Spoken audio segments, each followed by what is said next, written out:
Detective Hercule Poirot? Ah, Chief Commissioner.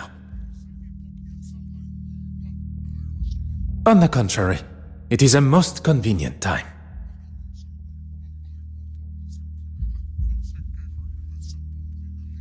The safe passage of a painting?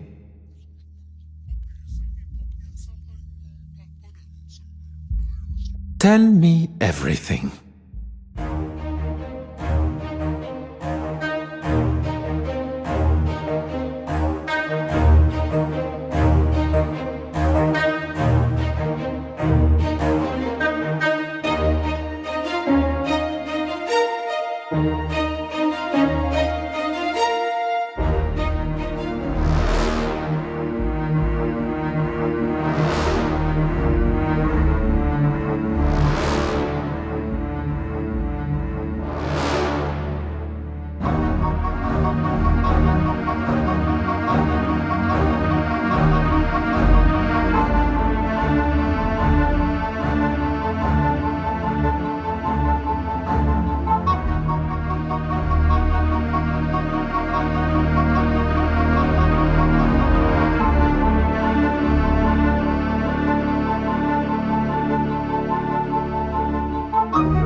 If man was meant to travel the oceans in such conditions, he would surely have been given his own fins.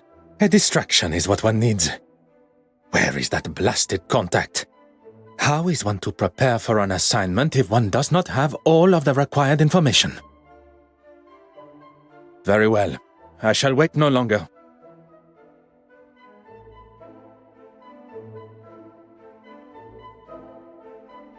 Beautiful, isn't she? Pardon, monsieur? The open water. There really is nothing quite like her. When one suffers from the mal de mer, the beauty, as you say, is rather more a burden. Forgive me, I just can't imagine being scared of the ocean in this day and age. The potential to see the world is open to even the ordinary man like us. I can assure you, monsieur, it is not a matter of being scared. And as for ordinary... I didn't mean to offend, Mr. I am... Forgive me, madame. No harm done. Accidents happen. My cigarette case, where is it? I didn't see. You thought I wouldn't notice? A young lady travelling alone. An easy target for you, I bet. I'm sure the young lady would appreciate the help of two handsome strangers.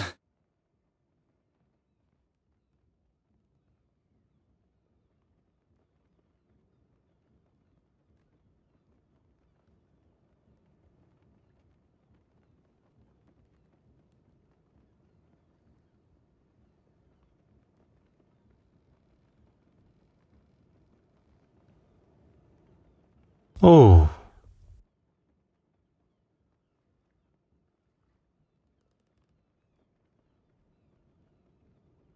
Huh.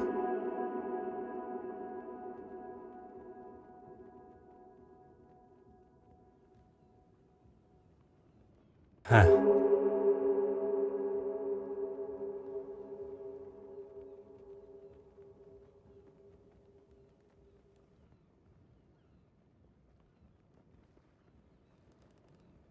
Oh.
How could a porter be so clumsy?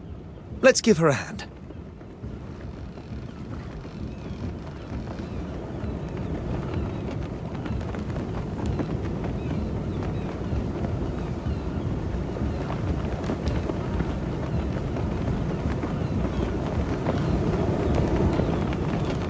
I didn't drop it on purpose.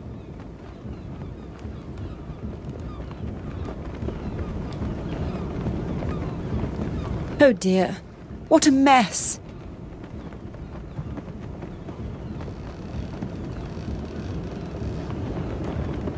A young lady should not be left to gather her own things.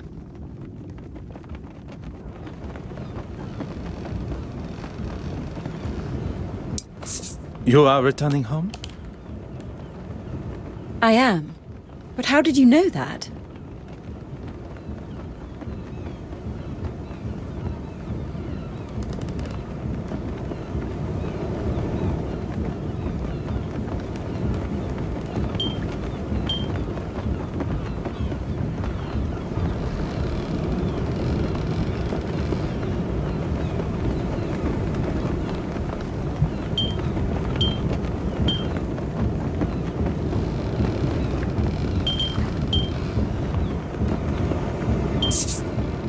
Besides your educated accent, the crest that adorns your cigarette case, it is of British origin.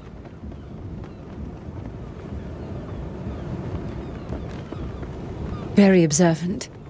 It's the crest of my family, and the case belonged to my mother. I take it everywhere with me. Miss Florence Farquhar, a pleasure to make your acquaintance. The pleasure is ours. That looks like everything. Except for my powder case. Is this what you're looking for? It is! Thank you, Miss... Miss Babanin. Anastasia Babanin. Anastasia. What a beautiful name. It was my grandmother's. Well, that's everything now. I can't thank you all enough for your help. I'd be happy to escort you. Here, I'll take your bag. Oh, yes. Okay, thank you. Anastasia, perhaps I can offer you a token of my gratitude in the bar later? That would be lovely. And you, Mr... Detective Hercule Poirot, at your service. A detective? I was not expecting to meet such a distinguished gentleman on board. I did not expect to meet someone of Russian descent on a ship between the great city of Antwerp and Dover. I never mentioned where I was from either.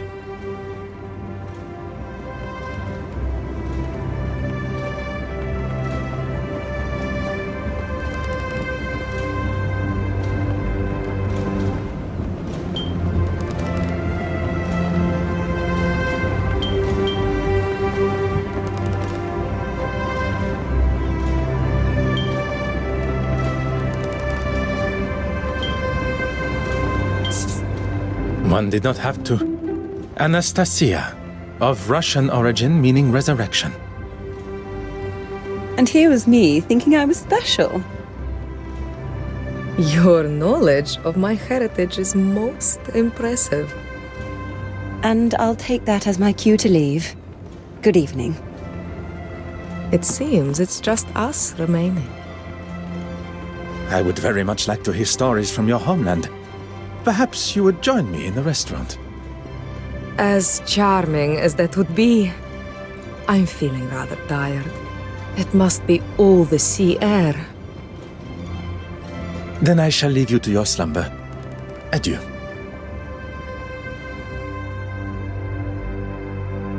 As much as I enjoyed the delights of the restaurant, I still found my mind drifting back to Mademoiselle Babagna. She really was quite charming. I have spent the first part of this excursion neglecting my duties. It's time to retrieve my notebook from this safe and begin.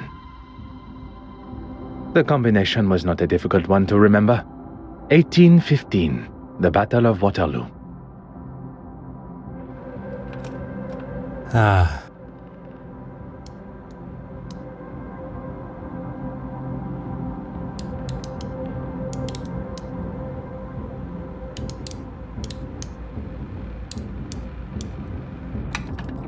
Et voilà. Time to... One cannot ignore such a blood-curdling scream. My mother's cigarette case! It's gone! How could somebody do this? Mademoiselle, I ask that you take a moment to calm. You're a detective, of course! What luck! As luck would have it, one of Belgium's finest. Now, I require as many details of the crime as you can offer. I came to my cabin and began unpacking. I couldn't get the safe working, but the gentleman that helped me with my luggage showed me how it works. Afterwards, I went for a brief walk, and when I returned, the safe was open, and my cigarette case was gone. We must consider the suspect list. Those who were aware of the cigarette case's existence. That can only be those who were up on the deck when my luggage spilled. Miss Babanian, the porter, yourself. And your helpful stranger. Yes, of course. I ask that you gather them for me. And while you are absent, I shall begin my investigation in here, if Mademoiselle permits. Whatever you need to do to find it.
Ha ha.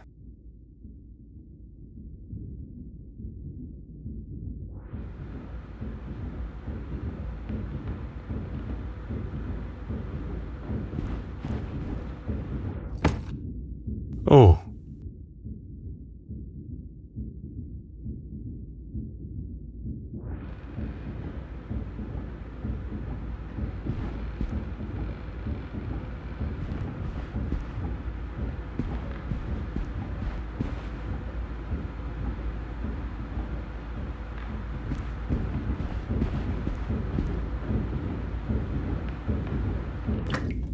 Aha.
Mademoiselle, I thought you would be returning with the gentleman also. The gentleman wanted to speak to the porter alone first. I was unaware he is also a detective. He's not a policeman. He works in insurance, I believe. It appears I shall be spending my time chasing amateur detectives around the ship. Mademoiselle, I would like to start with who had access to the safe combination. No one. It was in a sealed envelope that was waiting for me when I arrived. I memorized it and threw the paper overboard. 4385. It's really not that difficult to remember. A similar envelope was waiting for me upon my arrival. The date of the Battle of Waterloo, as I recall. Every safe, although identical, must have a different combination. After the gentleman helped me with the safe, he left. If the mysterious gentleman is behind the theft, he went to great lengths to hide his fingerprints, but did little to hide his movements in Mademoiselle Farquhar's cabin. There are many questions that require answers, answers I believe he may hold.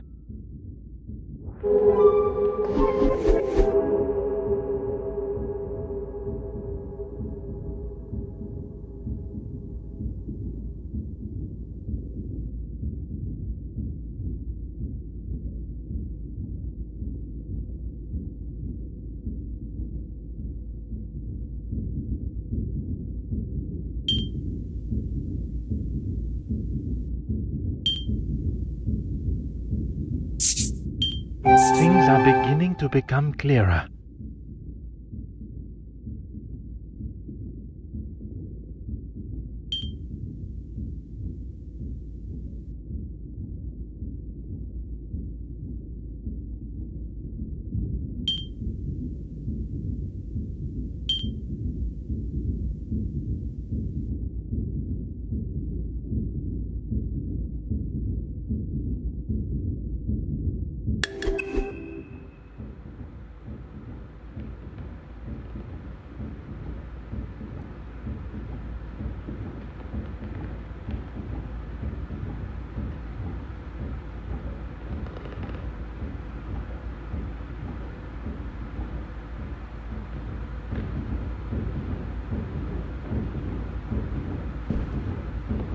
Mademoiselle Farquhar, I shall have your cigarette case returned to you before we reach the English coast. I hope so, Detective.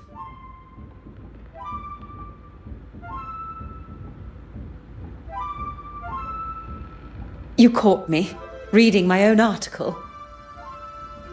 I must say you raise a very interesting point.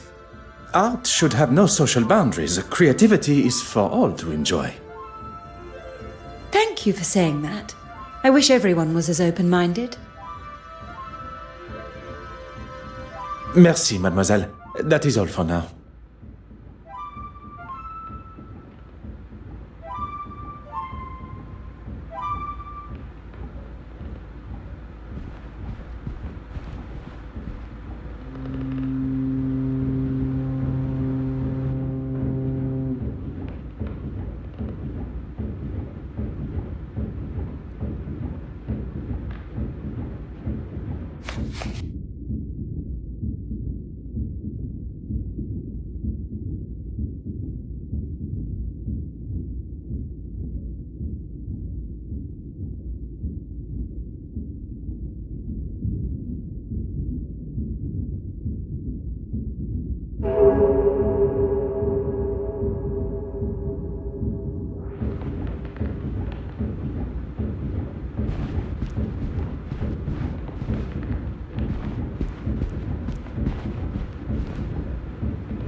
Mademoiselle Babagnan, I'm sorry we must continue our conversation under these circumstances. On the contrary, what fantastic luck that you are here. Now I get to see you at work. I'm afraid I've done very little, actually. After we parted ways, I went to my cabin. I had barely unpacked and I was fast asleep on the bed. Alone? That is a rather personal question, don't you think, Detective? I'm sorry, I'm a little nervous. A poor attempt at a joke. Yes, I was alone. There is no need to be nervous. And then? And then I was woken up by Florence's scream. I have never heard something so terrifying. You have been most helpful, mademoiselle. I shall not take up any more of your time.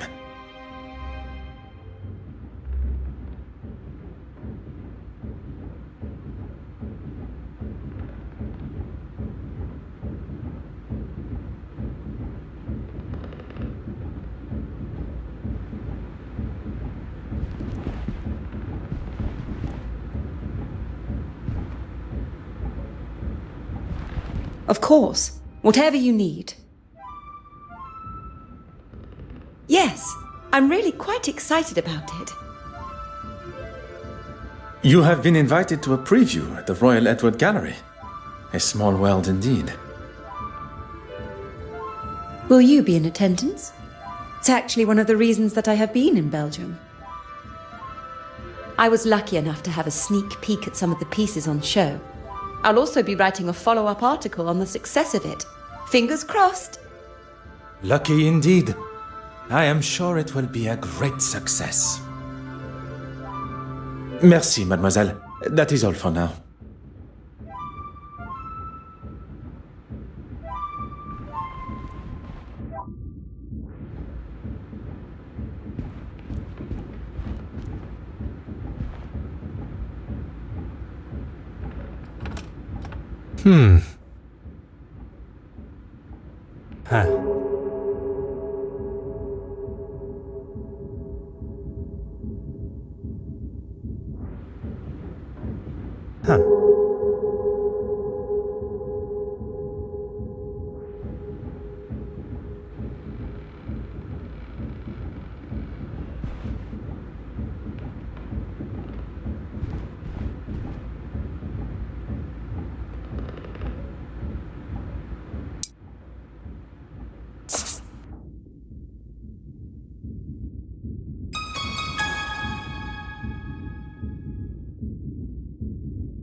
Magnifique! A fingerprint. Now to determine who it belongs to. You found one, Detective? Ah, how exciting! I suppose you'll want to take mine. To rule me out, I mean.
I'm sorry, but it's just not acceptable, Mark.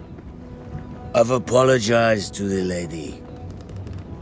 And that makes everything all right? It was an accident. An accident that could have been avoided if you hadn't spent your morning drinking. Gentlemen, you are behaving like two young boys in the schoolyard. It ends now.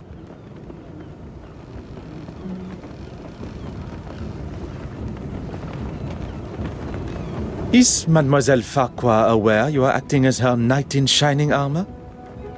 I wouldn't go as far as that. I think perhaps we have got off on the wrong foot. I'm Arthur Hastings. Would... She requested you to follow her to her cabin, no? Oh, yes, she did, but I wanted to... Speak with the porter privately? This was part of your investigation?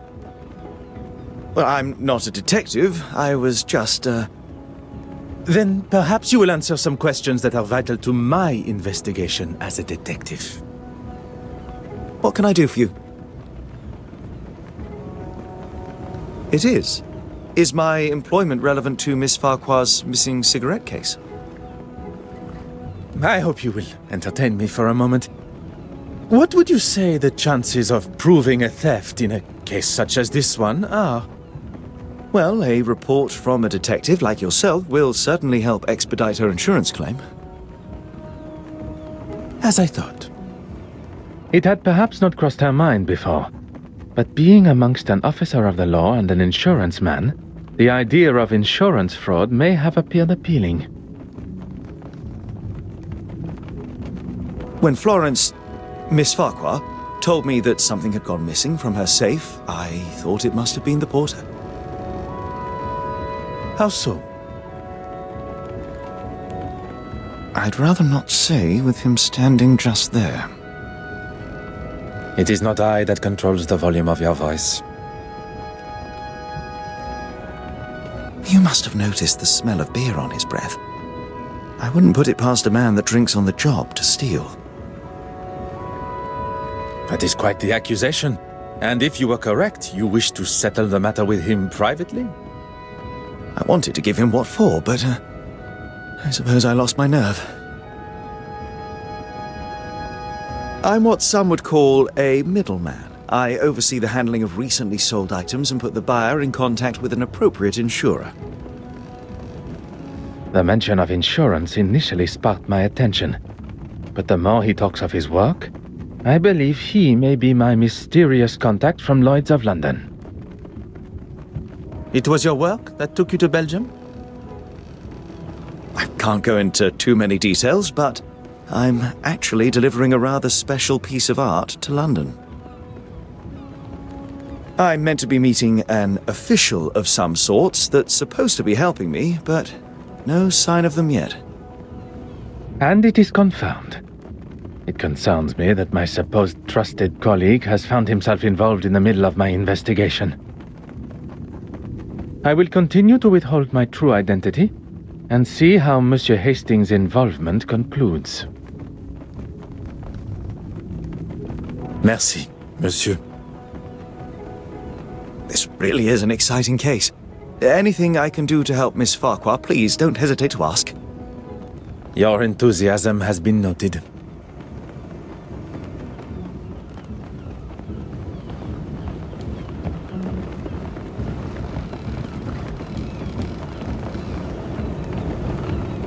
Oh.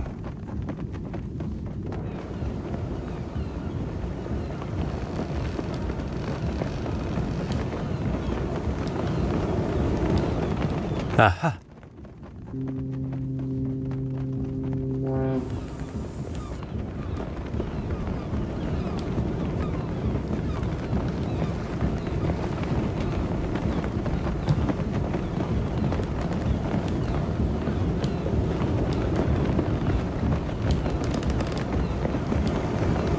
Perhaps you and I can have a more civilized discussion.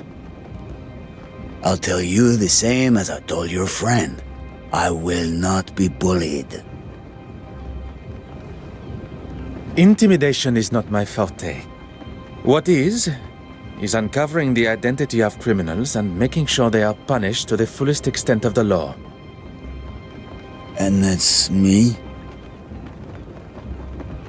That is what I am yet to conclude. Who said anything about drinking alcohol? It does not take a detective to identify the distinct odor on one's breath.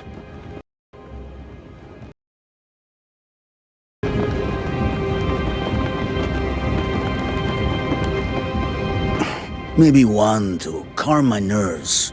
My sea legs aren't here yet, that's all. I was in the cargo hold, cutting something with my knife, and it slipped. No harm done. I'm not quite sure you understand what that means. So now I am stupid and a drunk? Do you have the knife in question on your person now? I don't. He stole it and won't return it.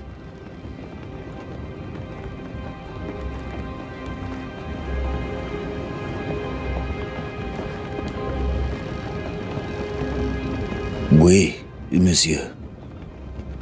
I shall let you return to your duties.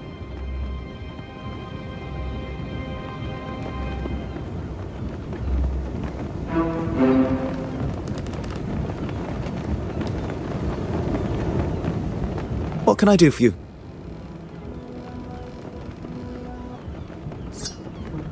Aha.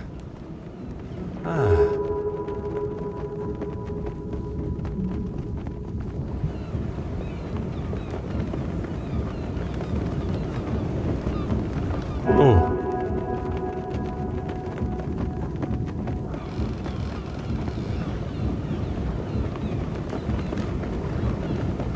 Oh.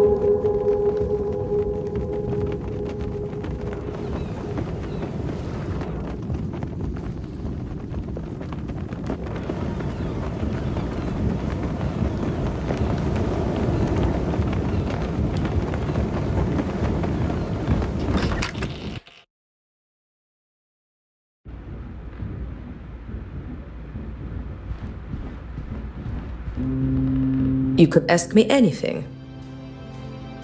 Am I to be used as your guinea pig? I would not dare compare you to a guinea pig. Would you be so kind? The answer is yes, of course. I have nothing to hide.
Hot on the culprit's heels.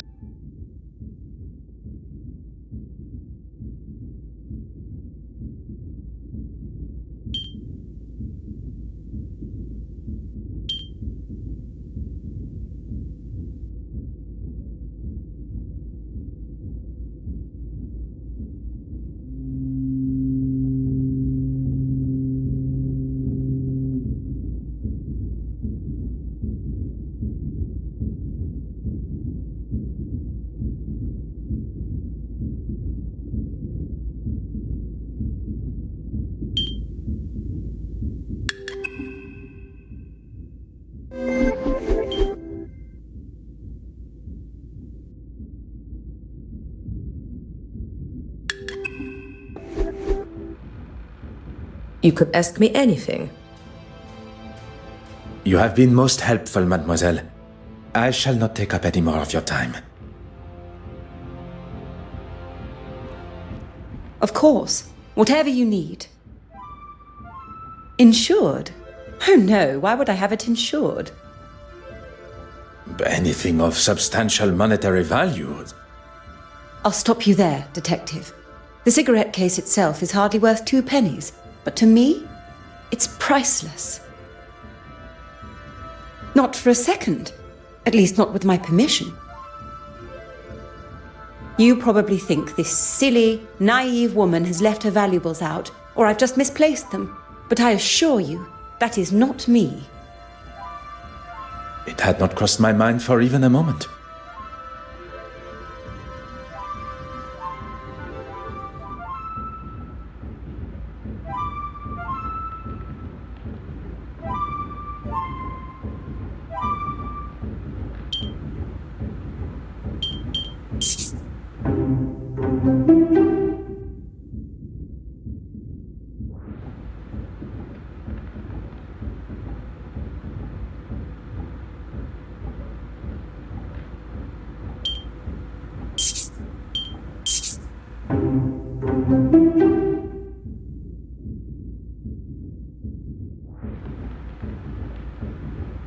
Of course, whatever you need.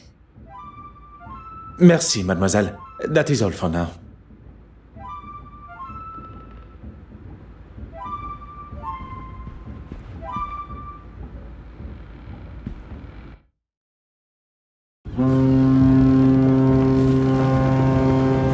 Oui, monsieur. I shall let you...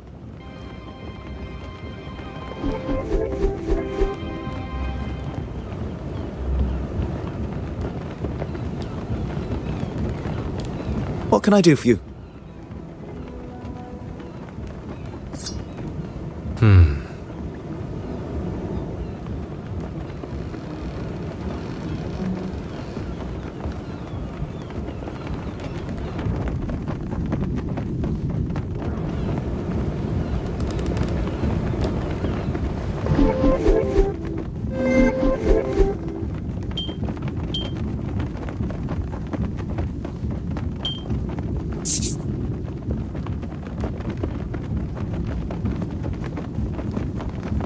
One step closer to revealing the truth.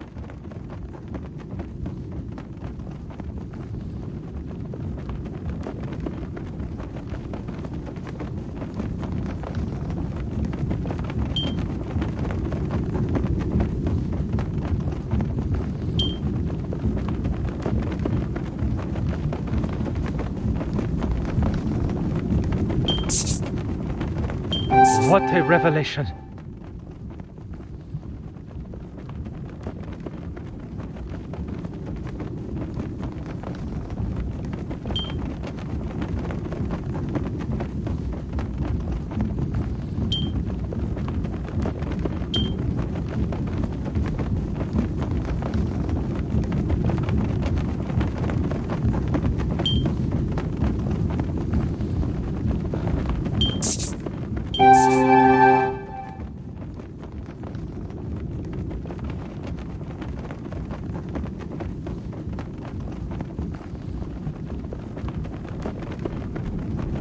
Logical thinking shall always prevail.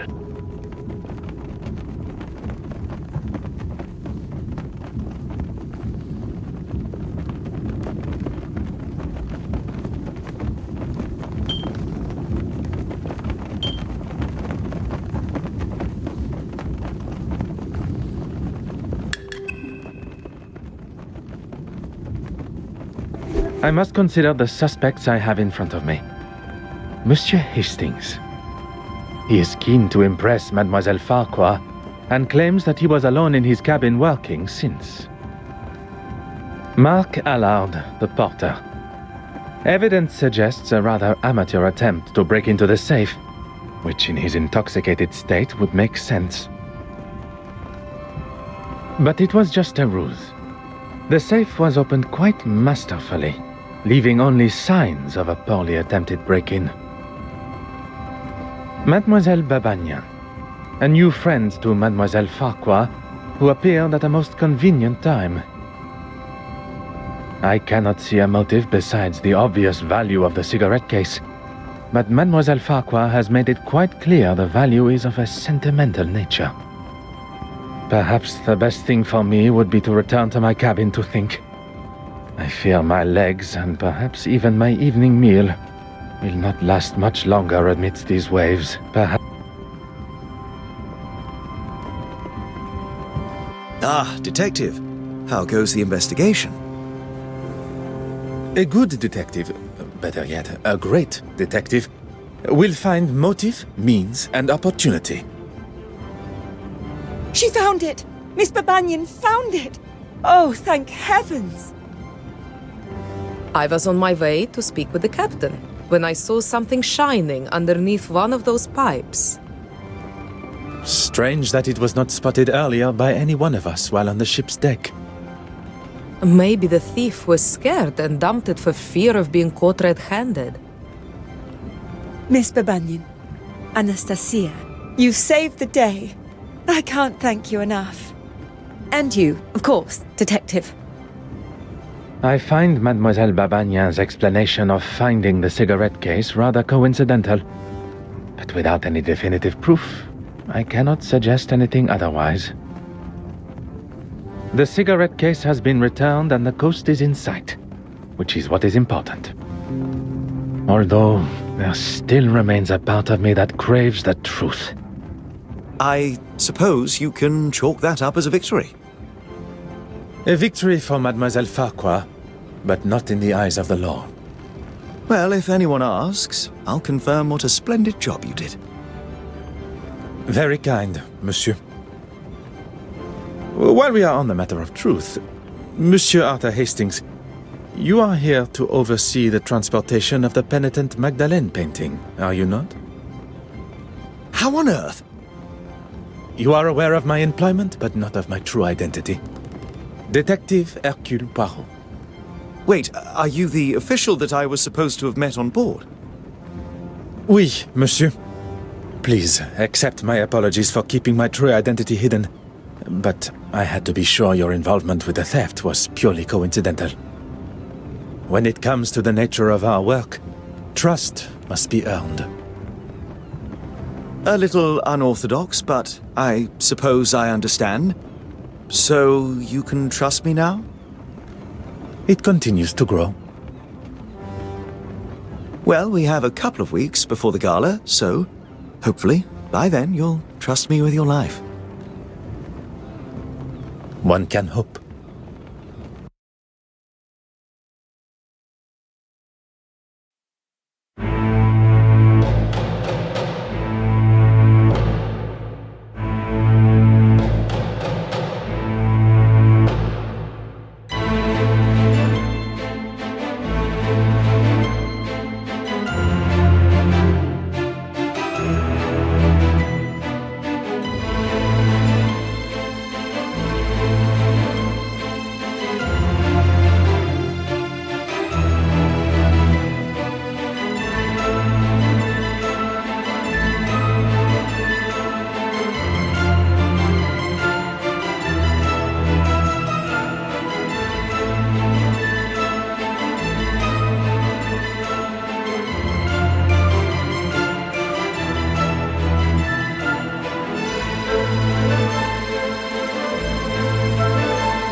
don't think I'll ever stop being amazed seeing such incredible pieces up close. One would certainly hope not. Huh.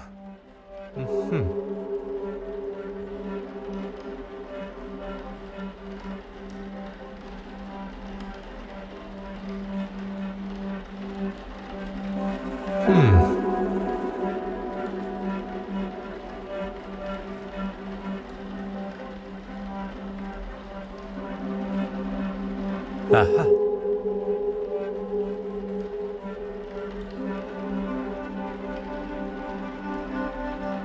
Oh.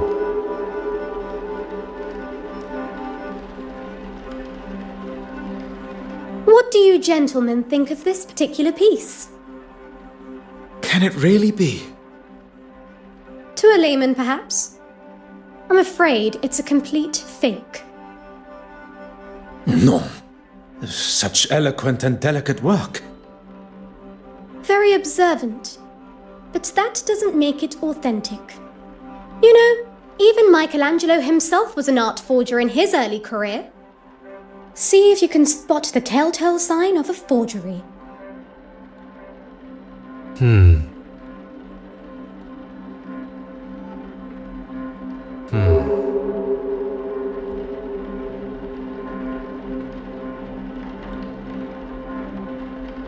Oh.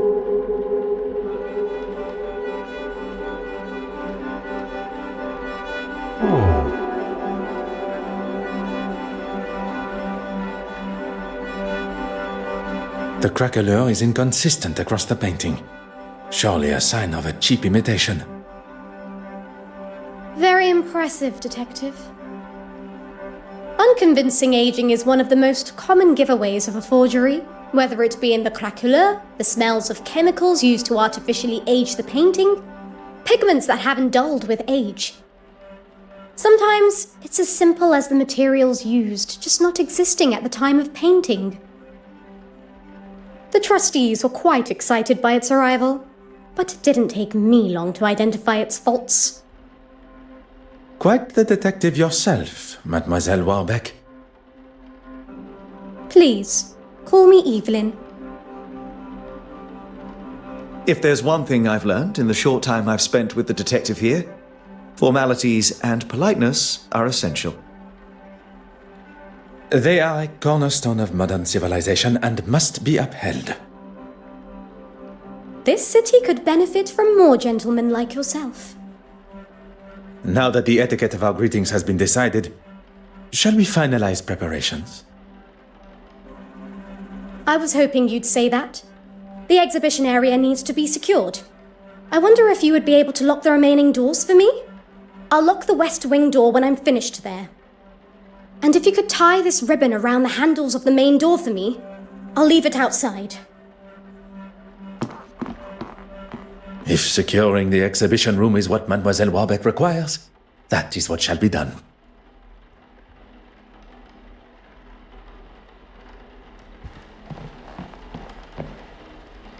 Detective Poirot, have you ever seen something so beautiful? Monsieur Hastings, everything has beauty. It is only how the individual perceives it that defines just how beautiful. Yes, I suppose you're right. Oui, I am. Mademoiselle Warbeck requested I prepare a ribbon over the main exhibition room door before the grand reveal. Once I have done that, the restoration room door shall be locked, and our work, for the moment at least, is complete.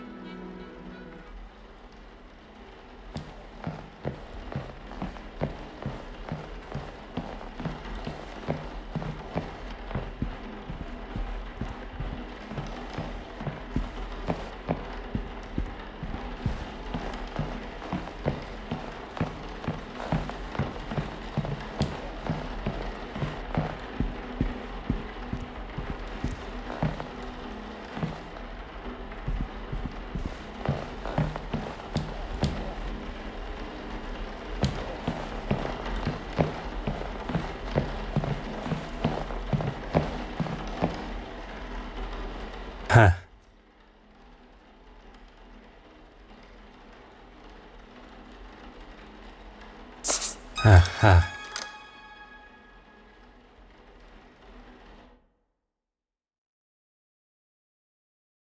Miss Warbeck did ask you to make it look pretty. One shall complete the task to the degree it is requested. Symmetry is the key, you see. Oh yes, I see.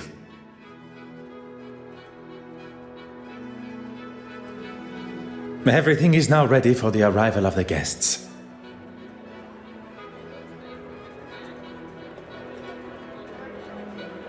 I assume you have the list of guests? I am afraid not.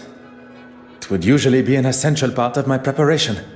In fact, it perturbs me that there is something I did not have time to prepare for. Would you like me to find Miss Warbeck? There may still be some time to check the list. Look, there's Miss Farquhar, with Miss Babinin. Seems that they became fast friends after the incident on the ship. Intriguing. Intriguing how? Speculation, monsieur. Nothing more. That head of yours is just constantly full of thoughts. Who's this? I have no idea, but she's sure to turn heads with such a fetching dress. I quite agree. And who is this dapper-looking gentleman? Mon Dieu. Wait a minute. Is that... Well... Poirot, you devil! Forgive me. What are my manners? Detective Poirot. Goodness, Monsieur Demire. Poirot is more than adequate for an old friend.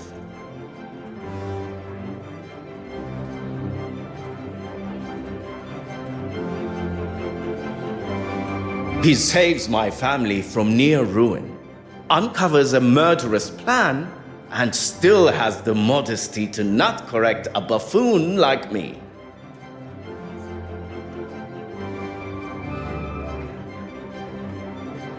Allow me to introduce myself. Heavens, my manners appear to have been replaced by surprise and excitement. Forgive me. Monsieur Demire, this is Monsieur Arthur Hastings. You've got yourself a partner now. Well, any friend of Poirot's is surely a friend of mine. Monsieur Hastings has been kind enough to show me the sights of London. A more than adequate guide.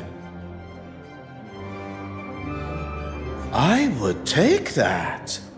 It's as often as a blue moon you see Poirot handing out approvals like that. And what is it you do, Mr. Demire? A previous field medic, Monsieur Demire now finds himself working for... With? Pardon. With his brother, doing most honorable charitable work all across London. Need I say more? Could everyone gather together for a photograph, please? Would you all move a bit closer together for me, please?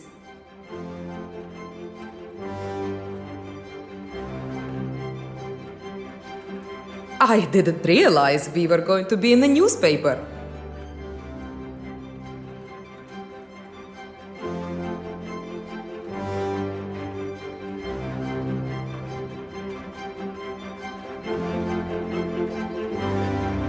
Is that a problem?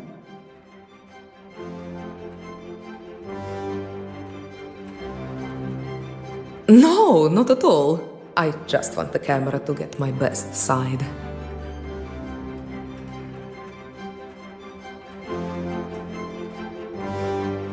Okay, if everyone is ready. So, Poirot, what on earth are you doing here anyway? My orders were to see to the safe travel of the centerpiece of the exhibition, the penitent Magdalene. Monsieur Hastings here travels with me, covering any administrations and insurance requirements. Art protection? That's a bit beneath the great Hercule Poirot, isn't it?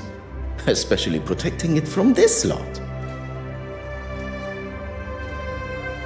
Perhaps you would be so kind as to introduce us.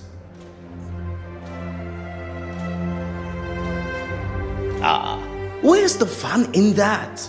We have to make sure those... What's it you call them again? You are referring to my little grays. Little grey cells, yes? That's it. I've been playing a little game.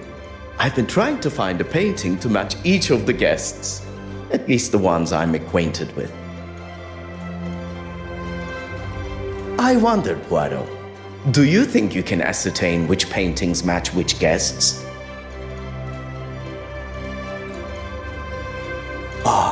I can give you a little info, but you'll need to make your own inquiries.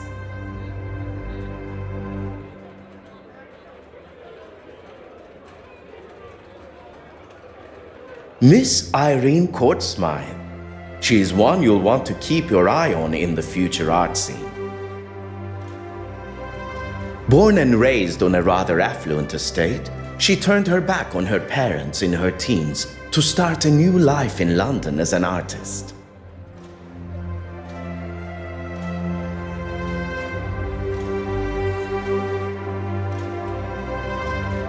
She's a very nice young lady. Ah, really? Interested, are we? I was only making a comment on her nature, nothing untoward, I can assure you.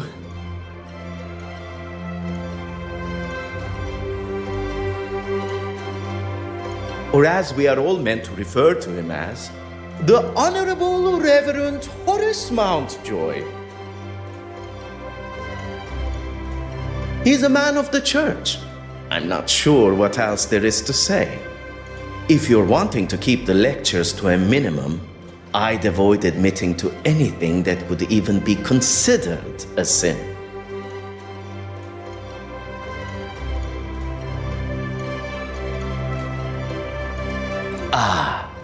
Mortimer Aylesworth. If you've not heard of him, I'd get familiar with the name. Eton and Cambridge educated, he followed in his father's political footsteps and has already surpassed them. Johann Christiansen and his glamorous wife Betty Allen. Betty Allen, the actress.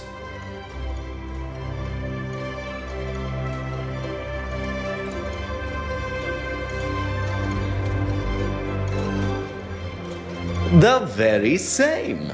They've been here in London for a few years, although she still plays down her baldness for British society, even with her recently taking a new role in the theatre. She did not take his name in marriage? Allen is her maiden name, works as her stage name too. A lot snappier than Christiansen. And his employment? He's a partner for a private bank in London. He has told me what he actually does many times before, and many times I forgot. You will no doubt already know our host, Evelyn Warbeck. We have already made her acquaintance. Very pleasant, if not rather flustered by today's exhibition. That's everyone. Well, there's Mr. Hastings here. I'm sure we shall get to know each other better. And our mystery woman. Anastasia Babana. We met briefly while traversing the channel.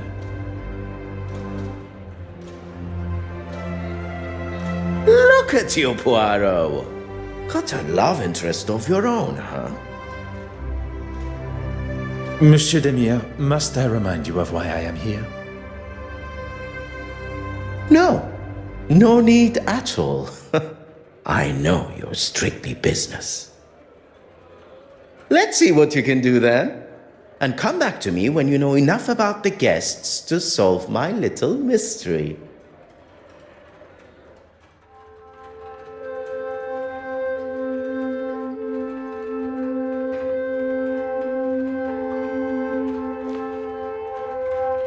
So, have you any thoughts on my little mystery?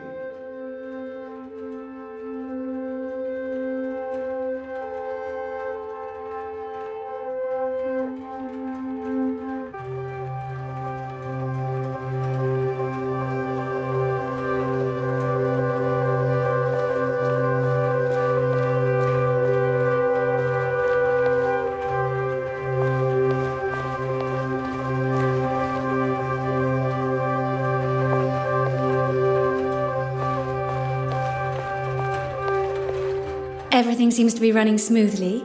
You've done a sterling job.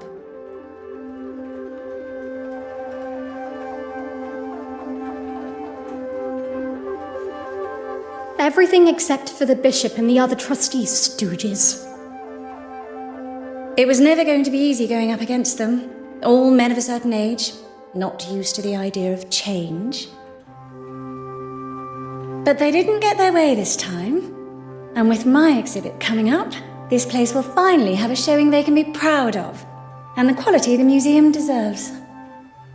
Mademoiselle Court Smythe believes her upcoming exhibition will change the perspective of the trustees and the public.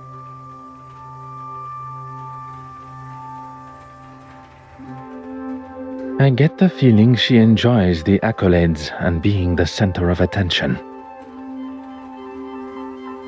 Detective Poirot, you're looking much happier being on solid land. There was a moment when I thought that wretched sea would get the best of me. Well, I'm certainly glad it didn't. As am I. Please, do not allow me to disturb you, mesdames. Adieu.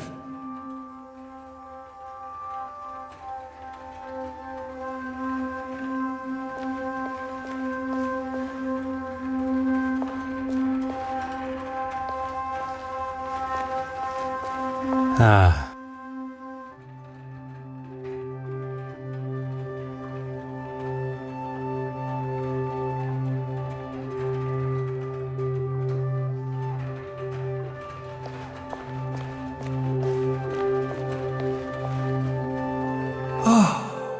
Beautiful, isn't it?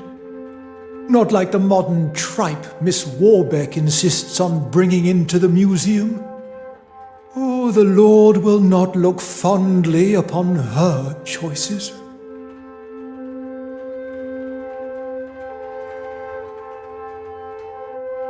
I would hope one's choice of art would not affect one's chances for a better afterlife.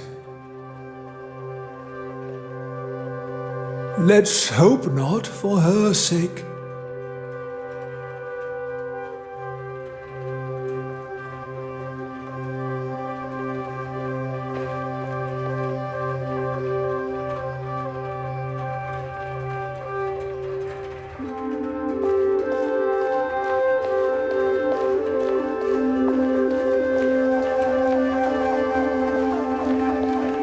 Incredible, isn't it? And to think we are all located on that one small planet, revolving around an all-encompassing star. To think of all the suffering. I give what I can to charity, but what this country needs is someone willing to put the poor first.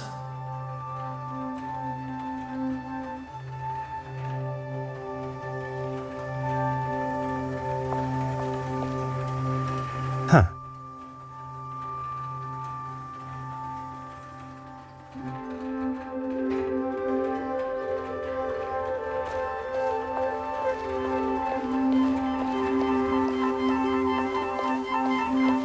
I'm well aware of where we are. I just want to make sure I'm looking my best for the photographs. And people call me the drama queen.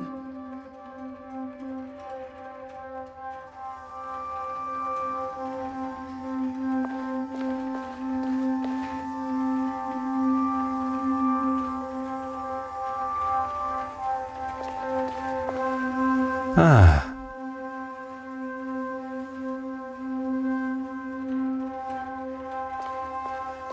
Huh.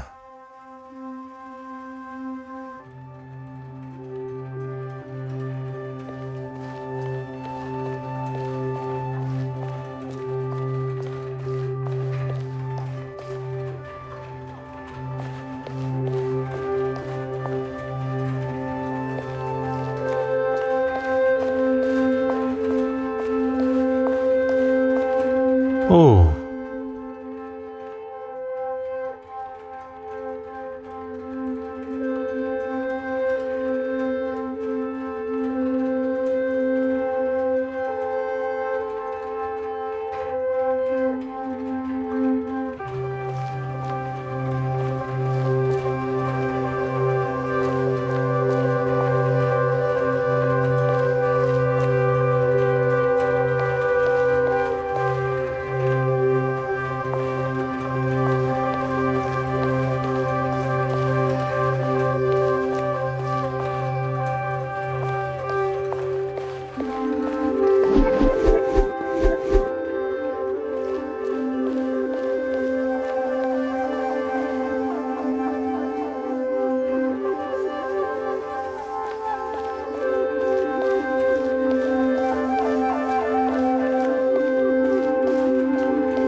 Hmm.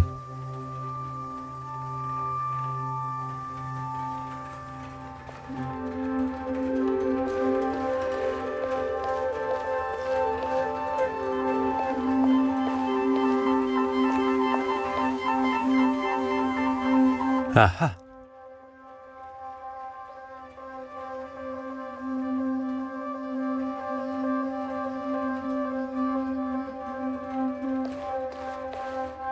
Huh. It is a great pleasure to see you again, mademoiselle. I've been looking forward to us bumping into one another. Thank you again for your help.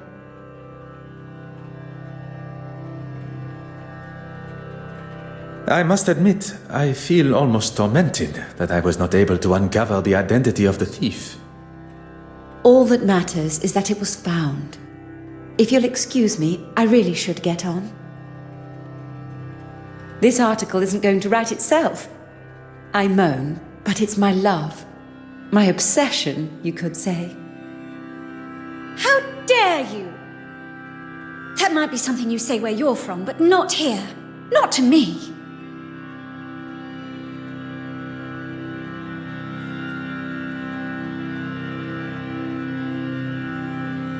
What a waste of champagne.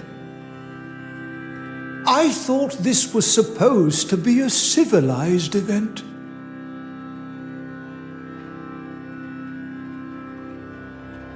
Are you all right, mademoiselle? I hope you did not spill any champagne on your gown. Don't worry about me. It's only that wretched man that has got some cleaning up to do. His suit and his mouth, by the sounds of it. Do not allow this to ruin your day. I have no intention of allowing such a thing. In fact, we have business to discuss. It would be good to at least schedule a time that suits us both. Monsieur Christiansen and Madame Hélène have returned. You are to be the focus of Mademoiselle Farquhar's article. Miss Court Smythe here is the next big name, and she has been kind enough to offer me an exclusive interview. Madame Hélène has left via the exit. But Monsieur Christiansen has not gone with her. Do not allow me to interrupt your work. Ah, you've had more than enough time, detective. So, how did you get on? If one is to discover the truth, one must proceed using the correct methods and cannot be rushed.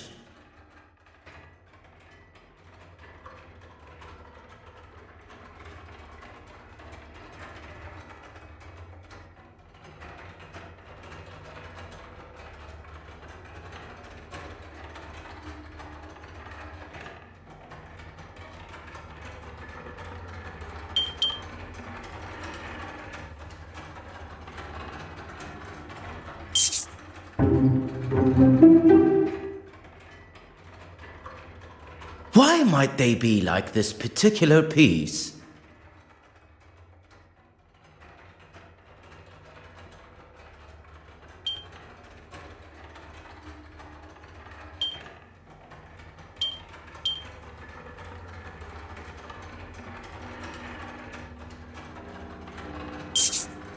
That's right!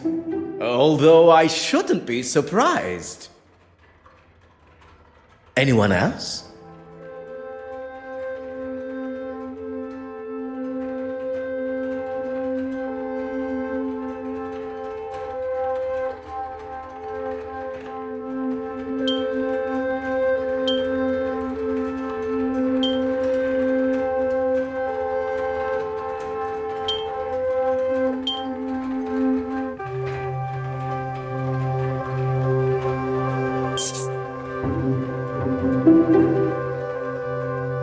Why might they be like this particular piece?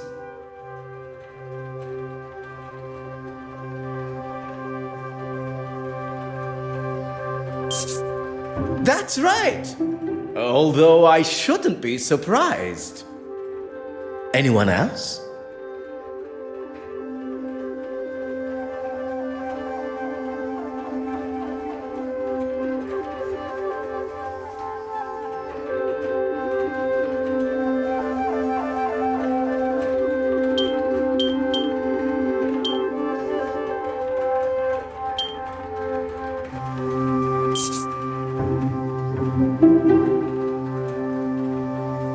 Why might they be like this particular piece?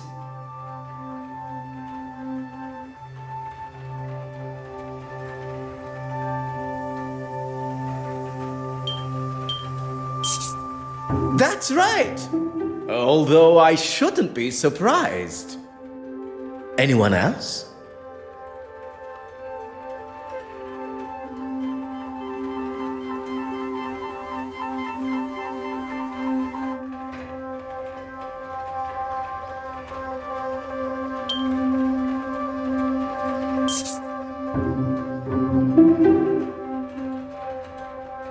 Why might they be like this particular piece?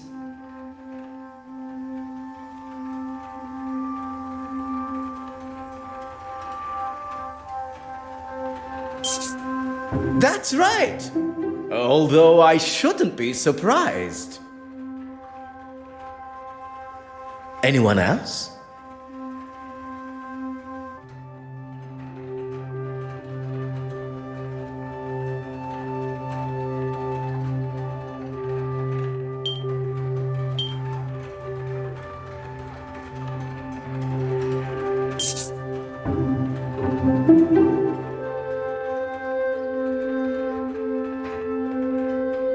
Why might they be like this particular piece?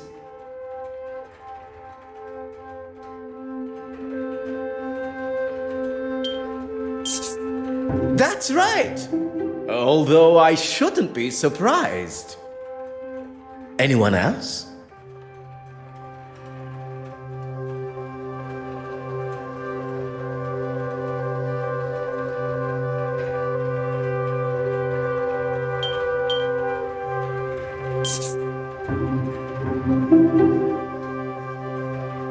Why might they be like this particular piece?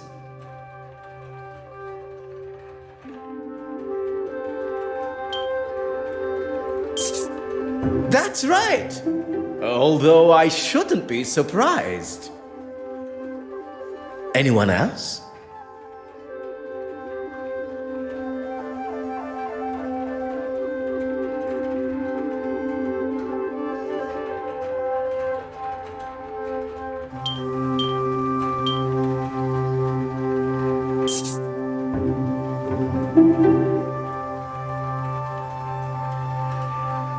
Why might they be like this particular piece?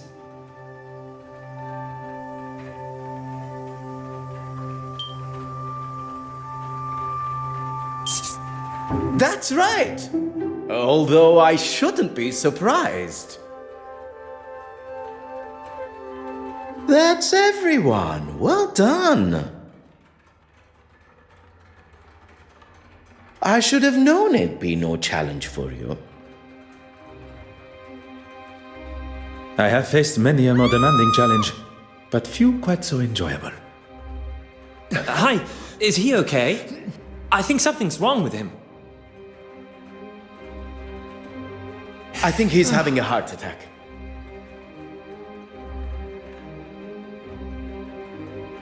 He seems stable.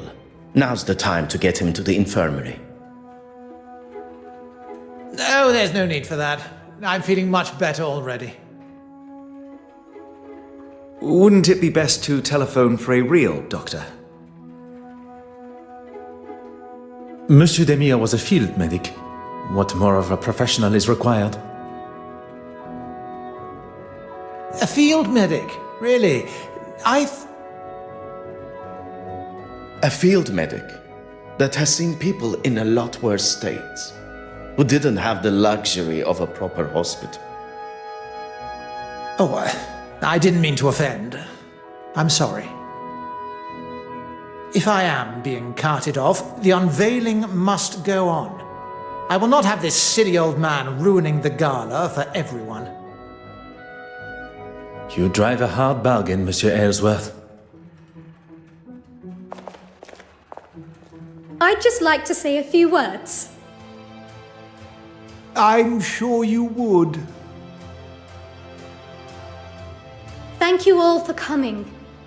Here at the Royal Edward Gallery, we are proud to present such wonderful works by some truly fantastic artists. And with much negotiation and pleading, we have been able to secure a most fabulous and individual piece. Standing here with you, unveiling today's centerpiece, the penitent Magdalene, really is a special moment for both this museum and me personally. So, without further ado,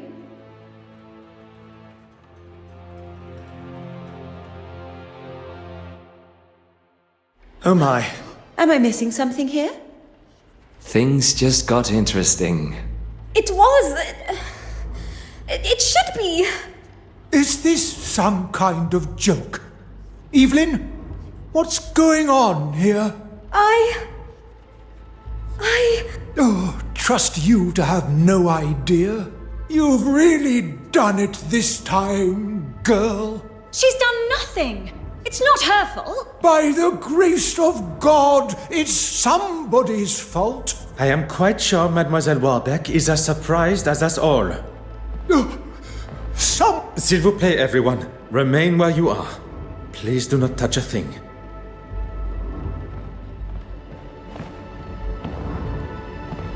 Monsieur Hastings, you saw me lock the door to the restoration room, oui? Of course, I was by your side. I'm going to be in a lot of trouble for this. You are not responsible for the painting's disappearance. But who is? Do not allow any of the guests to leave the main hall. And what are you going to do? What is required? One's job.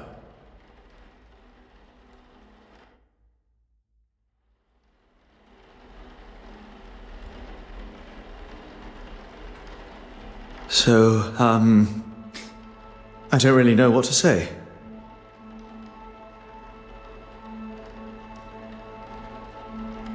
Monsieur Hastings, This theft may be a new and foreign concept to you, but to Detective Poirot, it is just another case waiting to be solved. What do we do then? We must get to work. If we can ascertain the thief's point of entry and exit, this may all be resolved momentarily.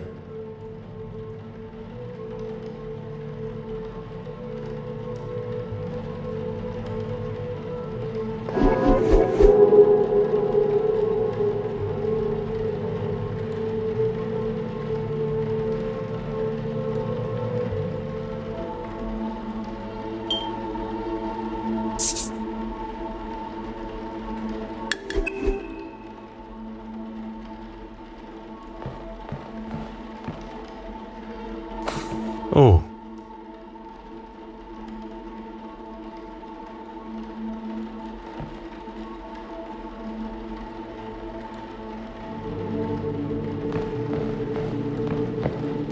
Oh.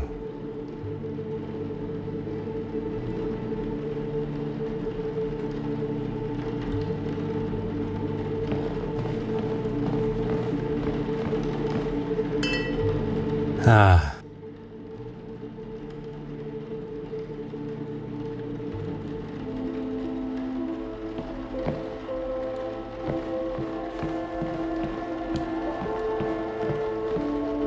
Huh.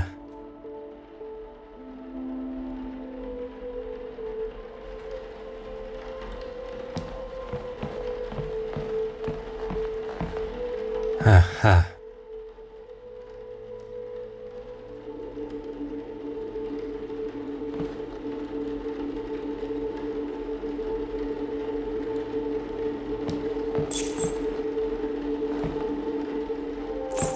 Hmm.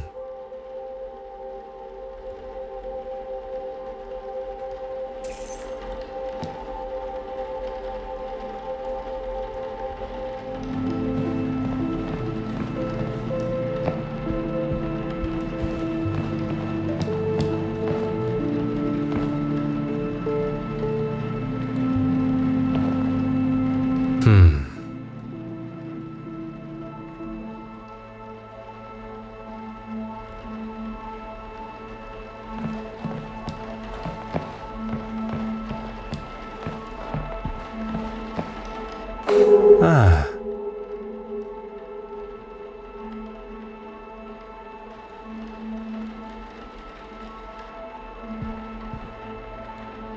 Hmm.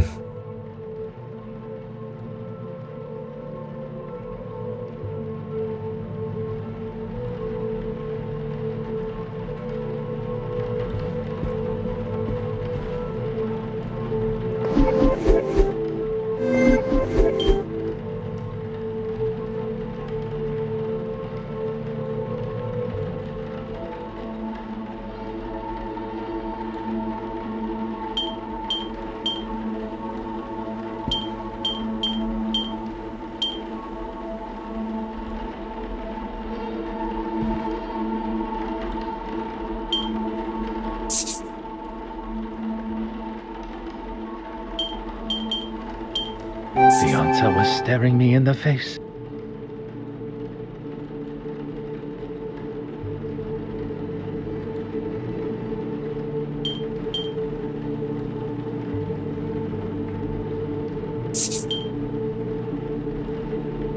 Some would say a lucky guess. I would say a moment of genius.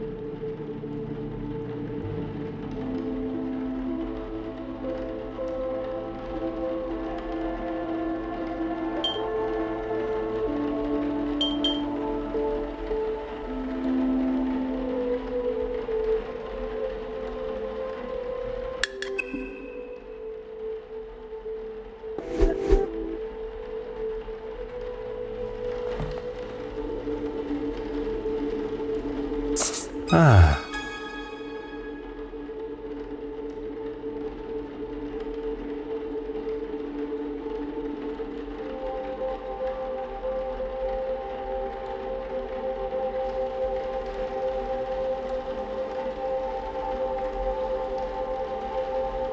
Gentlemen, I have called the police and they should arrive shortly. What can I do in the meantime? Do you still hold the master key? Of course. You are the only other person who has had access to it. Très bien. Please keep it close. I believe the thief may be one of the guests here today.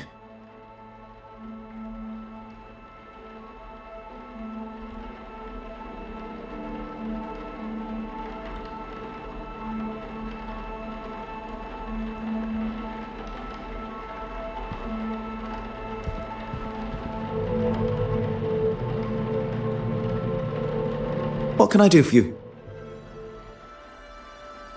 Merci, monsieur.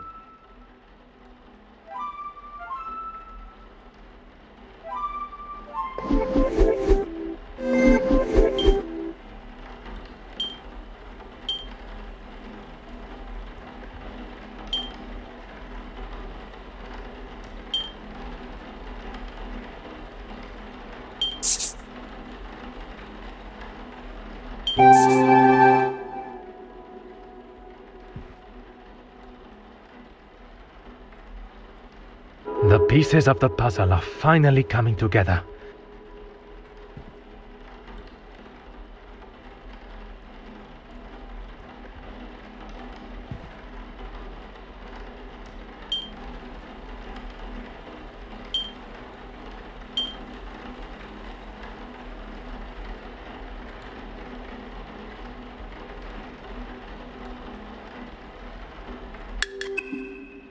Monsieur Hastings, I pose this question to you. If Mademoiselle Warbeck still has the master key,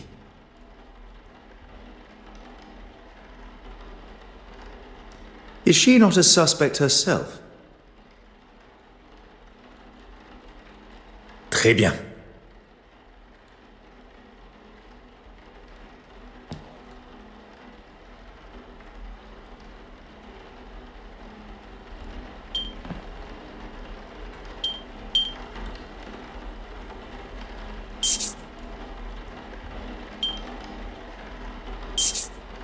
Mademoiselle Warbeck is likely not our thief.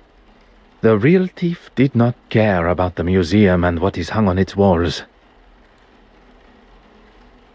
At some time during this evening's festivities, the key was taken from her pocket and used in the restoration room door without her knowledge. If we find the pickpocket, we will uncover our painting thief. First, we must search the restoration room.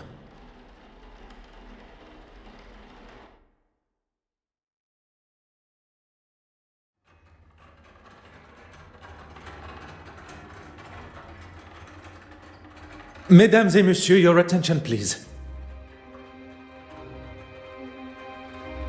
I am Detective Hercule Poirot of the Belgian police force. I was charged with the safety of the penitent Magdalene painting on its voyage to London from Belgium. The missing painting has indeed cut the celebrations of the Gala short, and so I consider my duty to be, as yet, incomplete. Still ongoing. With your cooperation, I ask that you all remain within the building, and I intend to speak with you all individually. If I was the thief, I would certainly be worried after a speech like that. I just wonder if... maybe I should let you do the questioning. Monsieur Hastings, the painting's safe return also falls upon your shoulders. I know, but I can make myself useful elsewhere, see what clues I can find.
Magnifique.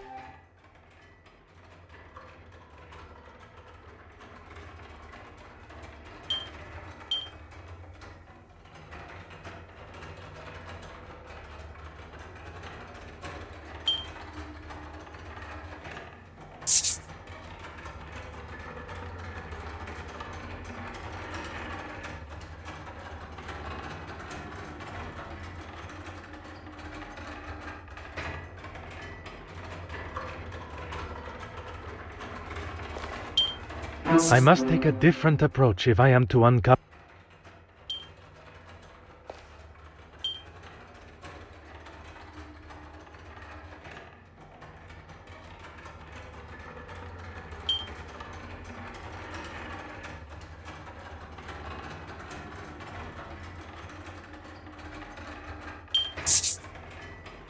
Another success. I never doubted myself.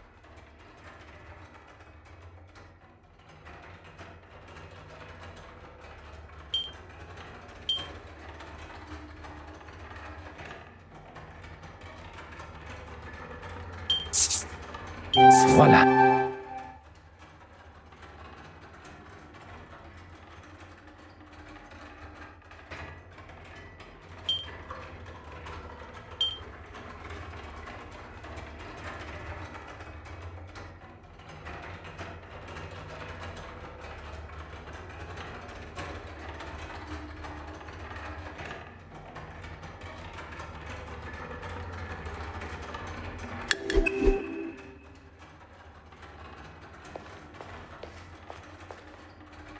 Madame Warbeck, a moment of your time, if you will.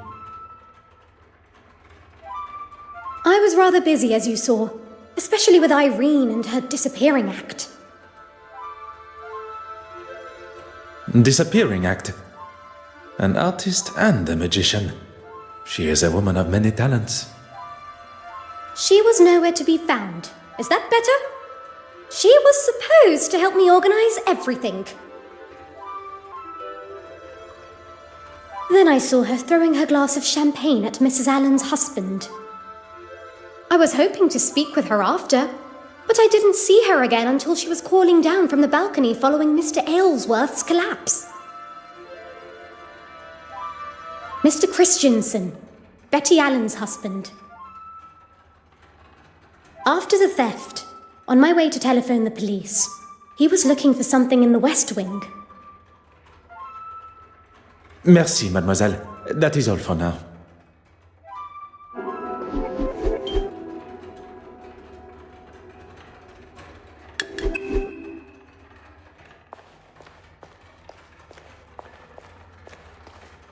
Bonsoir, Your Excellency. I should be addressed as Your Grace. Pardon. I did not mean to offend, Your Grace. It's just that in Belgium... It is quite all right. None of us can choose where we're born. Now, what can I do for you? If I must, I was talking with Mr. Aylesworth for a time. Some strange opinions, that one. Would you care to elaborate? You were not present for that conversation, and I hardly think it appropriate to involve you now. Although, I will say he was rather keen to see the orrery from the balcony. He left, and I spoke briefly to that actress, but she wandered off looking for her husband. Up the main stairs, I think it was.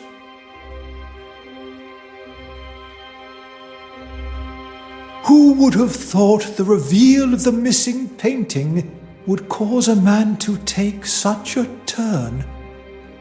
Perhaps a warning to us all that such a scare could come at any time. Are you trying to say that is what's going to happen to me? Your Grace has misinterpreted my meaning. But on the matter of where you were at the time... Then maybe you should think before you speak. And I was talking with a young Russian girl. Merci, Your Grace.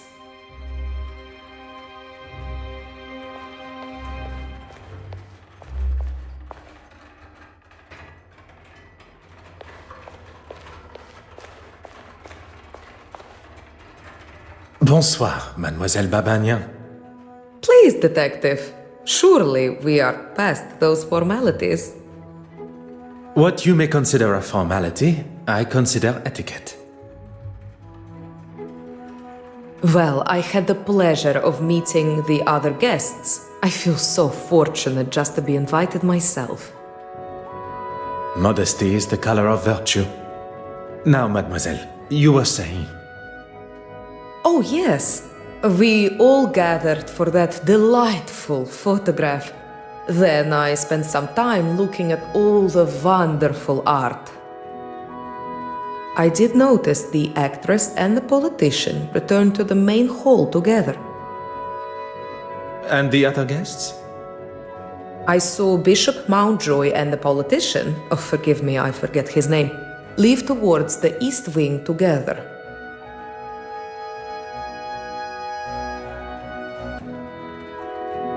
It was much earlier in the night. Well, before that. You have been as enchanting as always.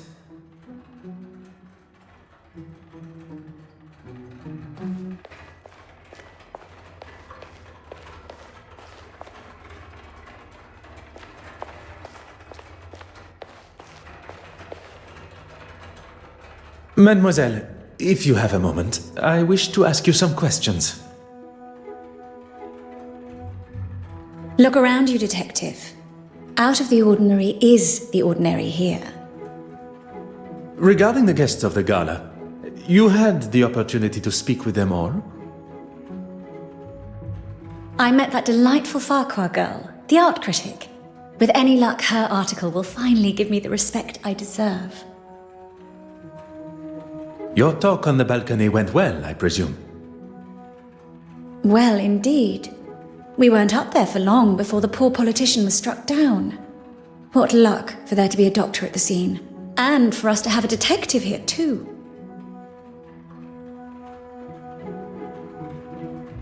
Before I wasted a perfectly good glass of champagne on that man, you mean? That is certainly one way to tell the story. I'd hardly call him trying to push himself upon me as a story. With his wife in the same room? You think a man with that much arrogance cares? Women are nothing more than objects to him.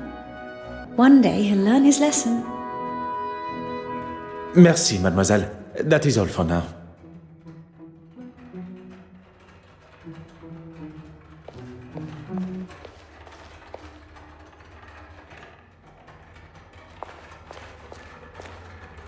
Bonsoir, mademoiselle. It seems trouble follows you, detective. So it would appear. And the faster I am able to ask my questions, the faster this trouble will be resolved. I saw Betty leave the main hall and head for the West Wing after the whole champagne debacle. What do you think that was all about? It is not my job to speculate on such private matters. It is to uncover the location of the missing painting and who is responsible. If there is someone who can, it's you, detective. Merci, mademoiselle. That is all for now.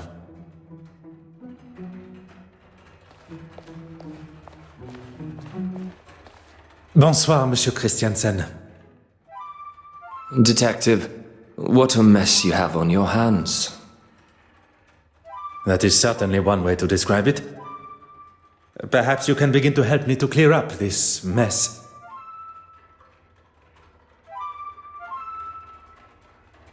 I was with Betty most of the evening. She wasn't feeling herself. I'm glad I didn't leave and miss out on all of this. Don't tell me you don't get a little thrill when a new case appears. I do not think about such thrills, Monsieur Christiansen. Only justice. All business, no pleasure, I see. I remember seeing the priest. The bishop. Yes, him. He came down the stairs just before Mr. Aylesworth recovered. Maybe a man of the church was all he needed. Oh, you saw that. I believe every soul in the museum did, or at least heard the commotion. So I look like the bad guy, That's what you get for standing up to a bully, I suppose. A bully? She made some pretty awful comments about Betty and her career. And I wasn't just going to stand by and let her say whatever she wanted. You should lock her up for what she did to me. She's unhinged.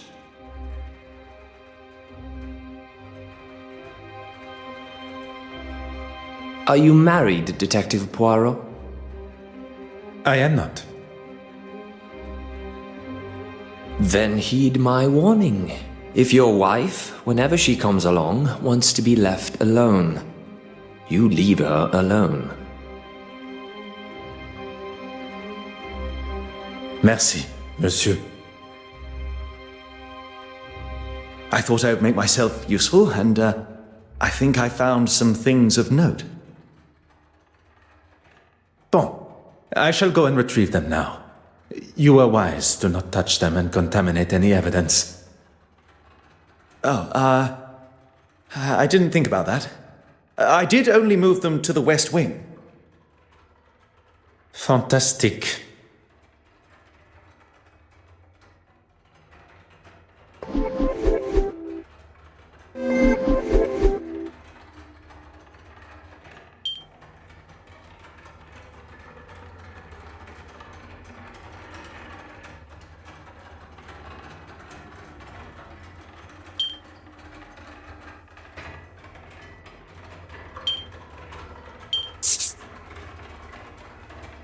I should not be surprised by my own skills of deduction.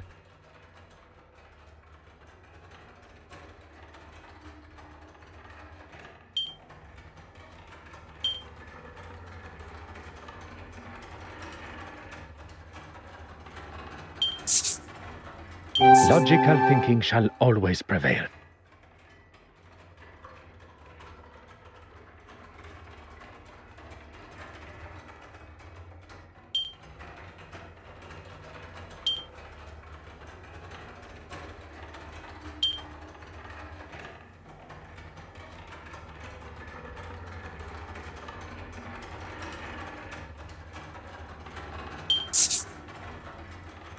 Some would say a lucky guess. I would say a moment of genius.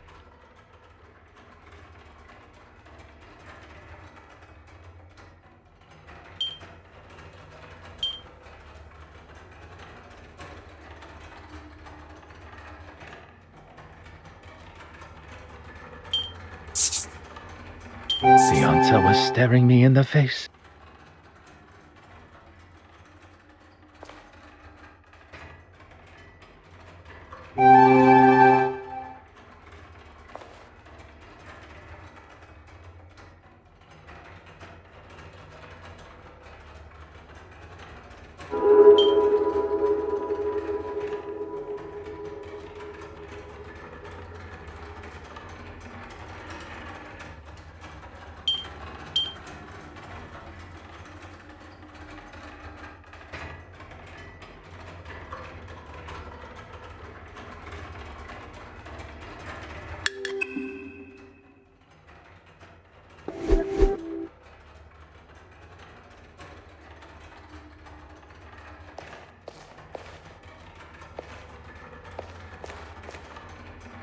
It would be my pleasure.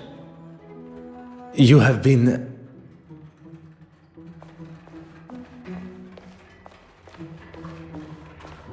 If it will help retrieve the painting.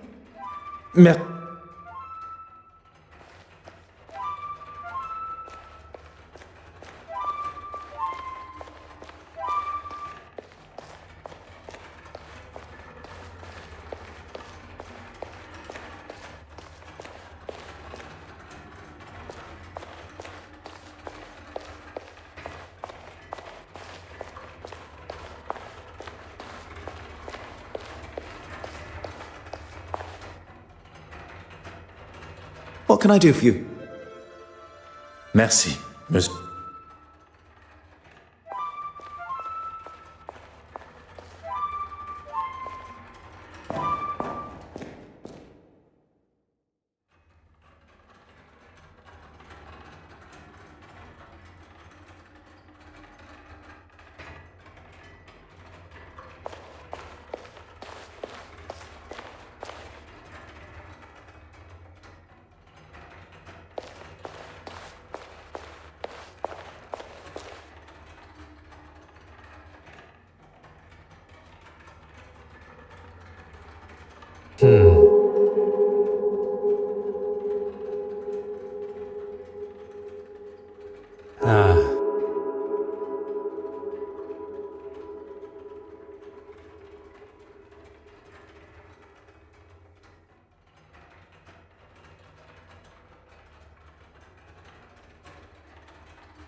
Aha.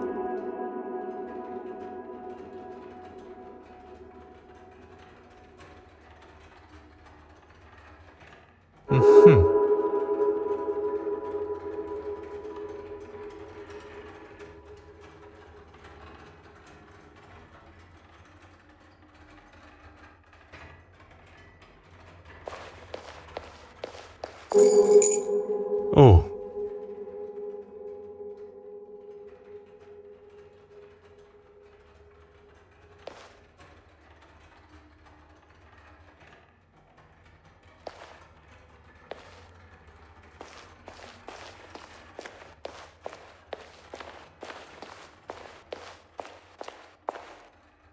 Oh.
If it'll help retrieve the painting. Of course! I have the key. Mademoiselle, the key? I'm sorry. You said it yourself. I think I should just hold on to it. I was not expecting Mademoiselle Warbeck's hesitation. Mademoiselle Warbeck, I really must insist on access to the restoration room. I find your reluctance to oblige a little troubling, mademoiselle. Now listen. I am the curator of this museum, and I... Miss Warbeck, will you let the man in? I, for one, would like to get to the bottom of this tonight. Please, Evelyn, let's not drag this on all night. Evelyn Warbeck? That's me? Detective Inspector Hardwick. I was told a painting's been half-inched. Yes, it's...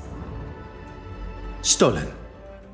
Detective Hercule Poirot of the Belgian police, seconded by the Musée Royal des Beaux-Arts de Belgique and Lloyd's of London, to escort the penitent Magdalene here. How do you do, Detective Inspector Hardwick? Well, thank you for that introduction, Mr. Poirot, but we won't be needing your help this evening. But you see, not only do I have a considerable personal stake in this matter, I also possess undoubtedly the finest investigatory mind in all of Belgium. I'm sure Belgium thinks you're the bee's knees, but we'll be just fine and dandy. I must insist, Inspector. Bloody hell. I don't have time for this. Will someone try and get through to this man before he does my head in? Dear Mr. Poirot, I know you meant well, but perhaps now is not the time to push the inspector's buttons. Très bien.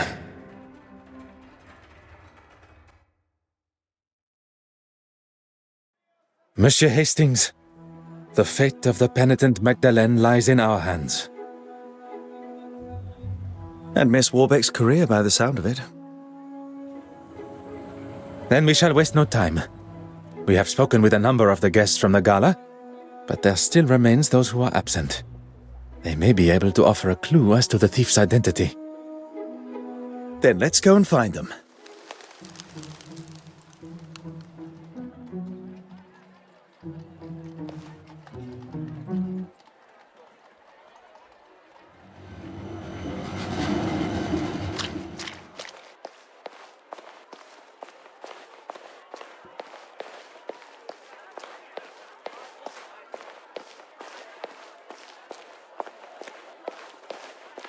Huh.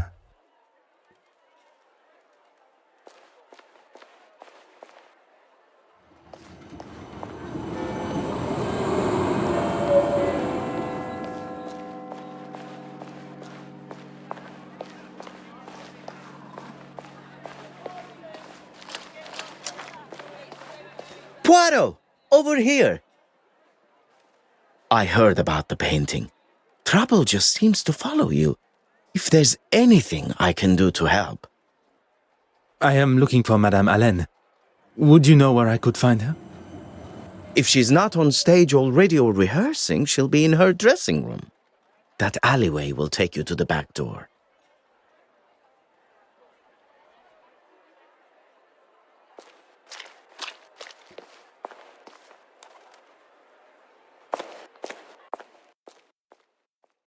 Oh, this isn't quite what I was expecting from a famous star like Betty Allen.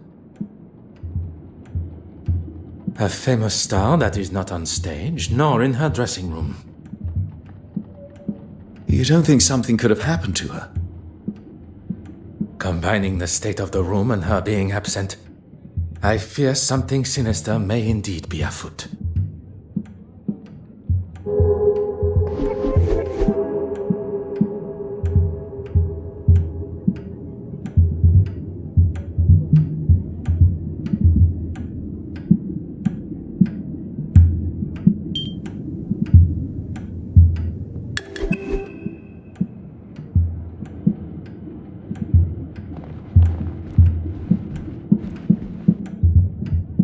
Oh.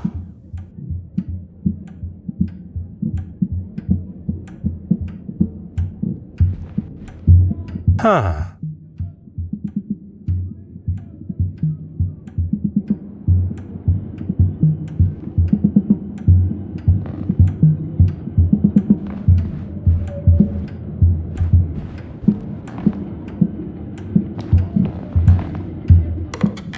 Ha ha.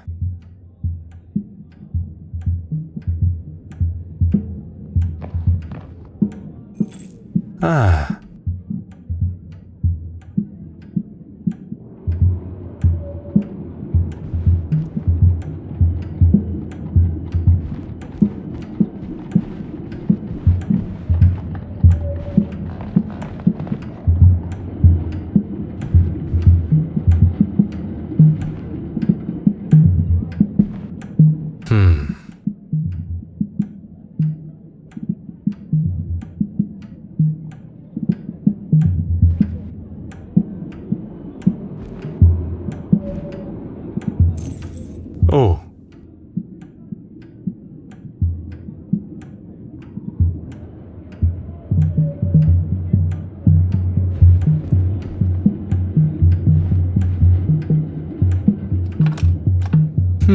Huh.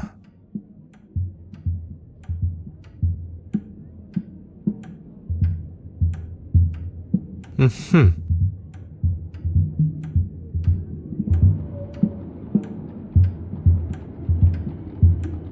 Oh.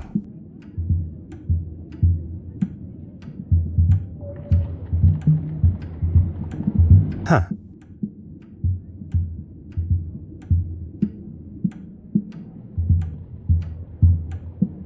Ah.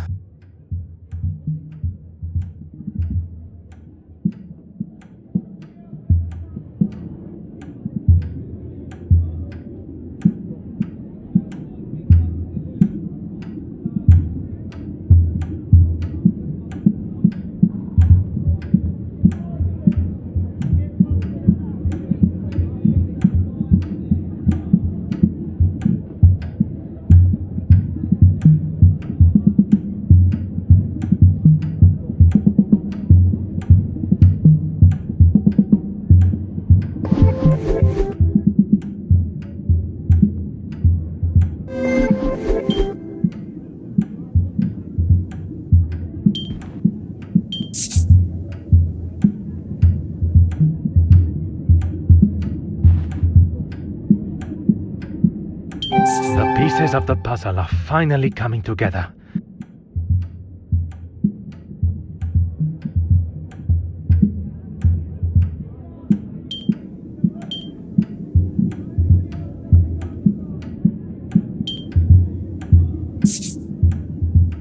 Another success. I never doubted myself.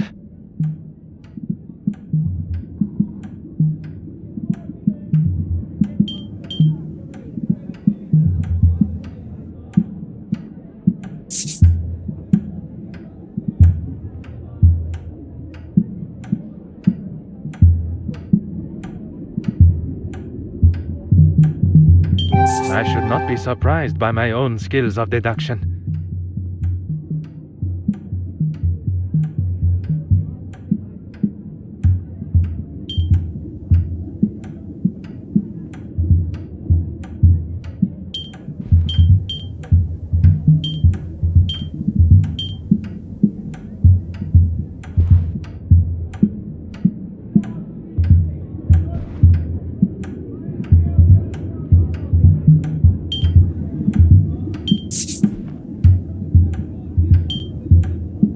One step closer to revealing the truth.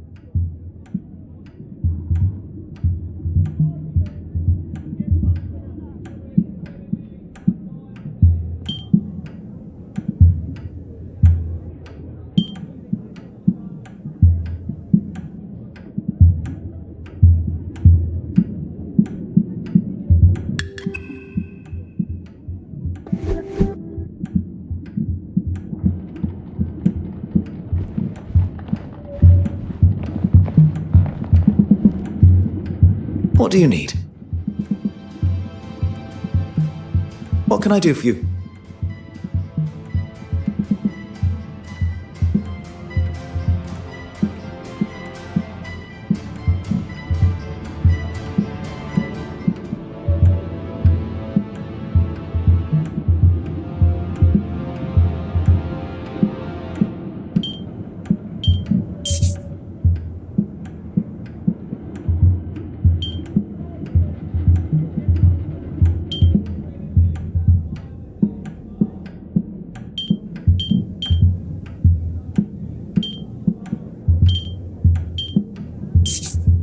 The fact that there are valuable items remaining in the safe leads me to believe that the thief was looking for something specifically. Something that they knew would be present in the safe. Meaning they had previous knowledge of the contents of Madame Helene's safe. In effect, they must know Madame Helene herself.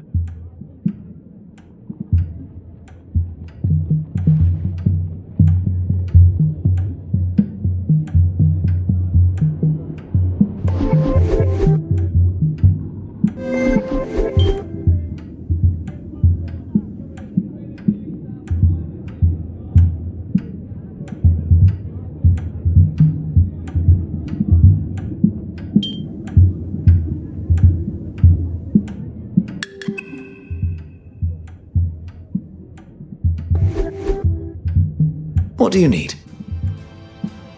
What can I do for you?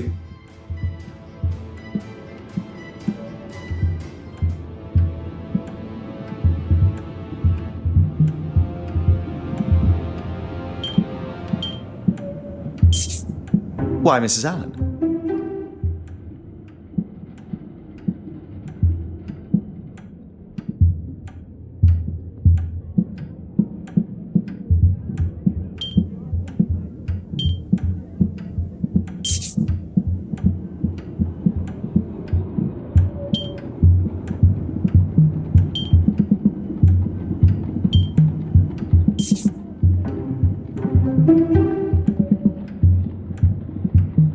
Madame Allen was behind the mess that lies before us. Filled with rage, she... What do you think you're doing in here? Security! Pardon, Madame Allen. I do not wish to cause any alarm. I am Detective Poirot. You will recall from the Gala. Yeah, I remember you. Doesn't give you the right to be snooping in here.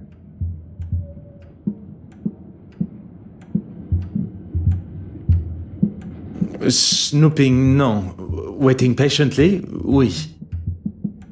You can wait outside. I'll talk to you there. Well, go on then, shoot.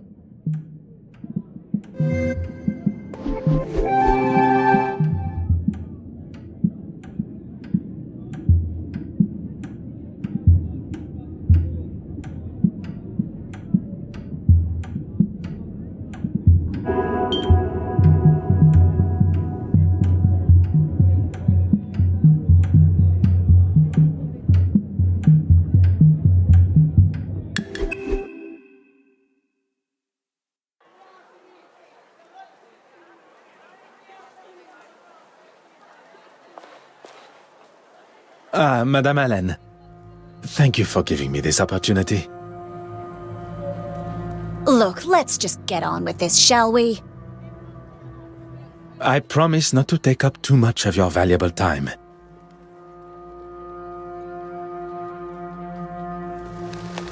Well, thanks to Johann walking off, I got stuck talking, a term I use loosely, with Mr. Aylesworth and the all-important bishop, as he likes to consider himself. Where did your husband go? Beats me.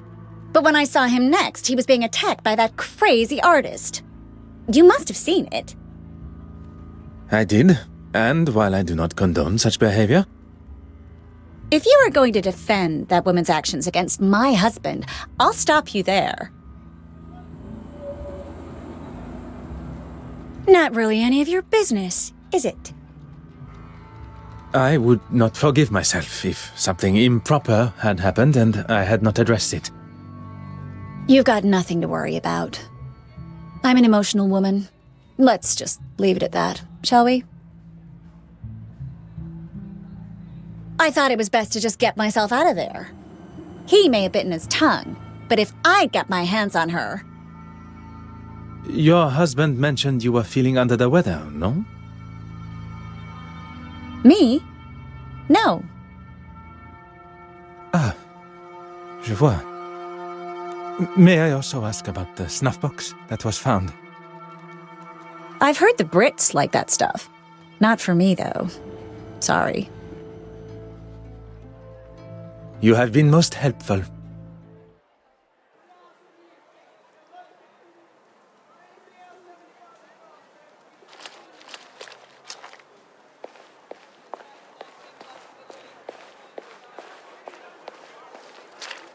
Oh.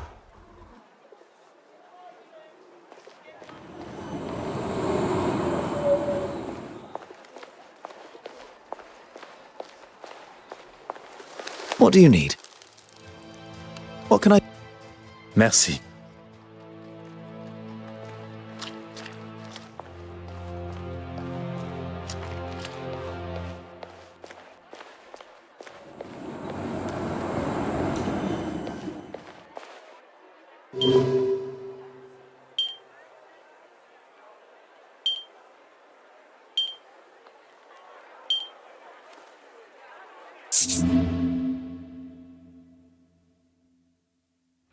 told you last time you made a mess of things that if anything else was to happen, So, you are blaming me for the painting going missing? I have poured my heart and my soul into... Pardon. Perhaps this is a conversation that should be had behind closed doors. This conversation will happen where and when I want it to. What Detective Poirot means is maybe somewhere a little less public would be a better place to have it. I am well aware of what your foreign friend was implying, and I shall give you exactly the same answer. Let us not say anything that one would later regret. A moment to breathe for everyone, perhaps. You do as much breathing as you want, as long as you find that painting.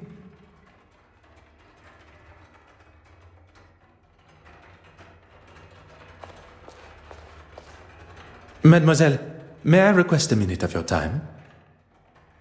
What can I do for... Can you not see that we're busy?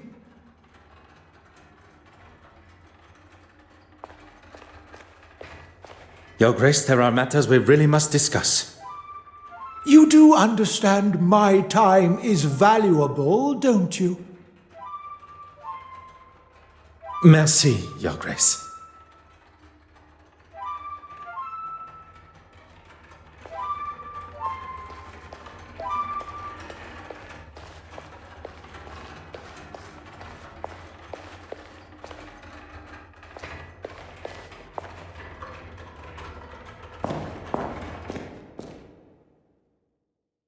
I don't think you quite understand the severity of the situation, Detective Inspector. I'm well aware, and I'll conduct my investigation how I see fit. That just isn't good enough. How would you feel if... who am I kidding? You could never afford something like that. I can assure you Detective Inspector Hardwick and his men will be doing all they can to find your missing painting. Now you have some officer from another country entirely fighting your battles for you? I speak on behalf of no one but myself, monsieur. And I didn't ask you. Hardwick, get it found. Right you are.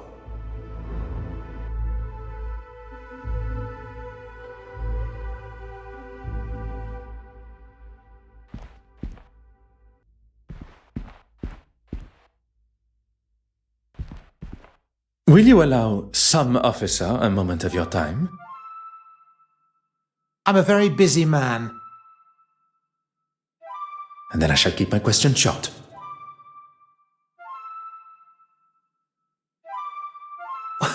I'd say the heart attack was the most memorable part of the day. Quite understandable. But before that? I was talking to the bishop, or rather being talked at. He doesn't see it, but he gets quite heated. That's the last thing I remember. I did. That man just wants someone to listen to his incessant ramblings. I just couldn't stand there and listen to him anymore. I decided to walk away and see the orrery from above. Then I met that young lady, Betty Allen. You two spoke? Briefly, but she was looking for her husband, so I think her mind was elsewhere. I will not take up any more of your time.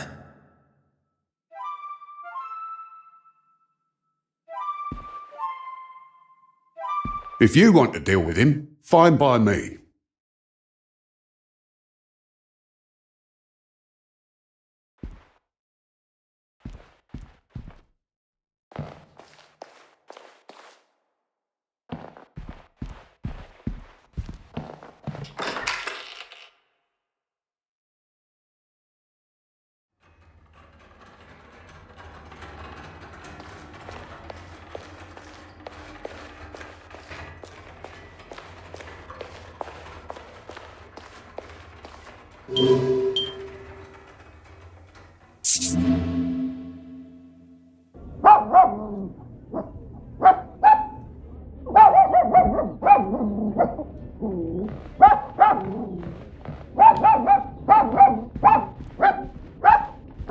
Hello?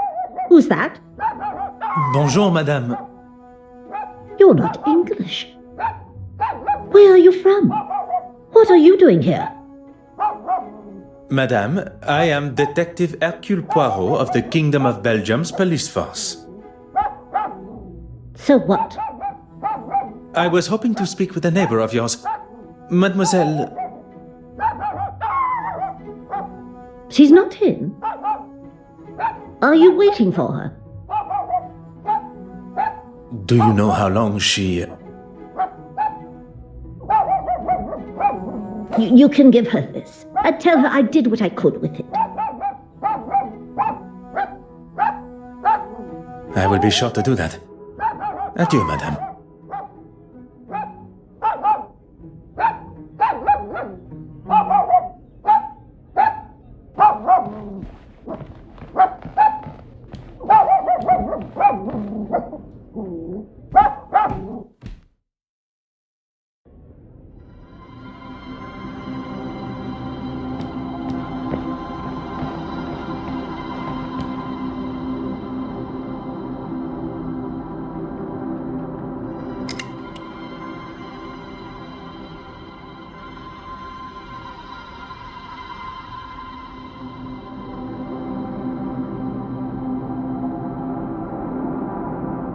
Huh.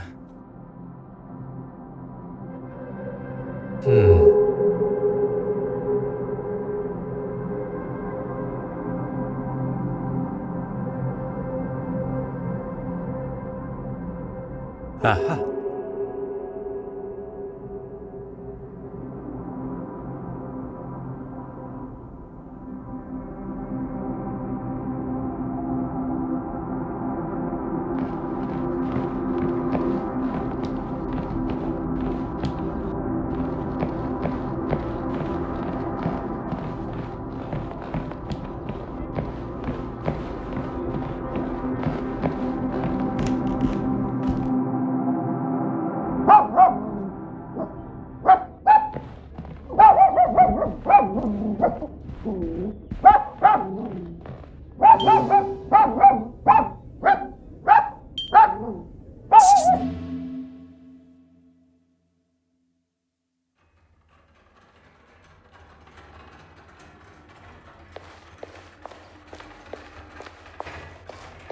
I hope you're getting something out of wasting my time.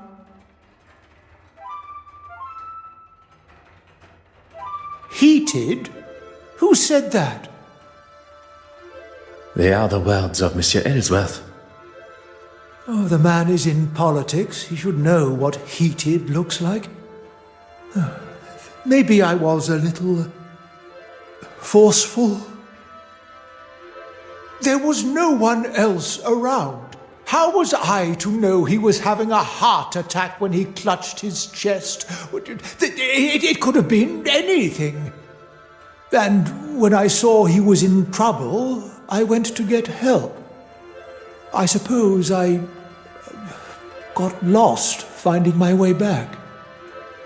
I do not believe Bishop Mountjoy was the instigator of Monsieur Ellsworth's heart attack. But it appears he does. He is quite rigorously trying to convince himself he is not to blame. Merci, Your Grace.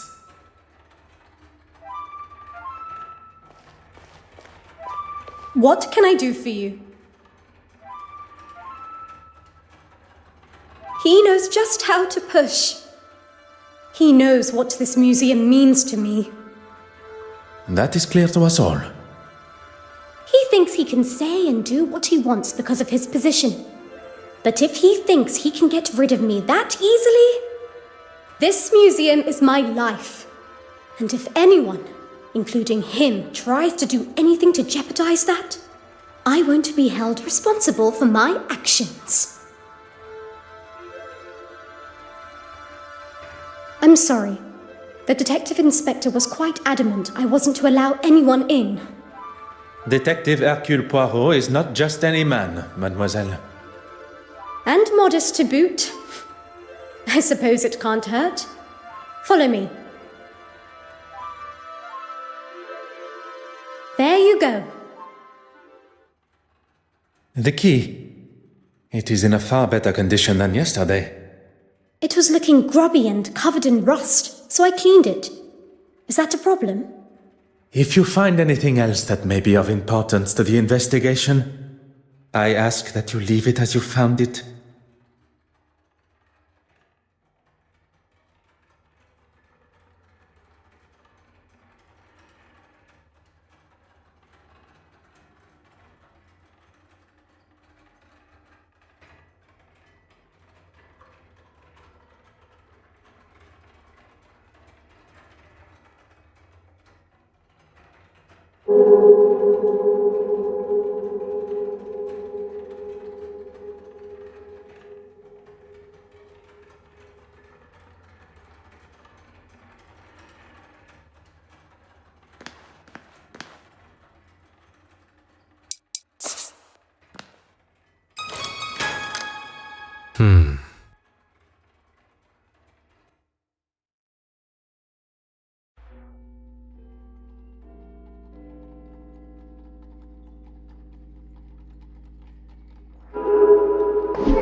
Aha. Ah. Hmm.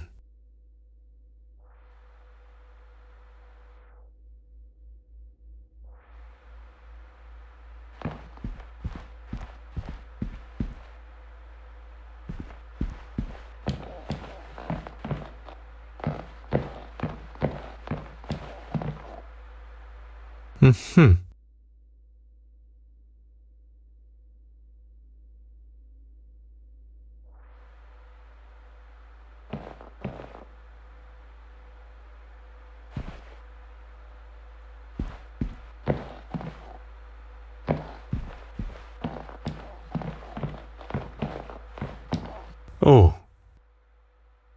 Oh. Huh.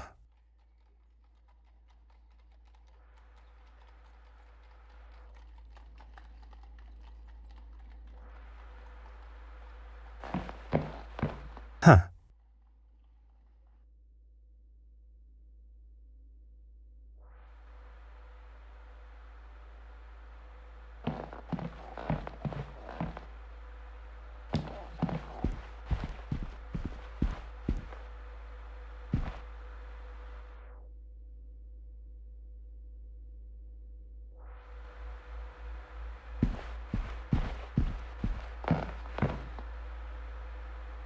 Hmm.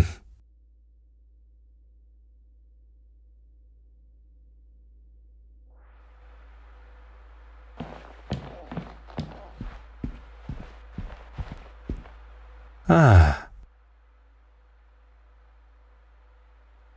Oh.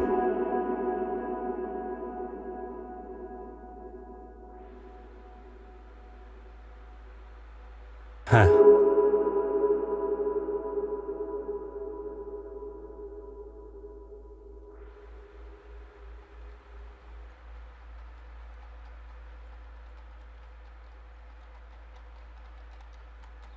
Huh.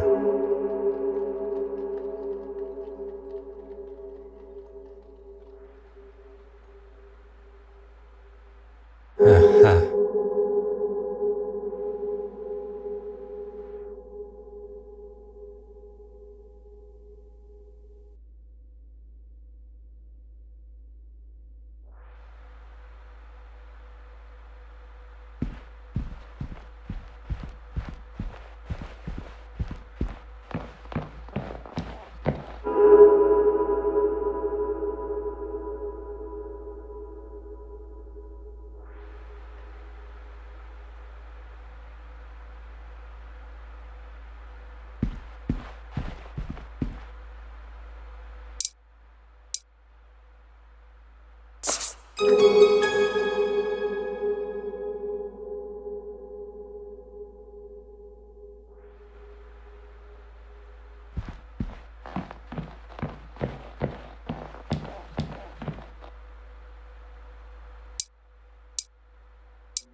Magnifique.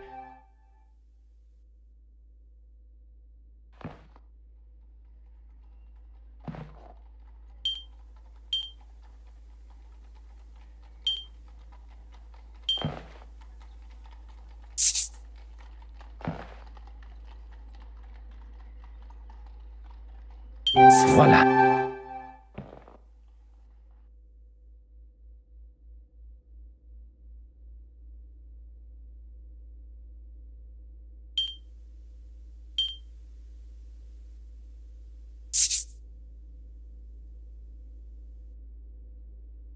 Hot on the culprit's heels.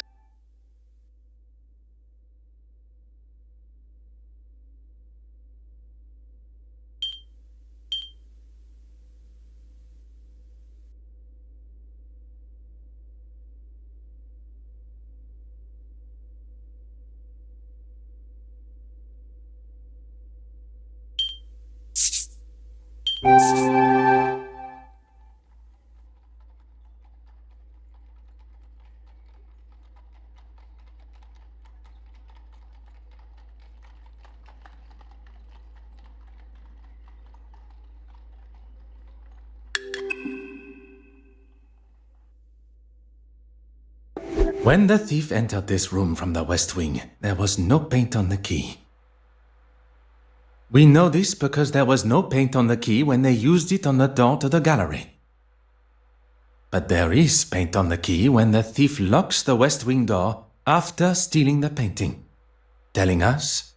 The key got covered in paint in this room. Oui, and only after the painting was stolen. So, what happened in between locking the door to the gallery and leaving this room to lock the west wing door?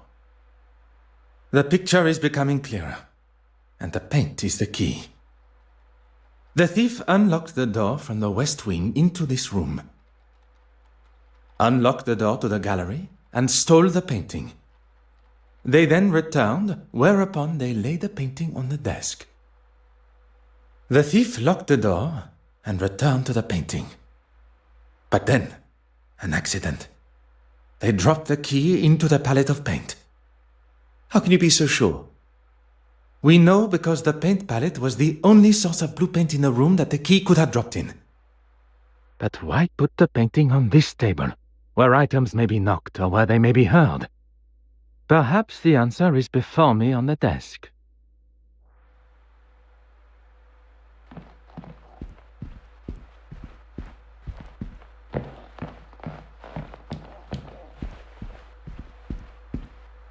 Oh.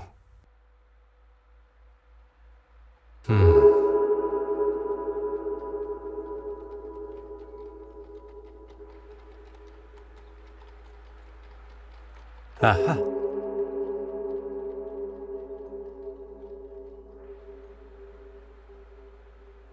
Ah.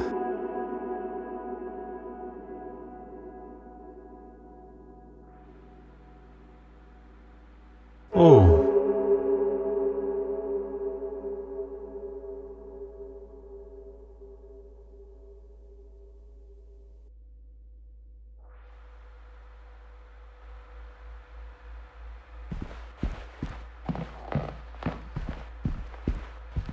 What do you need? What can I do for you?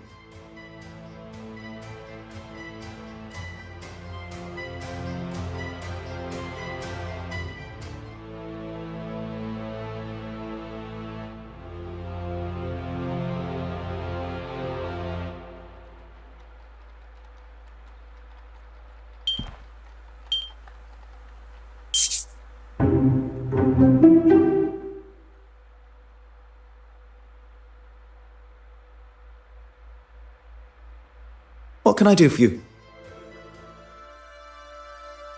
Merci, monsieur.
Gentlemen, have you seen Miss Babanian?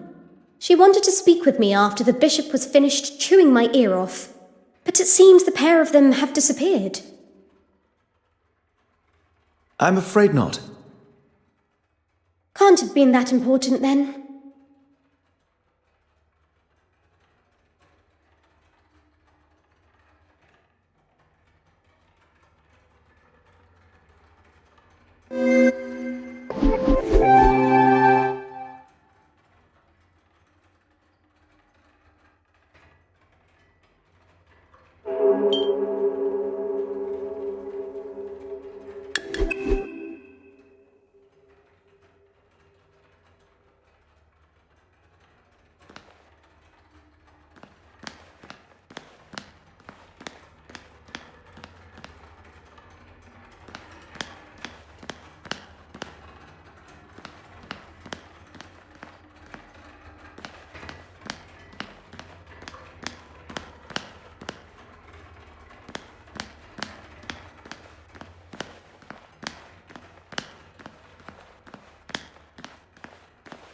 What can I do for you? Merci, mademoiselle. That is all for now.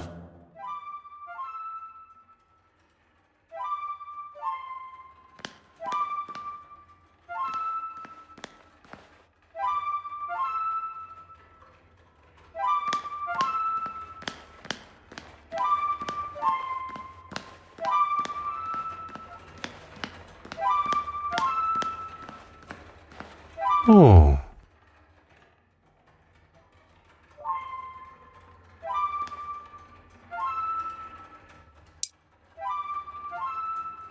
Huh.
You're just full of questions, aren't you? Where did you get that? It was found in a vent at the museum. Perhaps the very last thing I expected to find. Yes. Well, thank you. I knew I had lost it somewhere. A clearly valuable ring has just been returned to Madame, and she acts as though it means nothing to her. And I would not describe throwing a ring at one's husband resulting in it being stuck in a vent as a case of losing it. It is clear Madame Hélène felt no sickness at the gala, rather anger. In a moment of rage, she threw her ring at her husband before exiting the museum. And having seen the damage that she has caused in her own dressing room, one can conclude that it was the state of her marriage that allowed her emotions to get the better of her and act so rashly. You have been most helpful. The detective inspector will now be able to see as plain as day that Mademoiselle Court Smythe is the guilty party. Now to find him. With the other remaining guests' movements all accounted for, she was the only one capable of making haste with the painting.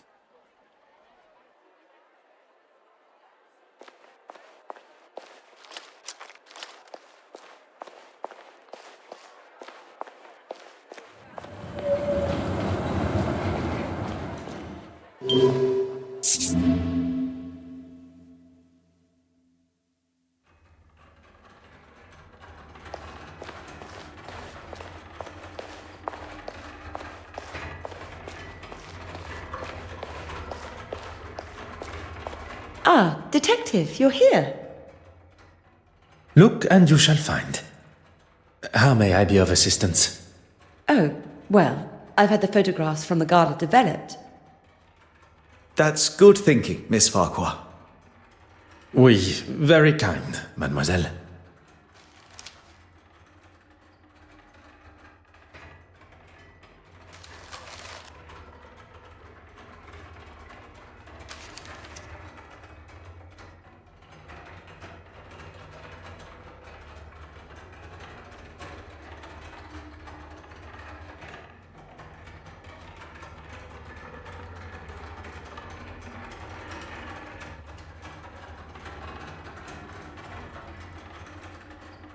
There is nothing left for us to do but to take our findings to Detective Inspector Hardwick.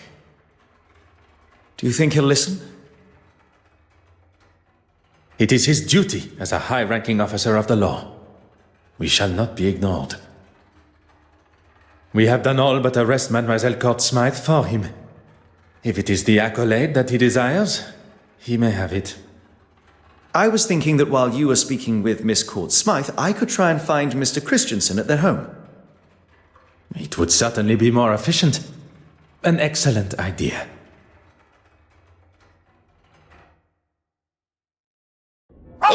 Him with a funny accent. He was here earlier asking the same questions. All I want is a bit of peace. I'm terribly sorry for the inconvenience. We are... Monsieur Hastings, your assistance is required immediately.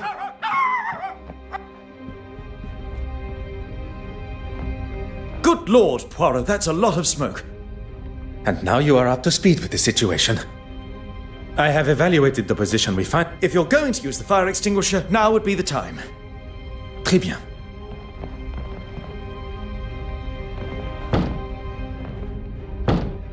That's it. One more should do it.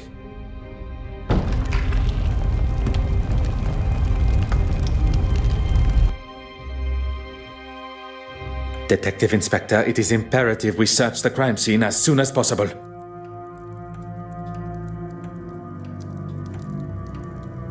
You mean my crime scene?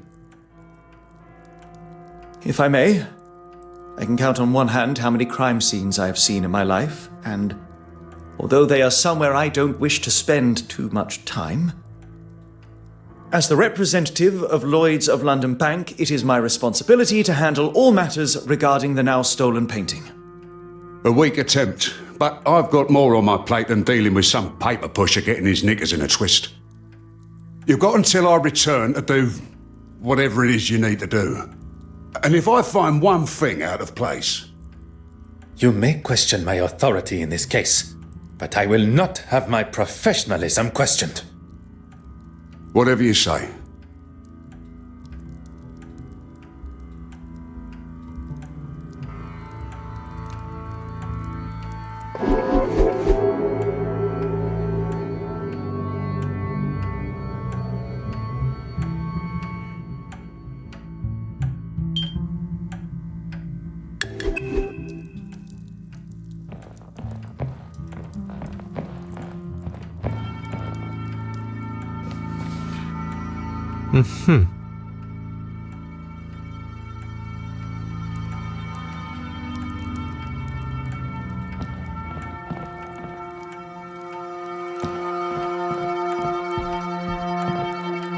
Huh. Oh.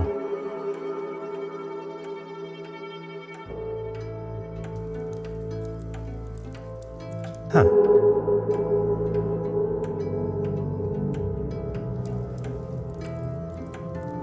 Aha.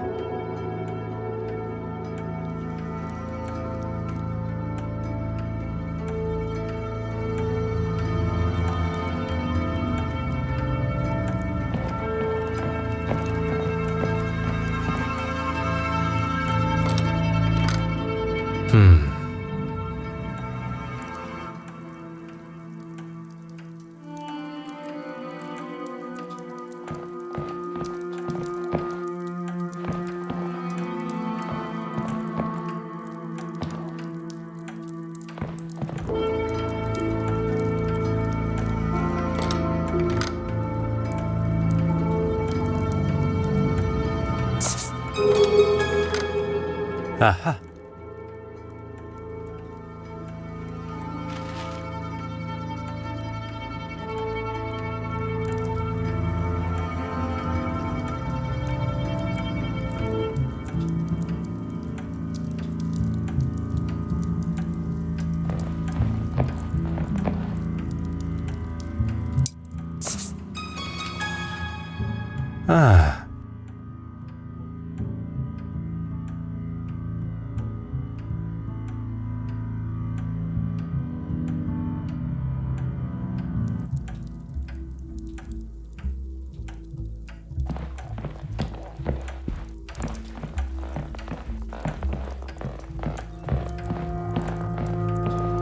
Ah. Ah.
Oh.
Didn't you speak with her neighbor before? Might she be able to help?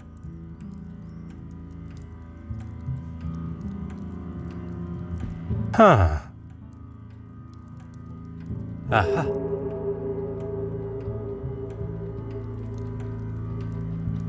Oh.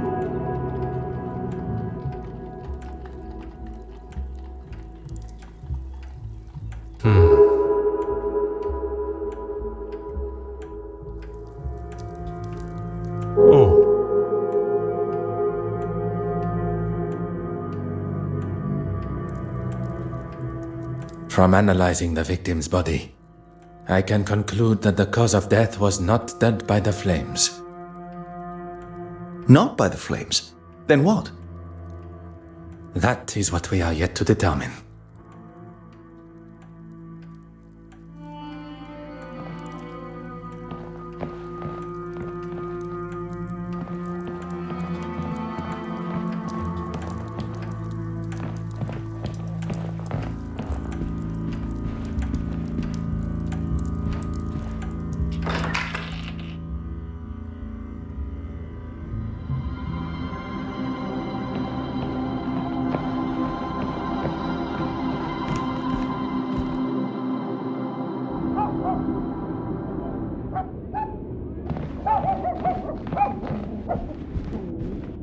Is it that copper again? What do you want? I was hoping to ask you some questions regarding the fire. May I ask your name? You aren't coming in. You can get that into your head now. Mrs. Colsham. Camilla Colsham. Merci, Madame Colsham. She hardly had any visitors, but yesterday it was like she had a sign up offering out free ale. If you would be so kind as to talk us through the events as you remember them.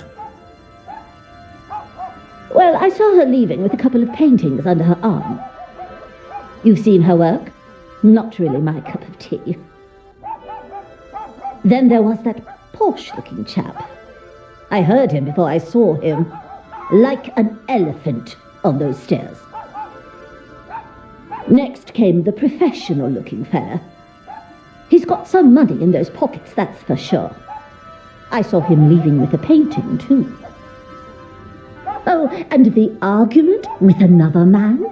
I couldn't hear what it was all about, but he had a set of lungs on him. You are doing a wonderful job, Madame Colsham. You can keep the patronizing tone to yourself.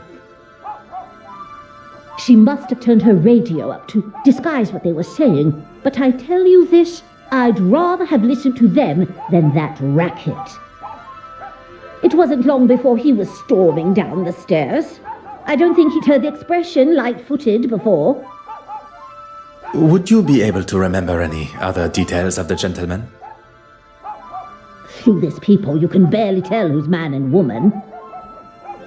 I didn't hear her leave, but when I heard that door downstairs slam, I knew it was her. I opened my door and gave her what for. And you know what she did? She waved me off, bottle of bubbles in hand, ranting about being dry. She looked 2 sheets to the wind, if you ask me. Only after did she turn the radio down. I wasn't going to waste the peace and quiet, and I got ready for bed. I was getting right into the exciting bit of my book. Perkins' first one, you know. I do like Perkins. Well, that's when I first smelt the smoke coming from the hall. And then you lot showed up. Merci, Madame. You have been most accommodating. Oh, and I found this in the garden. It's obviously hers.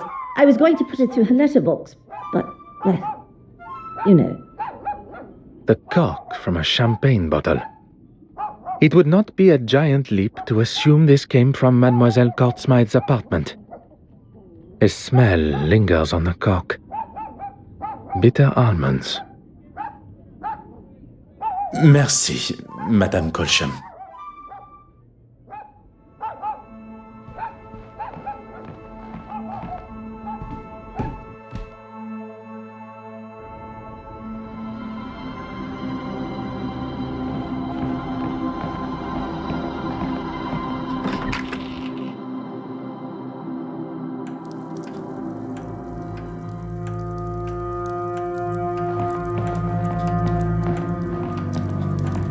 Monsieur Hastings, your assistance is required. Of course. What do you need? What can I do for you?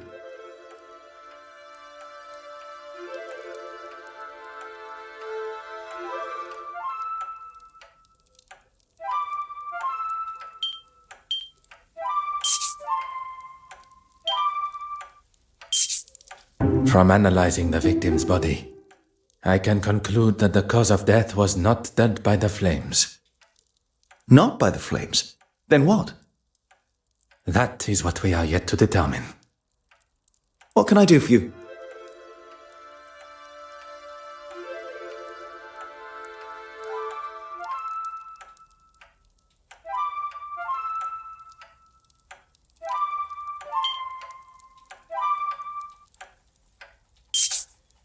Mr. Poirot, you are a genius. What can I do for you?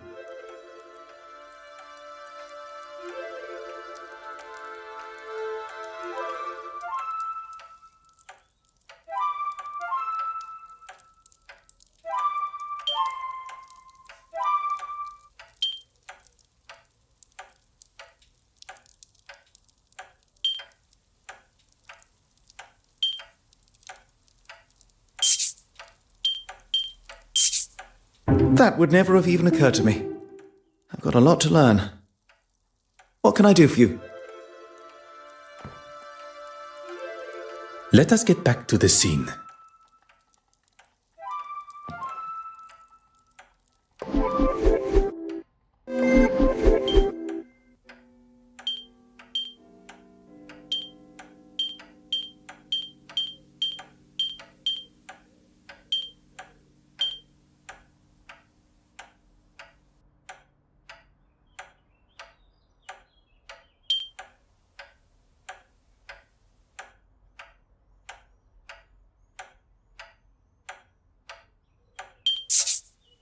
What a revelation!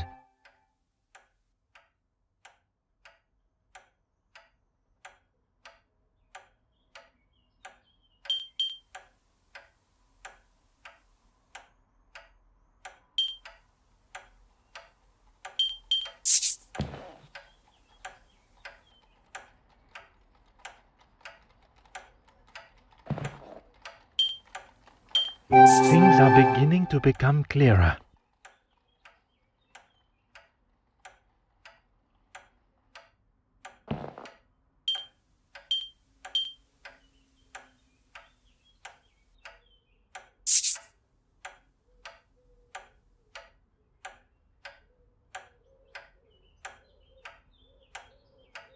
The pieces of the puzzle are finally coming together.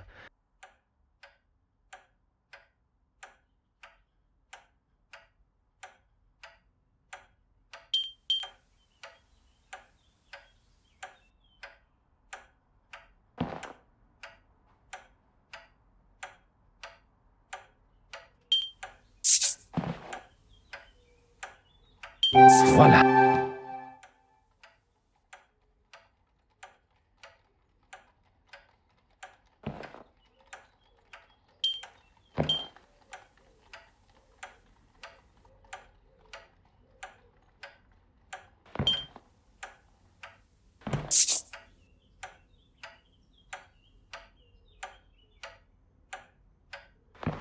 I should not be surprised by my own skills of deduction.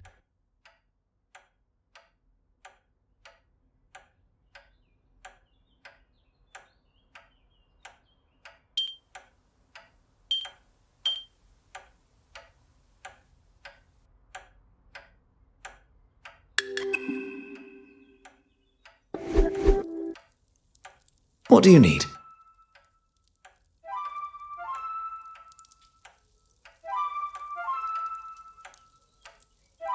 What can I do for you?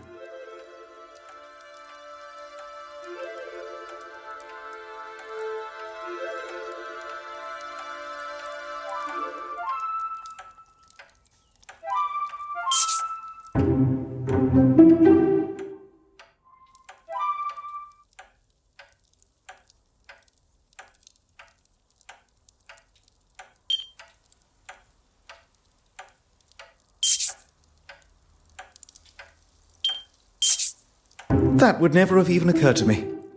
I've got a lot to learn. What can I do for you?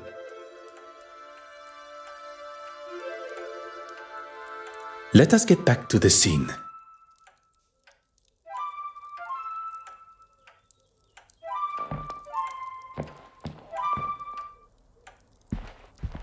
Huh.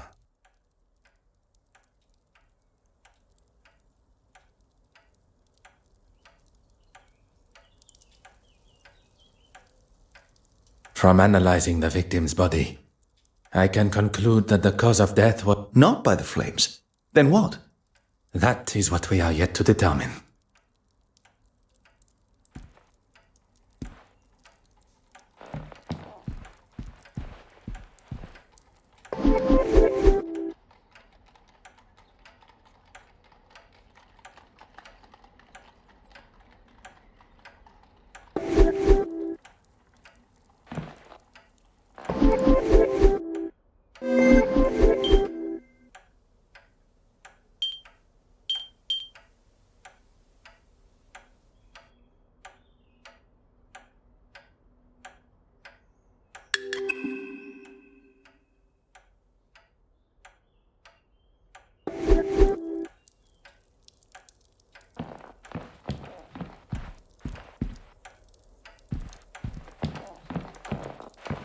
What do you need?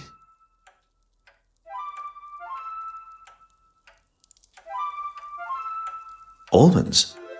I've never had champagne that tasted of almonds. One would hope not. Mademoiselle's lips may hold the missing clue we require. Of course, the painting. Irene had made forgeries of the penitent Magdalene painting and was likely selling them for a pretty penny, I might add. It wasn't an accident. It was set on purpose, using turpentine to douse any evidence of them being there, and the forgery. An almost perfect execution, had we not arrived in time before the evidence had burned away. But why try and get rid of the necklace? Spoken like a true detective. What can I do for you? Let us get back to the scene.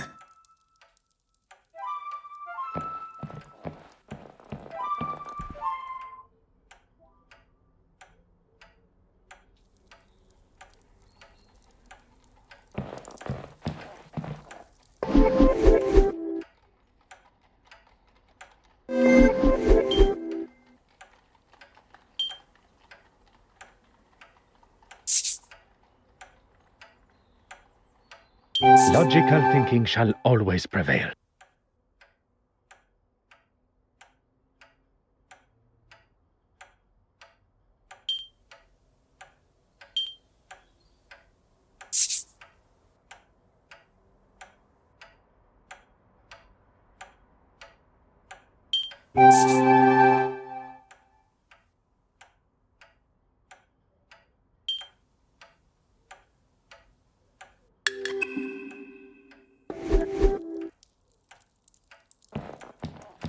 What do you need? I don't know if I'm cut out for this. Take your time. Consider what we have seen and learnt of Mademoiselle Courtsmith's time here yesterday. Okay, firstly, we know that she had a number of visitors and an argument with one of them. Among these visitors, one left with a painting, perhaps another forgery. Très bien. Irene wasn't drinking alone, and whoever she was drinking with likely poisoned her. The killer used a syringe to inject a liquid form of the poison through the cork and into the bottle. Potassium cyanide. Traces of the compound can be found in nature, but dangerous levels, such as those present, can be detected by its notable almond smell. And she fell victim shortly after in her chair.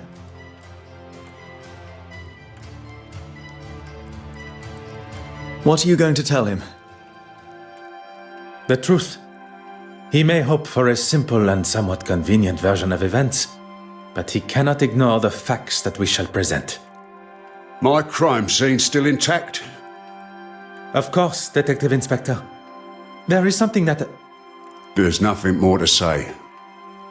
Pardon, Detective Inspector.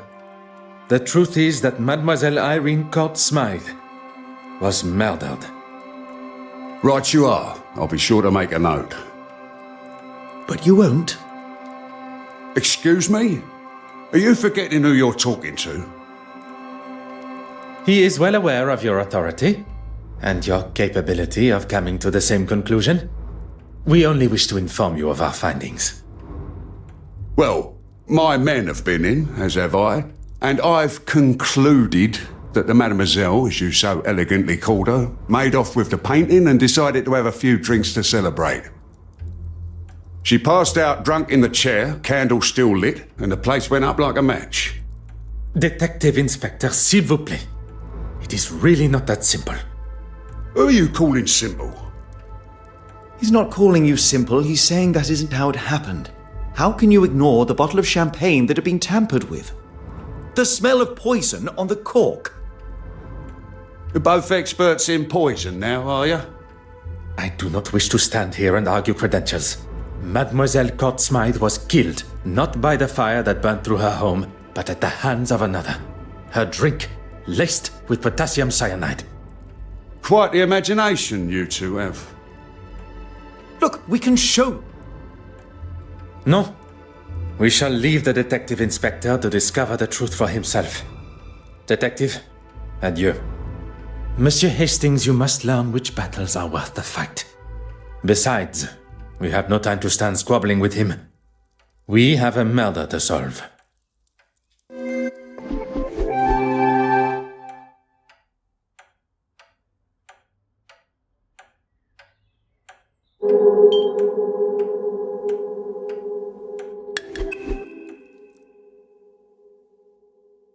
That was quite a night. I feel exhilarated, yet exhausted. Triumphant at what we have discovered, but mournful for Miss Court Smythe. It is being able to control those emotions and still see the bigger picture that separates the best detectives from those that merely like the thought of such responsibility.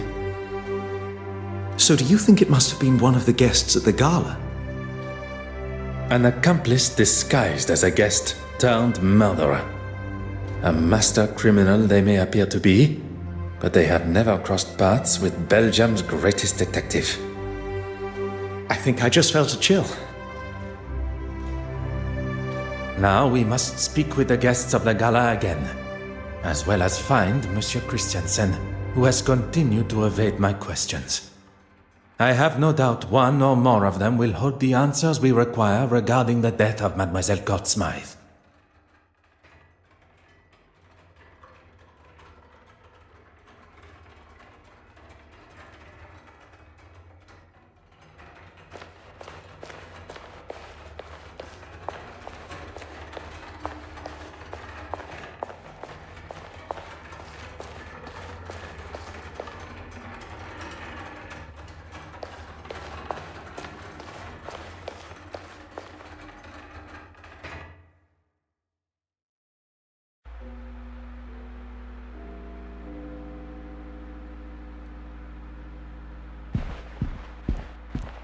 Mademoiselle, do you have a moment to spare?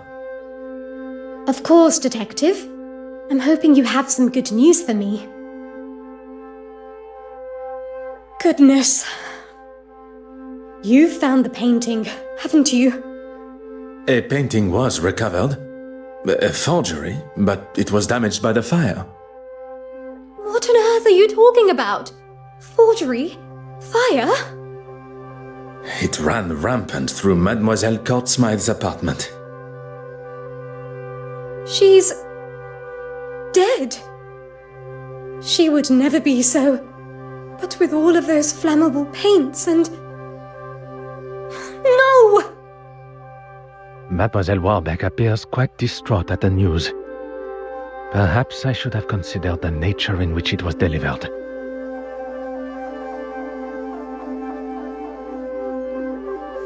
I respected her as an artist and a friend.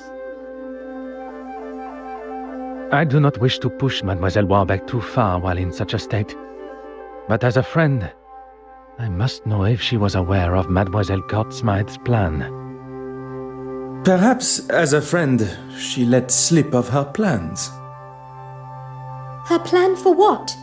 Stealing the painting? Making a forgery? Do you really think I'd let her do that?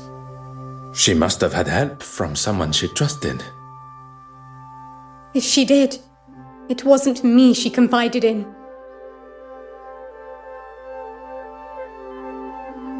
I've been here trying to calm down the trustees.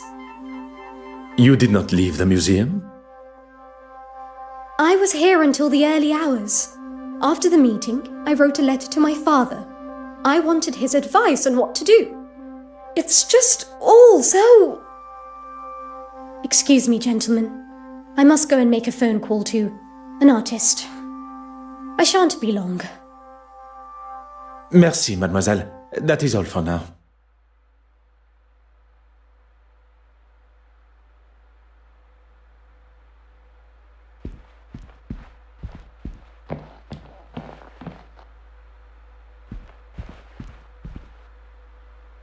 Oh.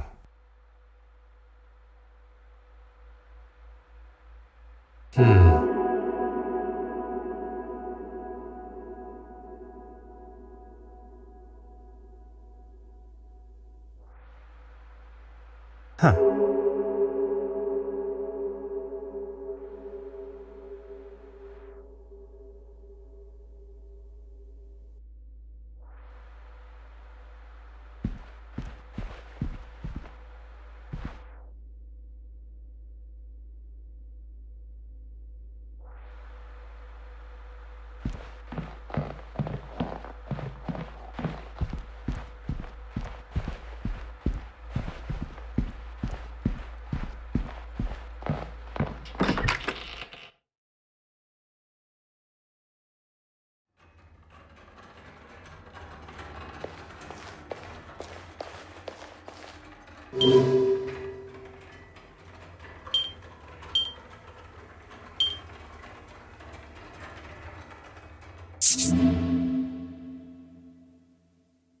Monsieur Aylesworth. Ah, a detective that actually seems to be doing something to find my painting. What can I do for you? Quite well, thank you. The infirmary discharged you already? With a clean bill of health. I didn't want to wait around using up valuable resources. An honorable gesture. I was straight off to the House of Commons. I take it you haven't read today's newspaper? I'm afraid I have had more pressing matters. It certainly makes for an interesting read. I was not aware reporters were permitted inside the house. They aren't. I left and went to the London Illustrated News office. I gave my statement there. I can't for the life of me remember the chap's name. Rather pleasant, though. Anyway, you're a busy man. I'd hate to take up too much of your time. It does not take a great detective to pick up on Monsieur Aylesworth's ever so subtle hint. Is this about the insurance claim? It was merely a necessary precaution. I'm sure with you on the case, it won't be long before it's returned. I do not doubt my abilities to return the painting, but I question why he felt it necessary to talk of sensitive details regarding the investigation to a national news outlet. It would not surprise me to learn of him using his loss for cynical gain. I assume you saw the article in the paper? Oui, monsieur. A fantastic opportunity for you to express your political opinions. Oh, the people must know what I stand for. I'm here for them. I will not take up any more of your time.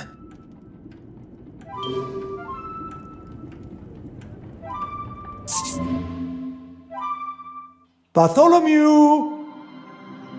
Here, puss. Where are you? Bartholomew! Enough now! Out you come!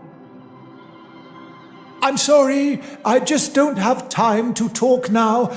I have to find Bartholomew. Have you placed a missing persons report?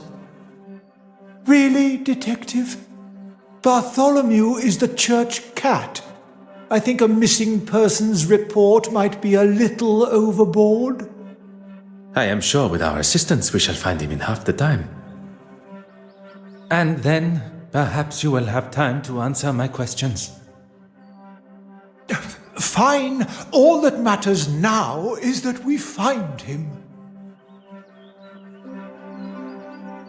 His name is Bartholomew, and I'd appreciate it if you spoke of him as such. Pardon. When did you last see Bartholomew? Better. Well, you see, the poor creature took an interest in my easel. He leapt up, knocking over some of my supplies, and gave himself a fright. He bolted out of sight, and I've not seen him since. Merci, Your Grace.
I didn't think I could make it any clearer.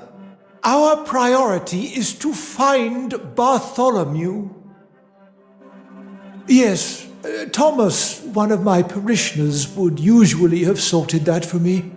But he decided this weekend, of all weekends, was the best time to holiday to Margate. Where did you say the glass was broken? The easel. I was painting, and Bartholomew was obviously in a boisterous mood and knocked over the water jar. Merci, Your Grace.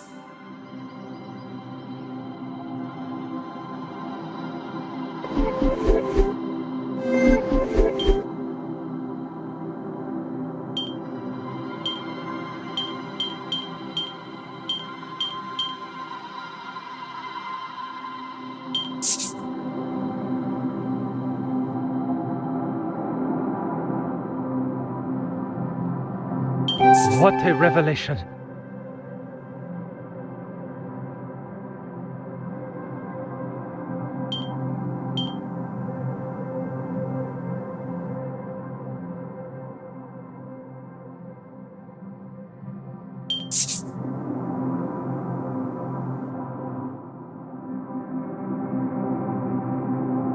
One step closer to revealing the truth.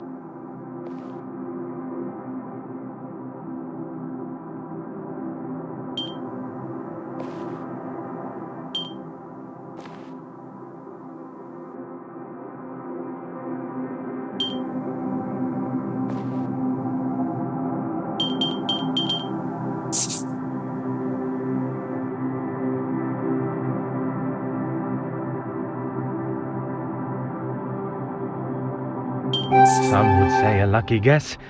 I would say a moment of genius.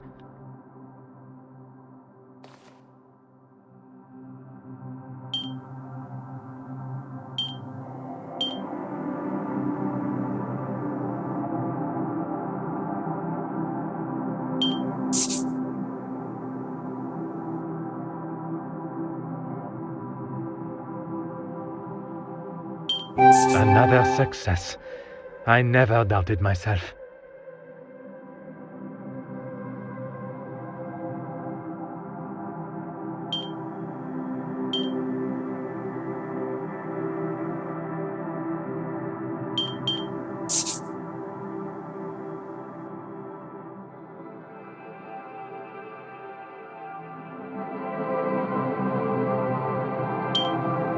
Magnifique.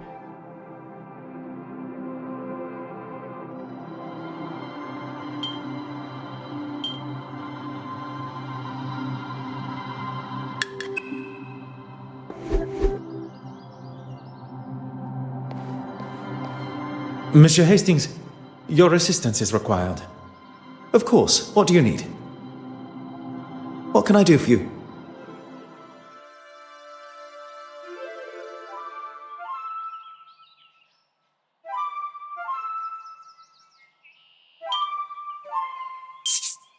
That would never have even occurred to me. I've got a lot to learn.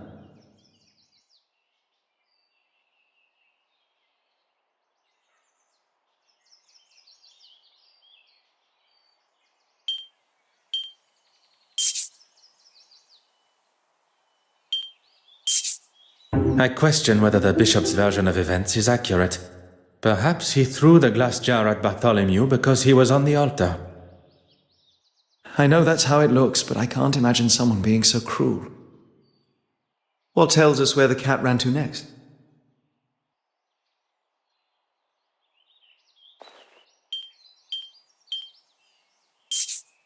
Poirot, you are a genius.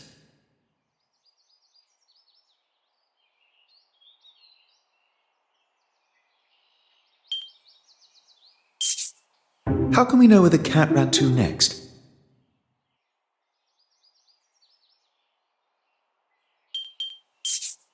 Poirot, you are a genius.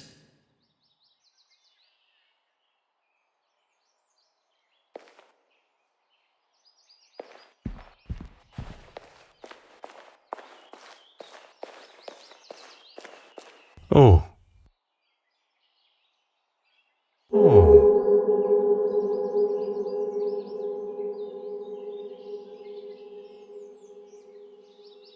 Ah.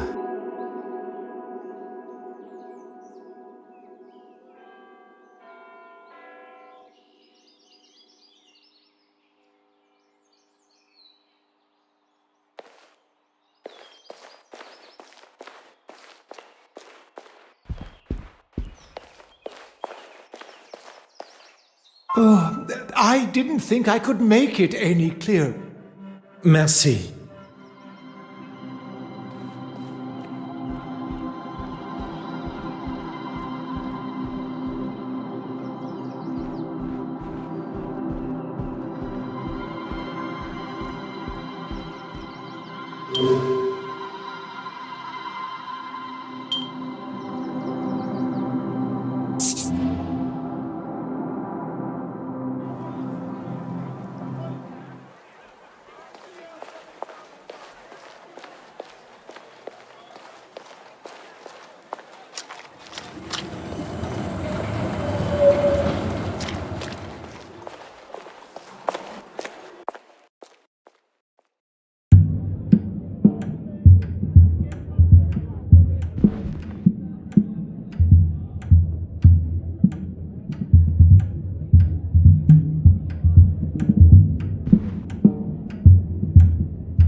Bonjour, madame.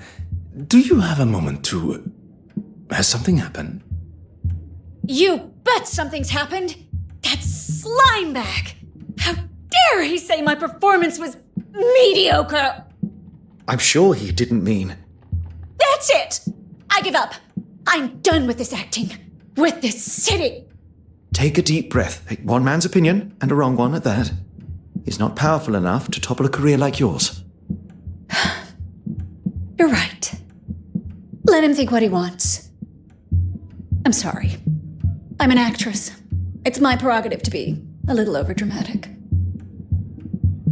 Very impressive, Monsieur Hastings. A position in negotiations would suit you well.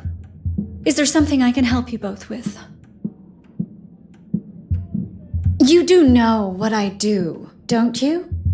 I was on stage, performing in front of a packed house. I did not mean to. Zach. He was there. You two seemed pretty friendly. He'll tell you. So will that Russian lady from the Gala. She was with him. Monsieur Demire and Mademoiselle Babagne. Together. Très bien. Oh, he's already seen it. I told him he didn't have to come. A supportive husband indeed. Yeah, real supportive. Your guess is as good as mine. It is most important that I speak with him. Then you've got a missing painting and a missing husband on your hands because I haven't seen him. Look, I don't think I can take much more today. Mademoiselle Court Smythe was found murdered last night. Okay. I thought perhaps the news would be a little more jarring. Oh, don't get me wrong. I don't really want to hear about anyone dying, but me and her... Well, there's no love lost. Madame Allen's nonchalant response has certainly caught me off guard. You have been most helpful.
You're just full of questions, aren't you? You have been most helpful.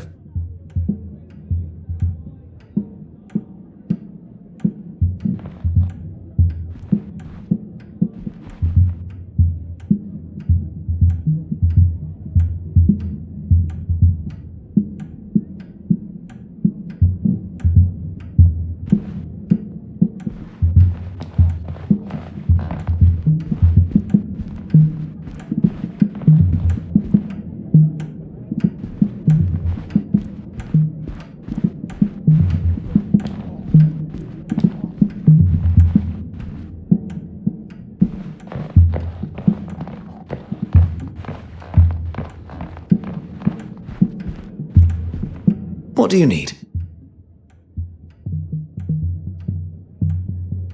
That sounds rather ominous. I would not ask you to do something I would not consider doing myself. Only on this occasion it is I that must execute the other part of the plan. What do you need me to do? Madame Hélène, you must hold her attention while I take the opportunity to look around. I certainly can. I'll appeal to her love of attention. Mrs. Allen, that photograph there, is that really you on a live film set?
Gentlemen, what can I do for you? I was hoping to speak with Mademoiselle Farquhar. I'm afraid she already has her hands full with the story. Unless you've come with a bigger one than what she's working on.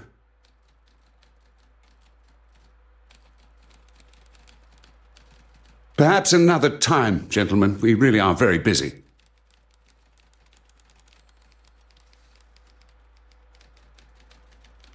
Perhaps another time. Perhaps another... Let's not be so hasty. That could be just what we need. Gentlemen, what can I do for you? This is your office. It's very impressive. Mademoiselle, would you have time to answer some questions? I don't really have time right now. Perhaps we can schedule... I assure you I shall remain focused and my questions relevant. Fine. Make it fast. Is she all right? I'm afraid not. Heavens. How awful. Did she have any close relatives? I do not believe so. And her parents have both passed also. She was the last remaining court Smythe. A question I did not expect. Although at least she is showing some form of compassion for Mademoiselle Court Smythe's family, or lack thereof. I only met her recently in a professional capacity. What are they going to do with her exhibit? I cannot say, but they may not be as forthcoming with her work now. I'm sorry, Detective. I don't understand. Mademoiselle Court Smythe was behind the painting's disappearance, and a forgery was discovered in her apartment. So she stole the original and made a forgery? What heavens for? That we are still yet to learn. Am I a suspect? We are just trying to gather all the information. Isn't that right, Poirot? Oui, that is correct. I'm sorry. It's just a lot to take in at once. I was working late into the evening yesterday. I had to get my article on the Gala written. And the photographs, they had to be developed. There was probably someone still around in the office if you wanted to check. I'm sure you want to have every I dotted and T crossed. Really? I must have been so busy not to notice him. At least you can be sure of where I was. Was there anyone else present in the office? If Mr. Aylesworth was there, Nathaniel, my editor, must have been. It strikes me as rather strange that Mademoiselle does not recall seeing such an important figure in the office. But not everyone can be as observant as I. I shall speak with the editor, as he will be able to confirm the presence of both in the office. Merci, mademoiselle. That is all for now.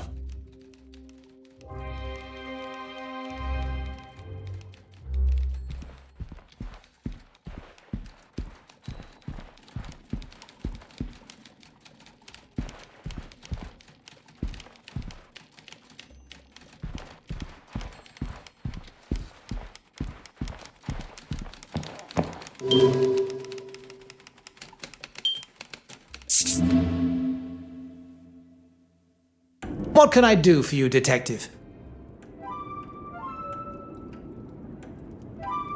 Well, Detective, this is a surprise. A surprise, monsieur? I wasn't expecting to be on the receiving end of an interrogation. I had nothing to do with the fire or her death. You are aware of Mademoiselle Court-Smythe's demise? There isn't much in this city I don't know about.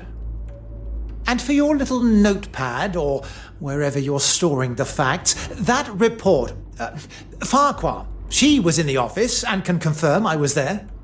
It appears that Monsieur Aylesworth is more preoccupied with proving his innocence than showing any compassion for Mademoiselle Court-Smythe herself.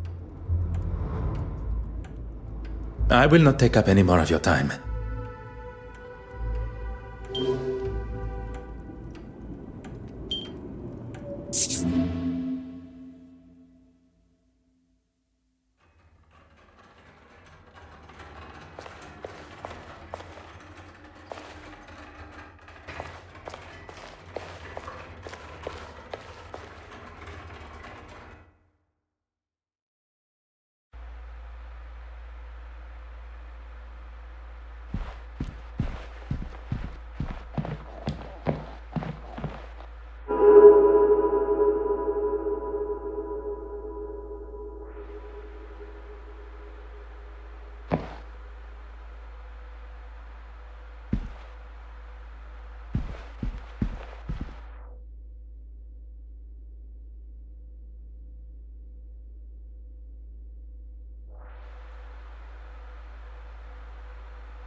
Voila.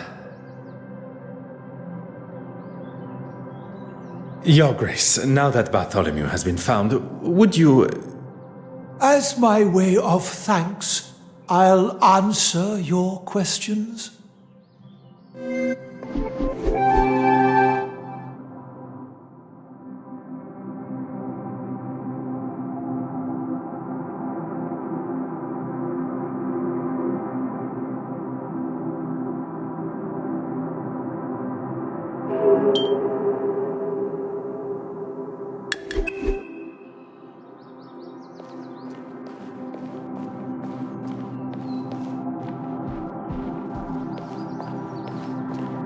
Very well. Get on with it.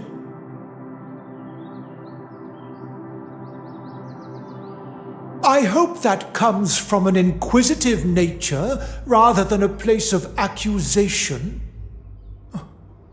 I was at a museum trustees meeting, trying to finally make a decision on that girl. You mean Mademoiselle Warbeck? Who else?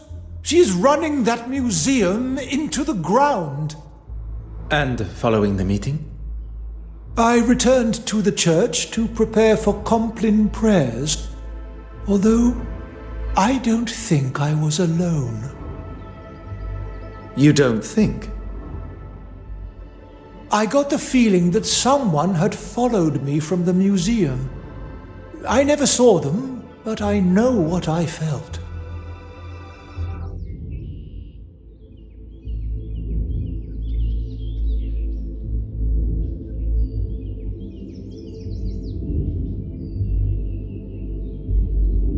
None. I knew her merely by reputation, and a questionable one at that. Do you want to tell me what all these questions are about? Mademoiselle Court Smythe was murdered last night. If you plan on being the bearer of such news, perhaps you should think of going about it with a little more civility. How did the young girl die?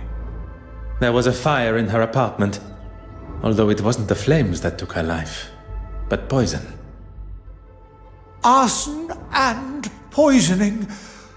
Oh, what is this world coming to? Bishop Mountjoy claims he barely knew Mademoiselle Court Smythe, but still showed a level of empathy I was not expecting. Perhaps I judged his blunt facade too quickly. Oh, found it? Really? Oh, heavens be! The Lord has shown his will once more.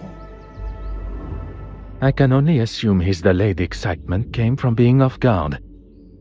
Unfortunately, I must turn his elation into disappointment. If your grace would allow me to finish, a forgery of it was found in Mademoiselle Court Smythe's apartment, but it was destroyed in the fire. She was the thief all along? Well, that just... A forgery? You mean she made a copy of it? It appears that way. I will rightly light a candle for her soul this evening, but that will not give her absolution from what she faces kneeling before our Lord.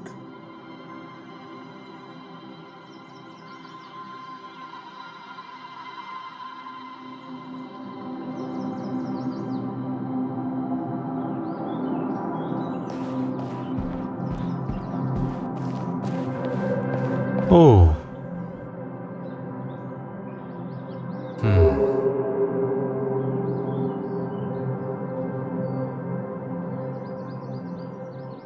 Huh.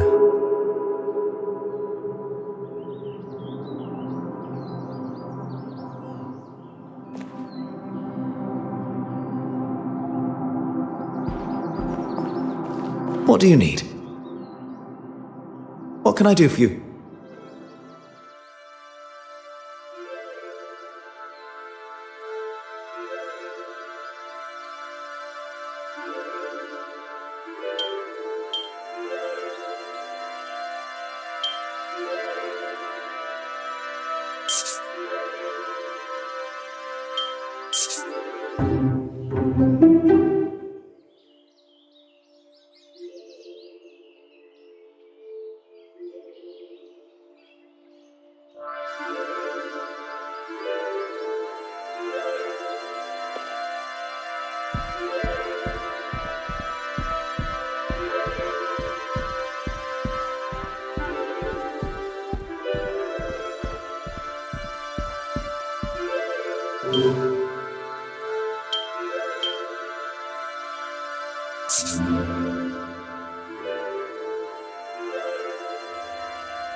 It looks like she was telling the truth after all.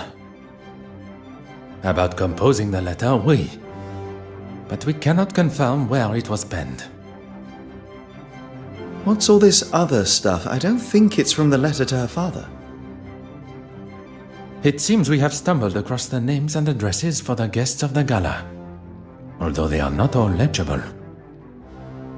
We have gathered all the information we can from the guests at the gala, all except Betty's husband, Mr. Christensen. Oui. We are now in possession of his address, where he is no doubt hiding like a frightened young boy avoiding his headmaster's ruler.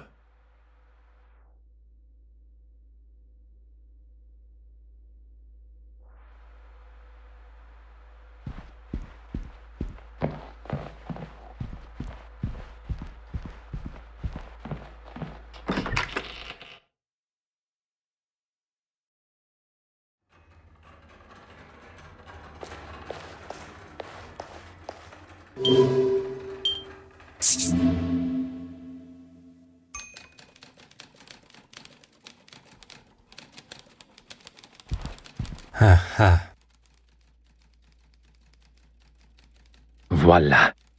And just like that, the address of Monsieur Christiansen's apartment. Remind me why we've lied our way into a man's apartment while he's not here? Monsieur Christiansen was accused of harassing a young lady who has now been murdered, and he has not been seen since, even by his wife. Does that not strike you as peculiar? Do you really think he could be capable of murder? I believe everyone is capable, under the right circumstances. And right now, I believe Monsieur Christiansen is in that position. While we have no suspect to question, let us use our time wisely and search for clues. Leave no stone unturned.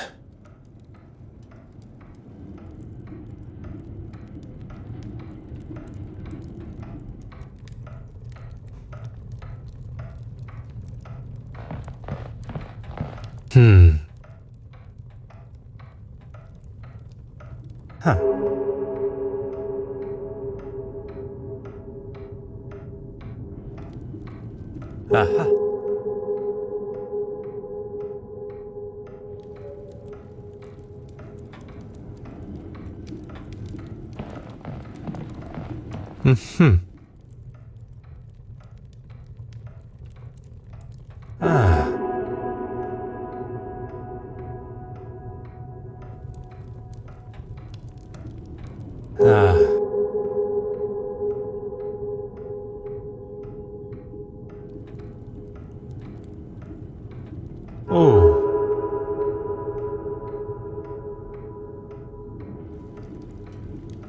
Aha.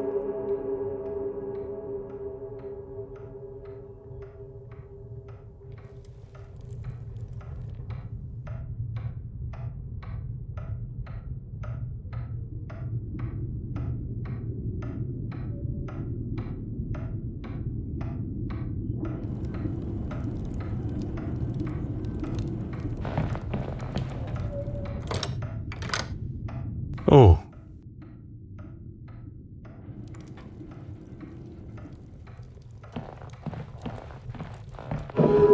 Huh.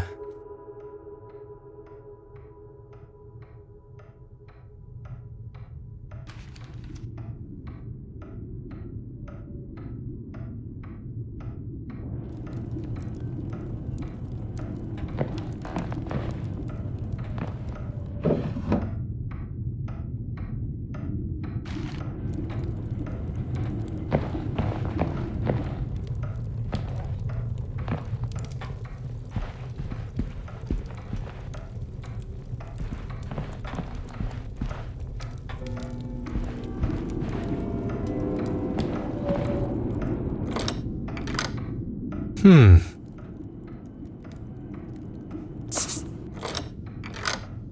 Huh.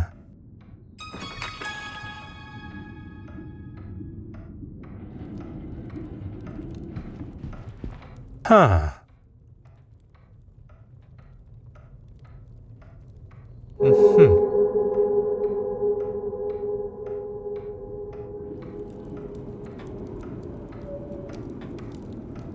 Oh.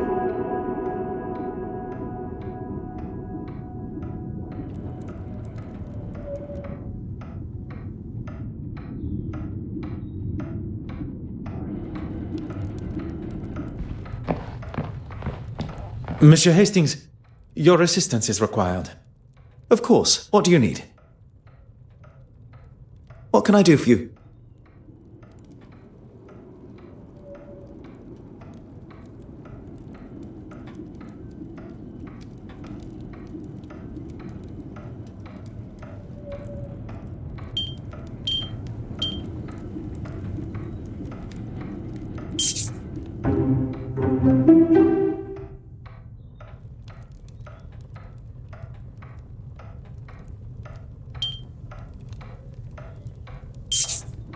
Monsieur Christiansen was at the scene of the crime smoking with Mademoiselle Court Smythe before her death. Could he be the holder of the original penitent Magdalene painting? He may very well have hidden it here.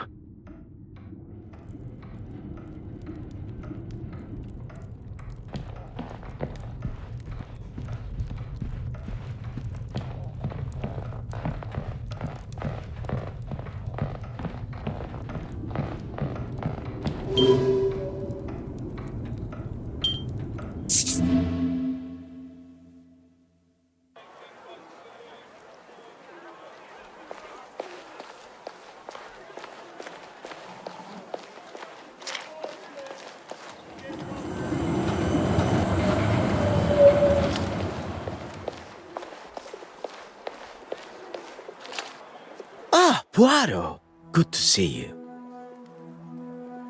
The feeling is mutual, Monsieur Demire. You and your formalities. Let's talk over here. Is everything all right? Miss Farquhar is interviewing Betty. I thought we should talk privately over here. I heard about Irene. Tragic news.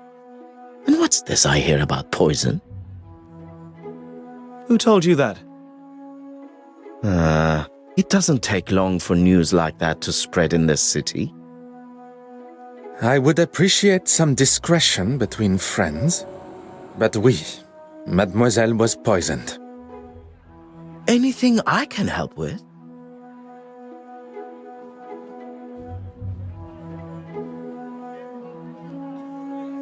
I won't take offense, as I know you're just doing your job.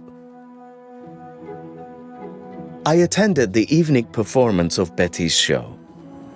Anastasia and I had a grand old time. She accompanied you as your date? She was at a loose end after the gala. Don't worry, I'm not here to tread on any toes. I mean, he can hold a conversation of sorts. You do not think particularly highly of him. I've never had a problem with him before. Look, I ran into him last night in a bar after the show, and by the looks of him, it wasn't his first drink of the night. He was trying to sell me a lucrative business opportunity, a way we could both make some quick money. Did you take him up on his offer? God, no. When someone offers you something that sounds too good to be true, it usually is. That was some weekend. You should get him to tell you about it sometime.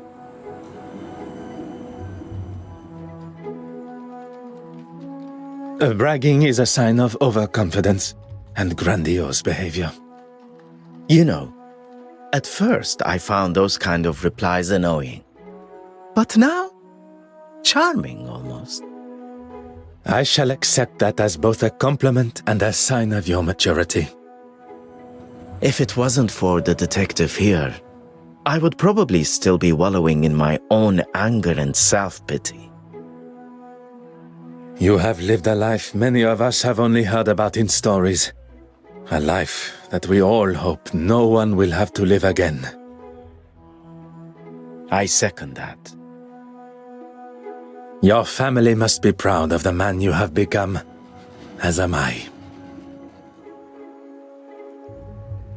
I will not take up any more of your time.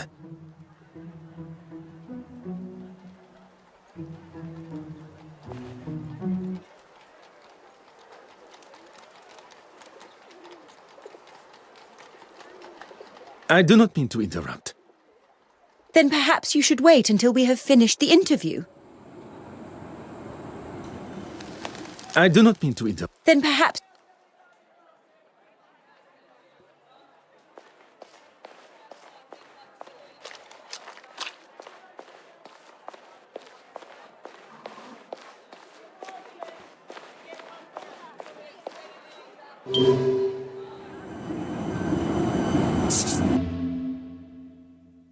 Gentlemen, you're back. Allow me to introduce myself properly. I am Detective Hercule Poirot of the Kingdom of Belgium's police force. You should have led with that before. Nathaniel Dryden, editor of the London Illustrated News. My apologies. I was not aware of your position on our initial meeting.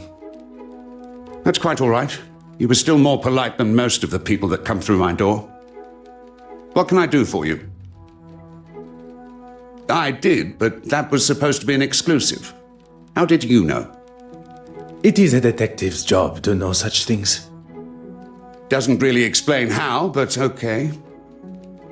He said he had something to tell me that was going to blow me away. I couldn't say no. Indeed, she was. Although she was working on her own story, so I left her to it. At no point did she leave the office? She's a very hard worker and won't leave until the story is just how she wants it. Needless to say, she outstayed me. She had photographs to develop too, so was in the dark room for some time. I'm sorry, gentlemen, but I have another appointment, if you don't mind. This place is usually full of all sorts that think they have a story for us, or want to know more about something we've published. I was meaning to mention that to Florence, actually. Mention what, monsieur? A young foreign girl came in asking about a piece that was on show at the museum. Originated in Eastern Europe somewhere, and Florence had written an article on it. Did she say why she was so interested? She said she was researching its journey from its first home with an affluent family. I forget the name. I couldn't tell her much more, besides that it was going to be moved from the museum shortly. No doubt into another exhibition somewhere. Could this inquisitive young woman have been Mademoiselle Babagna? But why so curious about that particular piece of jewelry? Merci. You have been most accommodating.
Ah.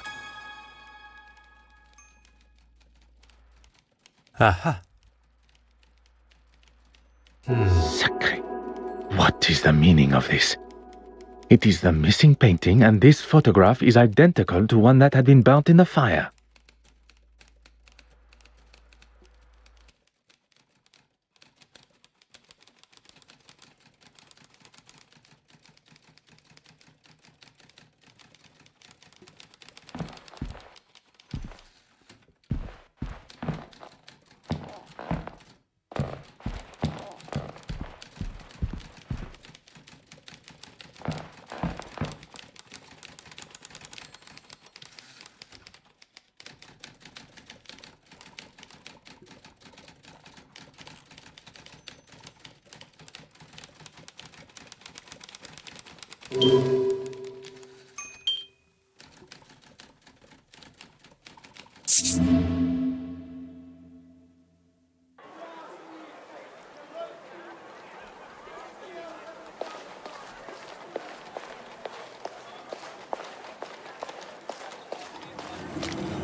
Mademoiselle Farquhar, could I speak with you for a moment?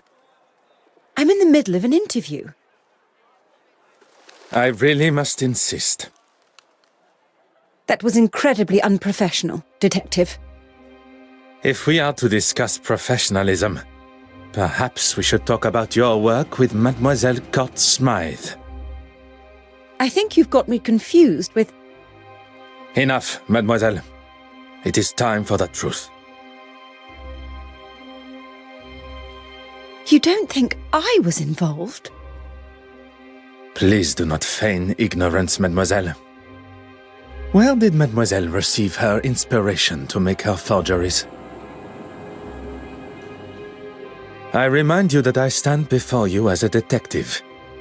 It would be wise not to continue this charade any longer. Poirot, maybe we should... Monsieur Hastings, if Mademoiselle Farquhar requires someone to speak in her defense, she can contact a lawyer. That won't be necessary. She asked me to photograph certain pieces of art, that's all. I didn't know what she was doing with them. I swear. I have no idea. I thought she was just trying to help my career, and I needed it. Your career does not appear to need the help of a criminal. She had such confidence. She knew all the right things to say. And she got exactly what she wanted from you. I was financially dependent on her. She paid for the lifestyle that I had found myself in, that she pushed me into. Couldn't you have just said no to her? And risk her exposing me for what I had done? She was the one holding all the cards. I had no way of proving it was all her plan. I had no other choice but to do what she said. Merci, mademoiselle. That is all for now.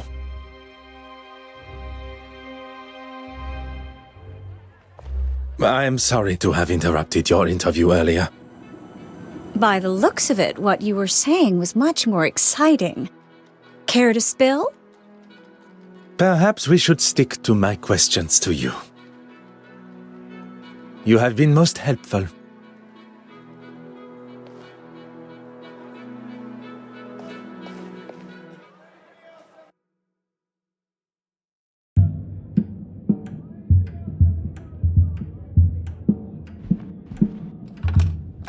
Huh.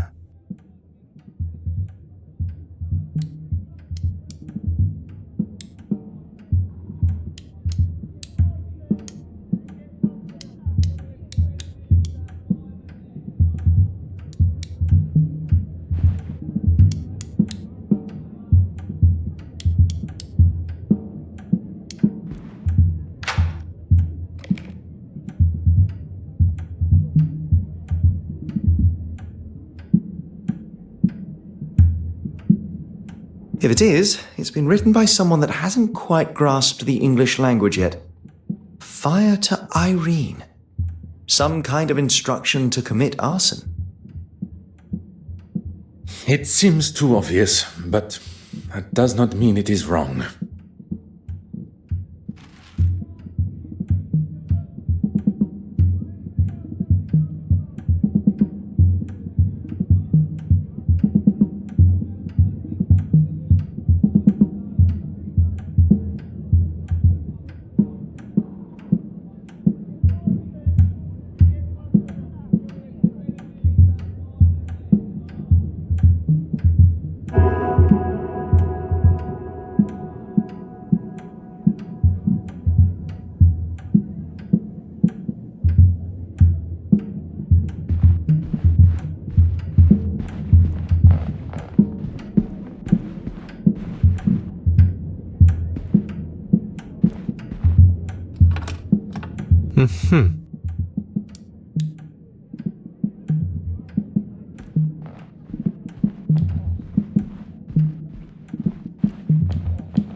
Bonjour, mademoiselle.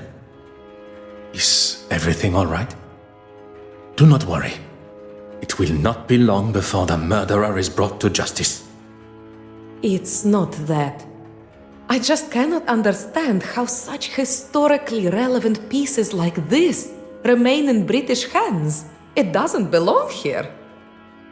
I'm sorry, mademoiselle. I do not have the answer. I'm sure they are well maintained, if that is any consolation. No, I'm sorry. I'm sure this is the last thing you wish to be talking about. Is there something I can help you with?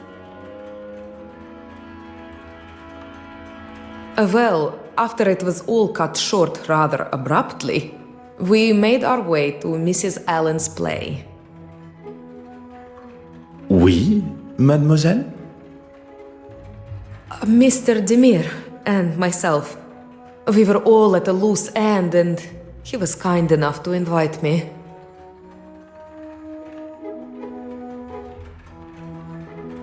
Oh, I wasn't aware Mr. Hastings was to be the focus of Florence's article. On the contrary, it is only one of many she took at the gala. What interests me is the brooch. Would you believe I found it? Amazing how careless some people can be. And you were intending on returning it? Of course! It just slipped my mind with all the commotion of the painting. Mademoiselle Kortsma no longer requires it. I shall hold on to it for now. Yes, and it was something that I wanted to speak with you about, actually. At the gala, I spoke with the bishop and he mentioned a painting he had seen last year. But it was one that I'd read had been stolen. He couldn't have seen it when he said, unless... Well, it didn't sit well with me. So when Evelyn escorted you both to the restoration room and he left, I followed him.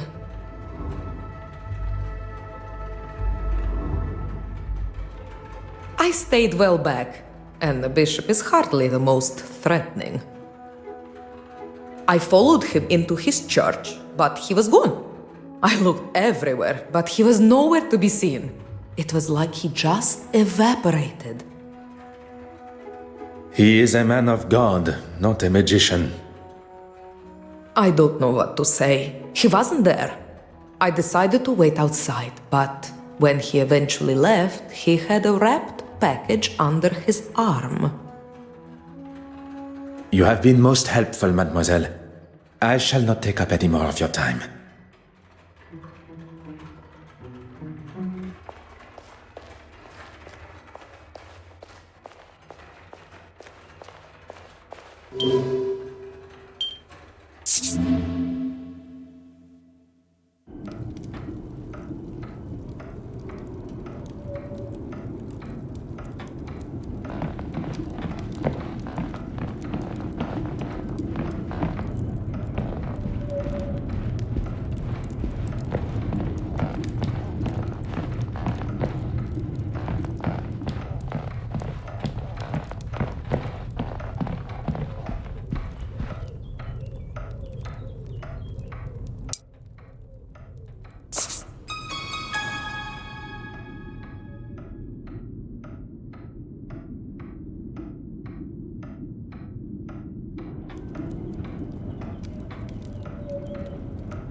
Huh.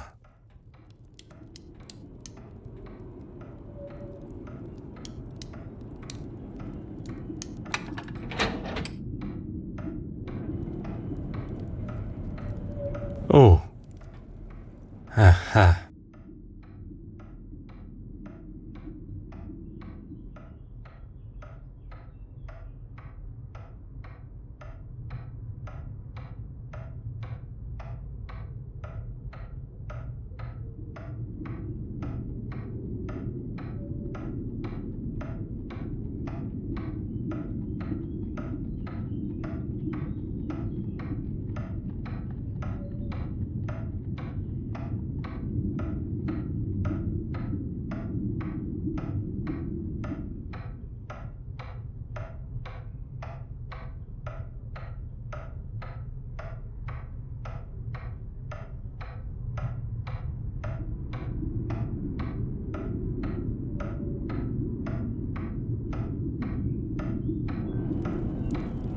Oh.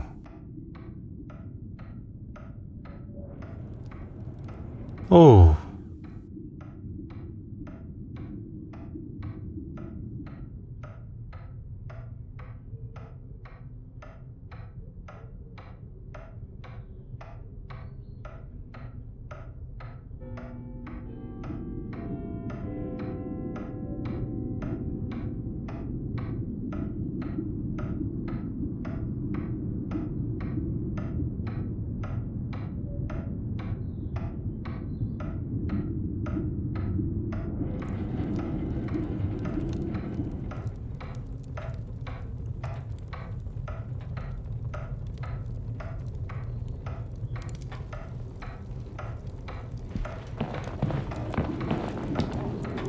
What do you need? The argument with Irene at the gala, and then with his wife after. Madame Hélène had uncovered their relationship. But even with this revelation, what still remains a mystery is Monsieur Christiansen's involvement with the theft.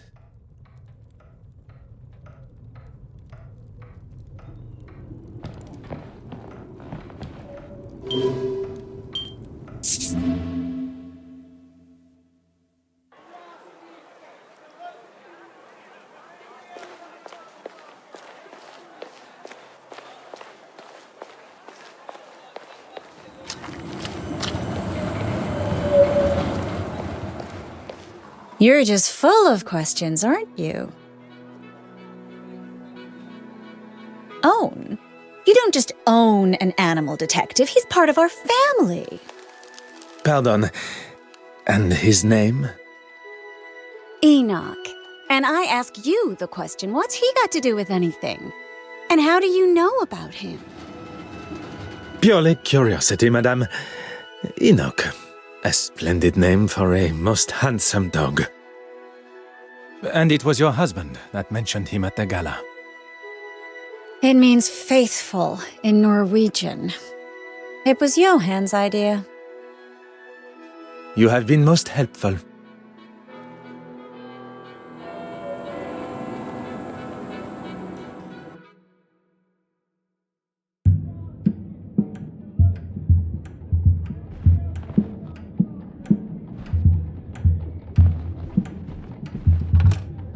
Huh.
Huh.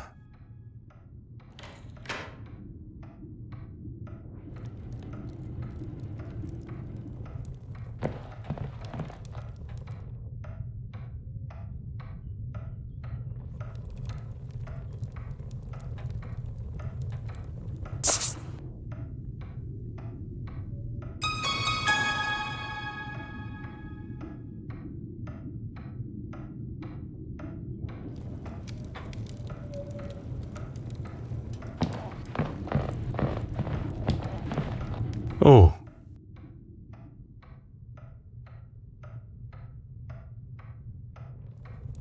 Oh.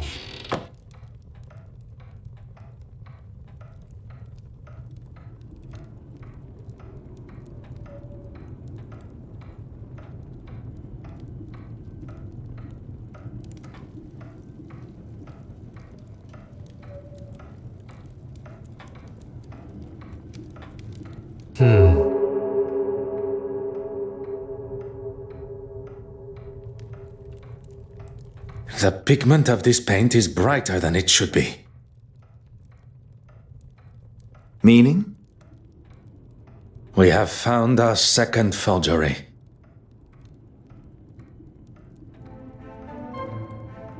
Ah. Huh. Poirot, the door.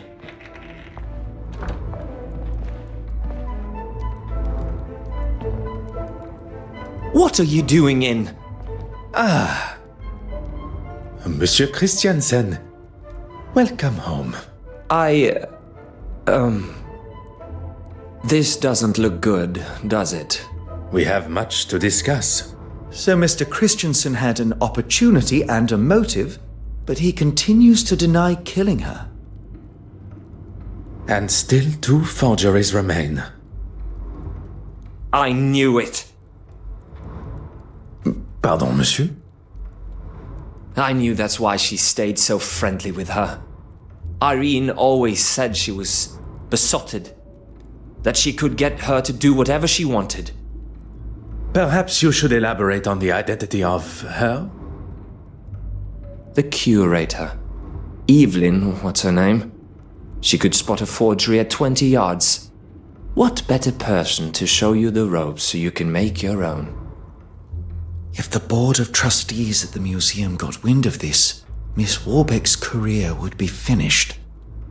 And in her own words, if anyone was to jeopardize her career, she wouldn't be held responsible for her actions.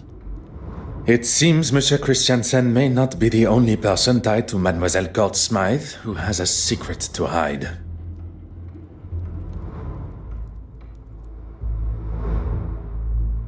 Madame Hélène has confirmed the surprise appearance of her husband during the intermission of her show. And as expected, she... Monsieur Hastings, There is something troubling you? If I may speak freely. You do not have to ask my permission. This is all very overwhelming. We seem to be taking one step forward and two steps back. I can understand your confusion, but you cannot allow it to consume you and your emotions to take charge. Easier said than done. Oui, monsieur? Must you be so hard on her? I presume you refer to Mademoiselle Farquhar. You talk about emotions not taking charge. She is a suspect in a murder investigation, not a guest at afternoon tea. If Mademoiselle Farquhar is more important than discovering the truth and finding justice, I would have thought you would know better of me by now. I'm sorry, but I don't agree with how you spoke to her. when it is your investigation, you will have the authority to conduct your questioning how you see fit. Until then, I will continue in a manner that has and continues to bring criminals to justice. And I'll just keep my opinions to myself. Let us focus on the case.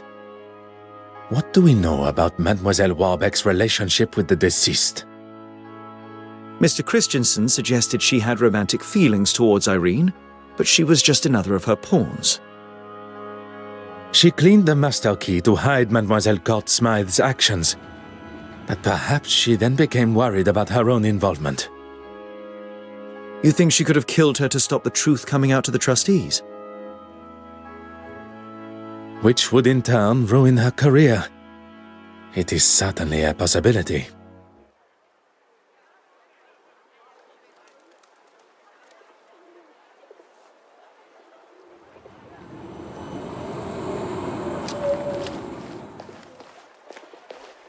Your Grace. Detective Poirot, good morning. Can I assume there is still a murderer loose on the streets?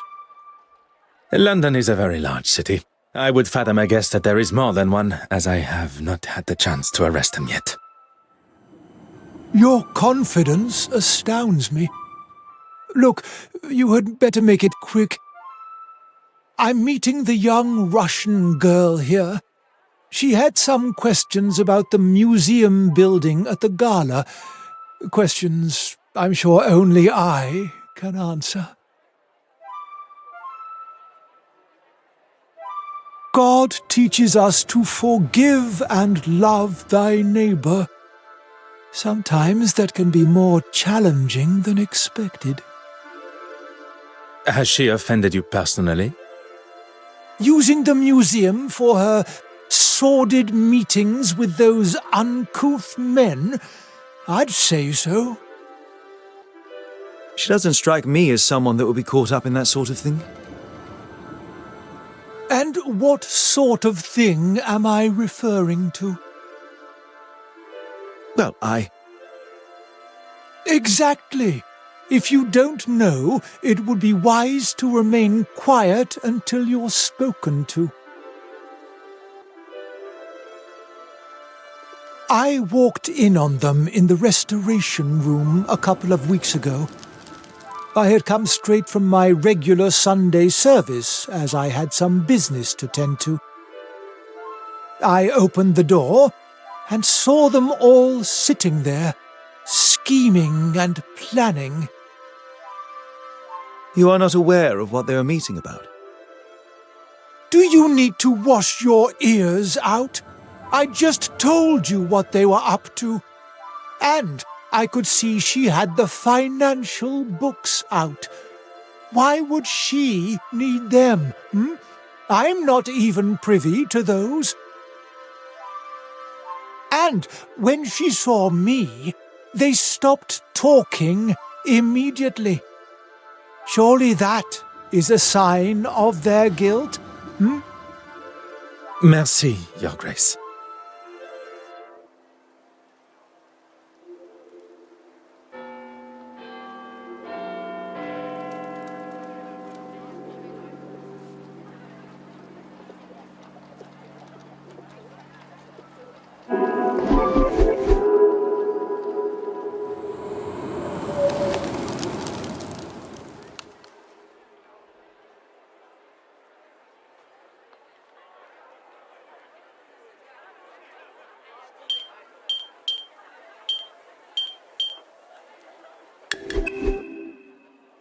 Go on, then.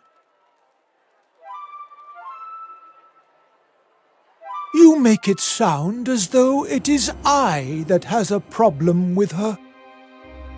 Forgive me, have I misinterpreted? If you cannot even understand what I have to say, how will you ever understand what Jesus and his Father in heaven require of you? That is perhaps a matter best discussed at a later time. What I wish to know now is about you and Mademoiselle Warbeck. There is no need to lose one's temper, Detective. The Lord tells us... Your Grace, please. A lesson for another time. Let's just say that I certainly wouldn't have given that common thief an exhibition, especially now. Merci, Your Grace.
Mademoiselle Warbeck, if you have a moment.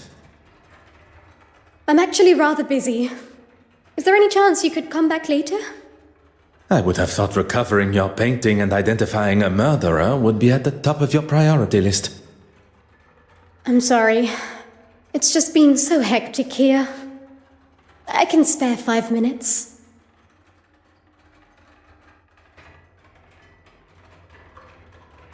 Is it necessary?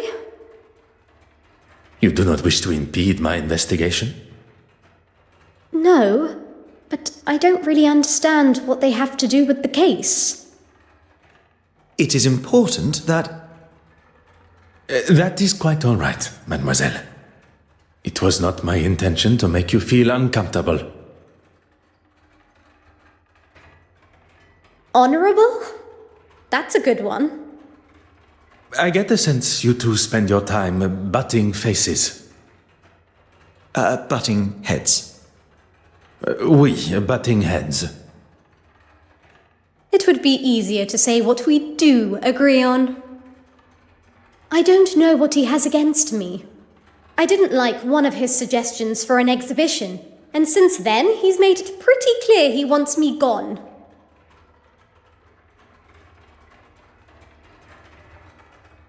Usually after an exhibition, the artist's work would be returned to them. But on this occasion, that is not an option.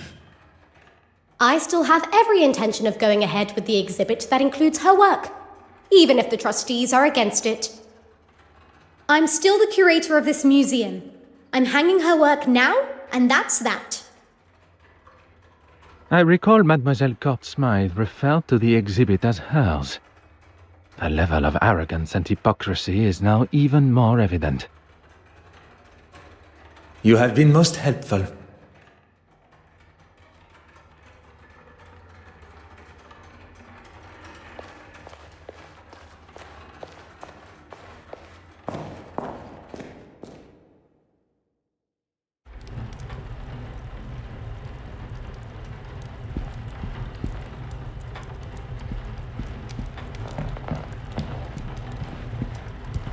Aha. Aha.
Ah.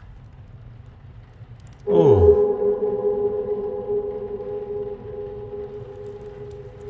Mm-hmm.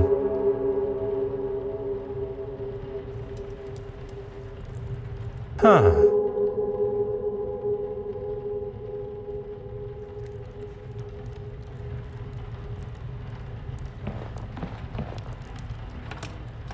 Hmm.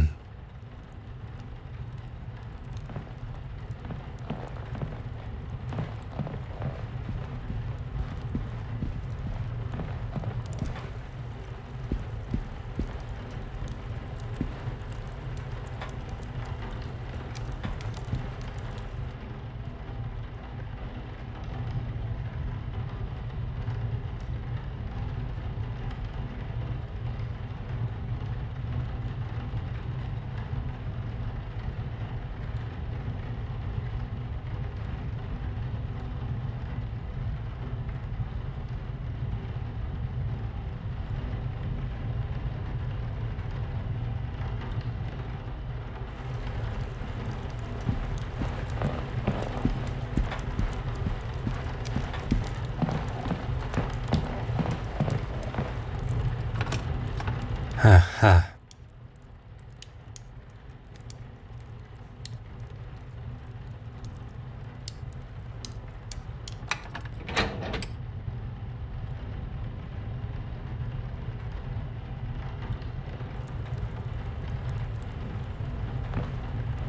Oh.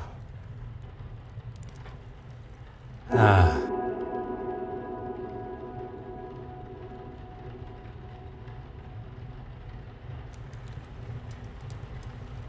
Huh.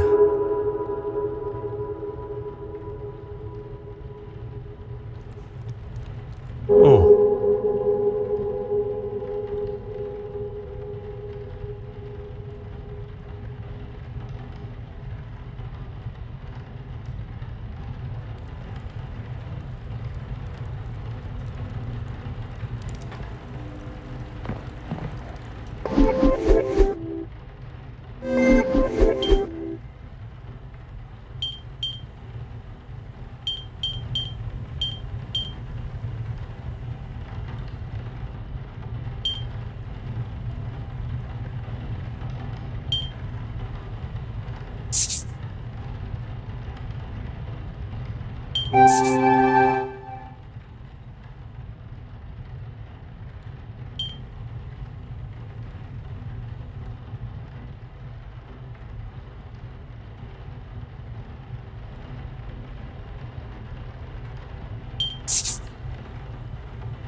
Things are beginning to become clearer.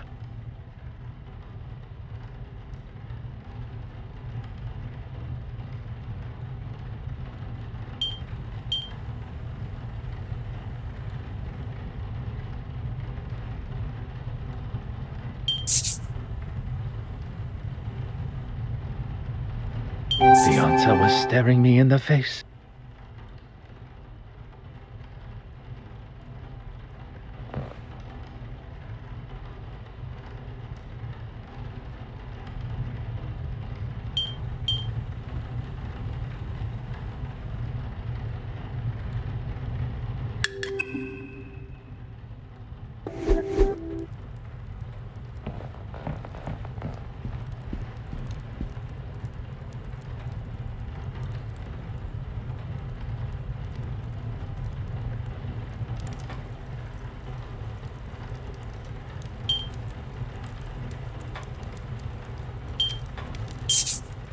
Bishop Mountjoy was quite adamant Mademoiselle Warbeck's meeting was something untoward. Although I believe anything she does, he will likely look upon negatively. To have a young woman undermine him in front of the other trustees would have been the ultimate insult. He allows his personal feelings to accentuate his cynical side, instead of allowing facts and evidence to show the truth, as one should. Mademoiselle Warbeck was doing nothing detrimental to the museum. In fact, quite the opposite with her attempt to modernize it, likely against the old-fashioned trustees' opinions.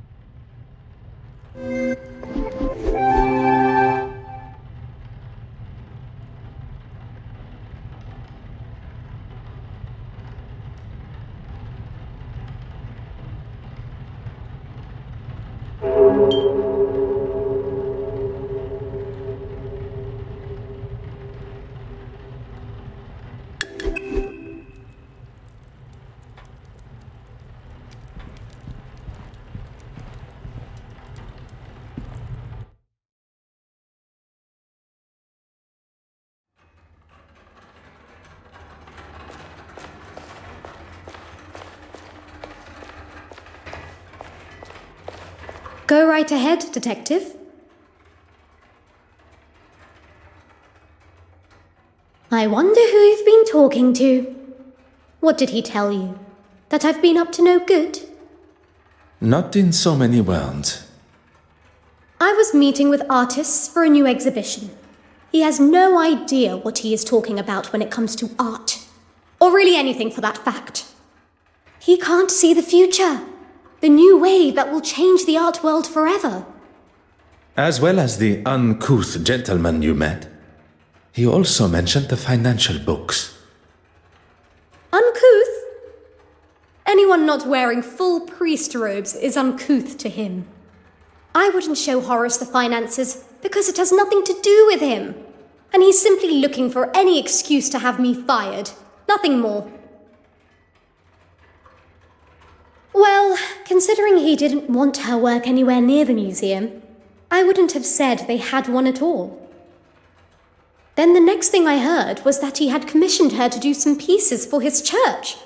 I didn't know anything about it until Irene told me. Do you know what he had commissioned her to paint? No idea, I'm afraid. She was sworn to secrecy. You have been most helpful.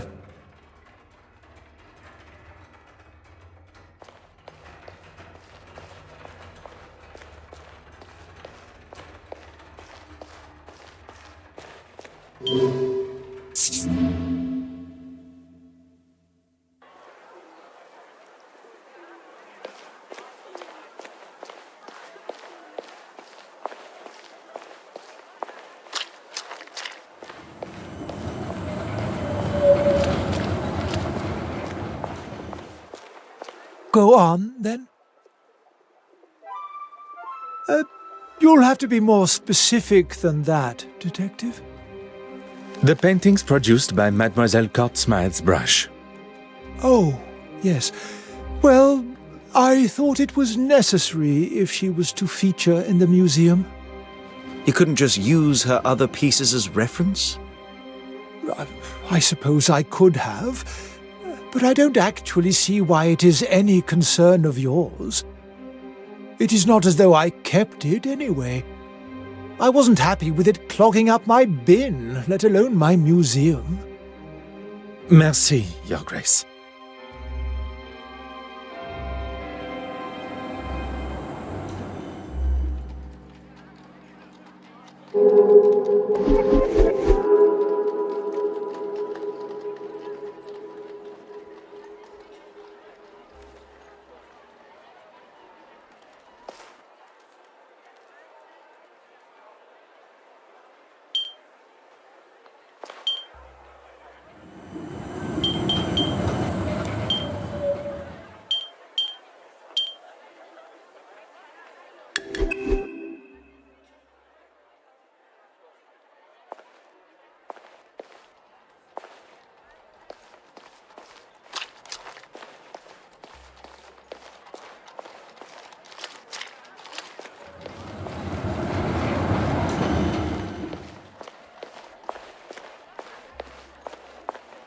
Oh.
Aha.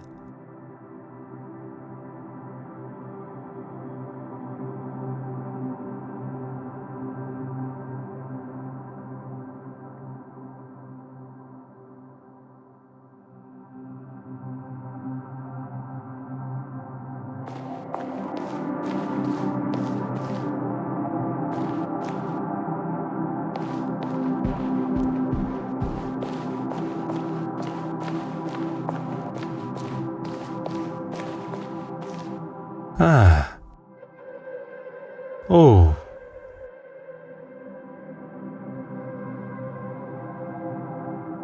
Huh.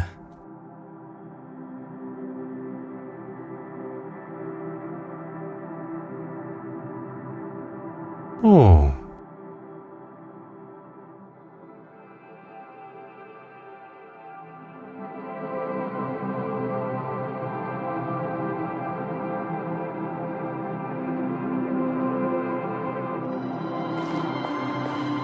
Hmm. Hmm.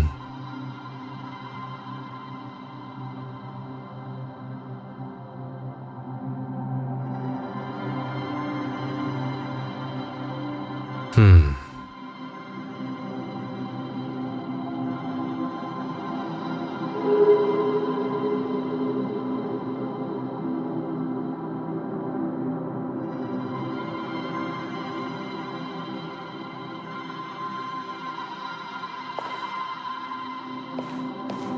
Oh. Ah.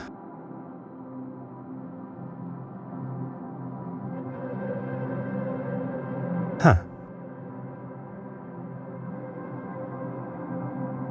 Mm-hmm.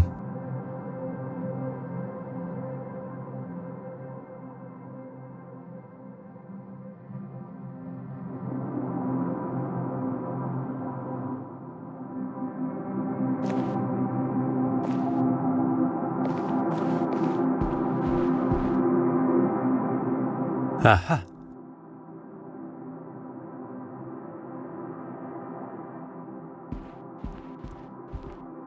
Huh.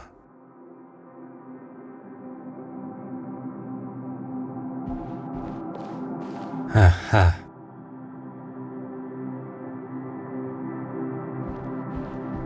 Hmm.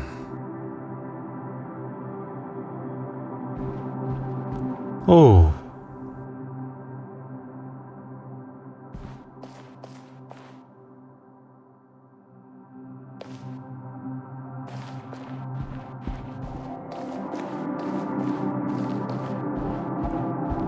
Ah. Hmm.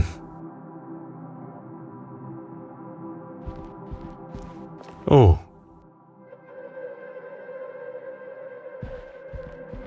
Huh.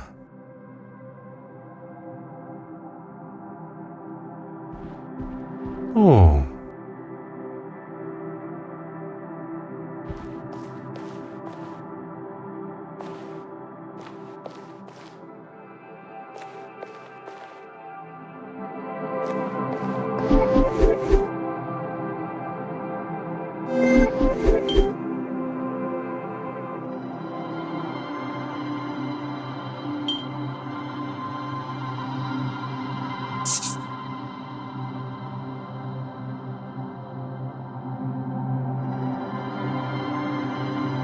Hot on the culprit's heels.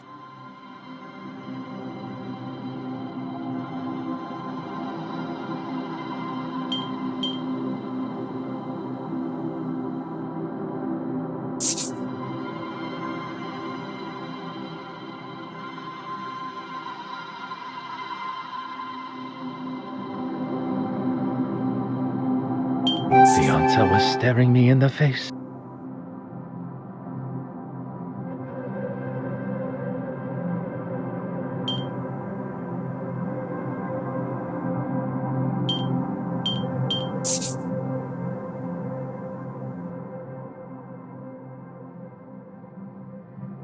What a revelation!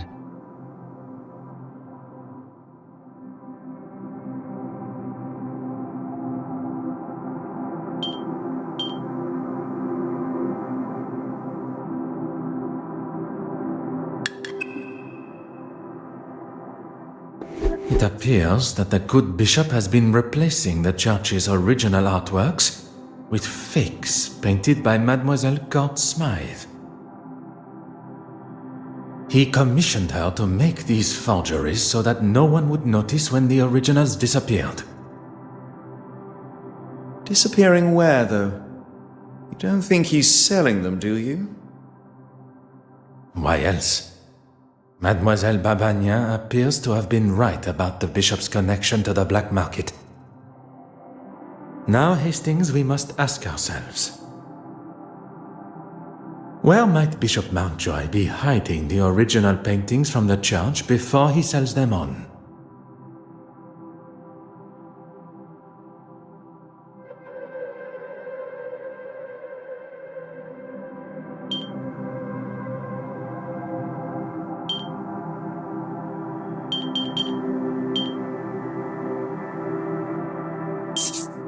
We must gain access to the space behind the confessional.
Why don't you have a look first? Do not tell me you are afraid of the dark. Not the dark, just pitch black, eerie passages in old churches. Poirot, where are we? If I am not mistaken, this is part of the secret tunnels that were built hundreds of years ago to sneak those that did not agree with the powers of the country out. And why exactly are we in here? The why must never be obvious. That is the whole point. Right.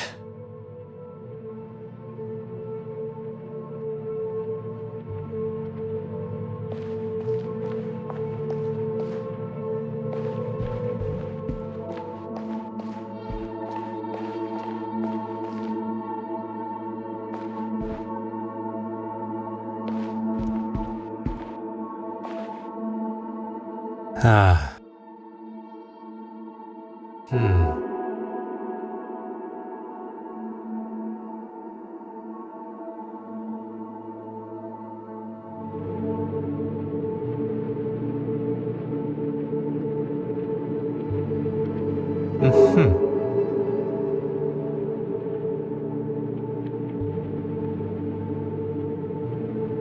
We have our third forgery. There is evidence of a much more modern painting on the back of the canvas. Thank goodness. Don't know how I would explain finding the original in such a state. Bishop Mountjoy must have discovered the painting that he received from Mademoiselle Courtsmythe was one of her forgeries.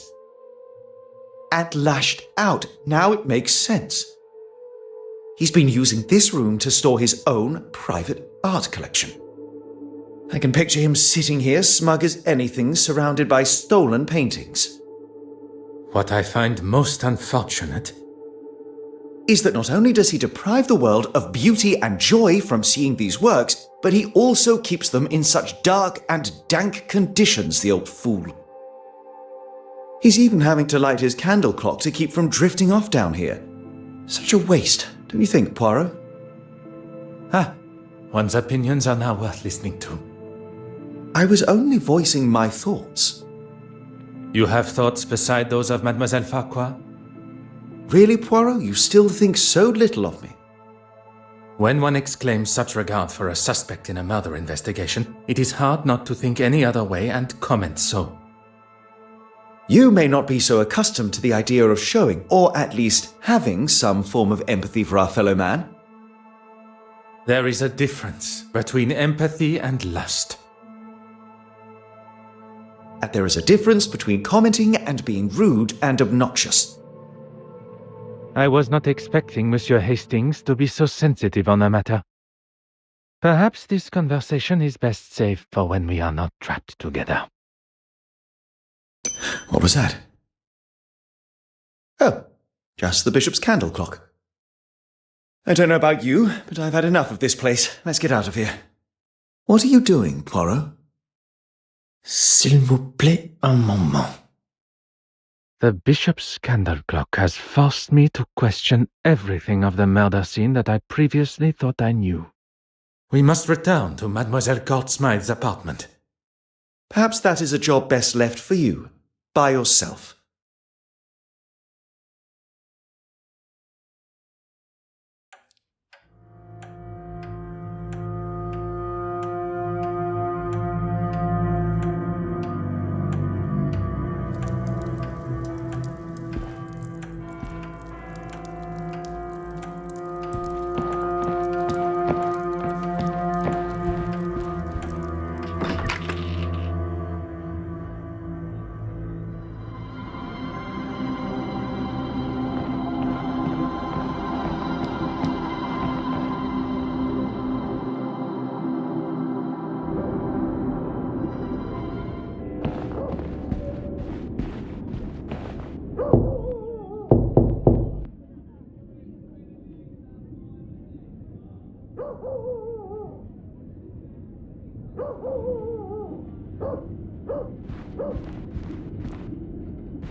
Aha.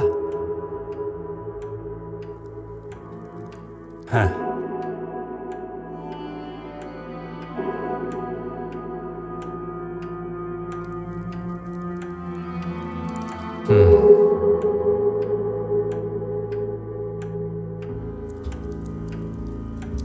Aha.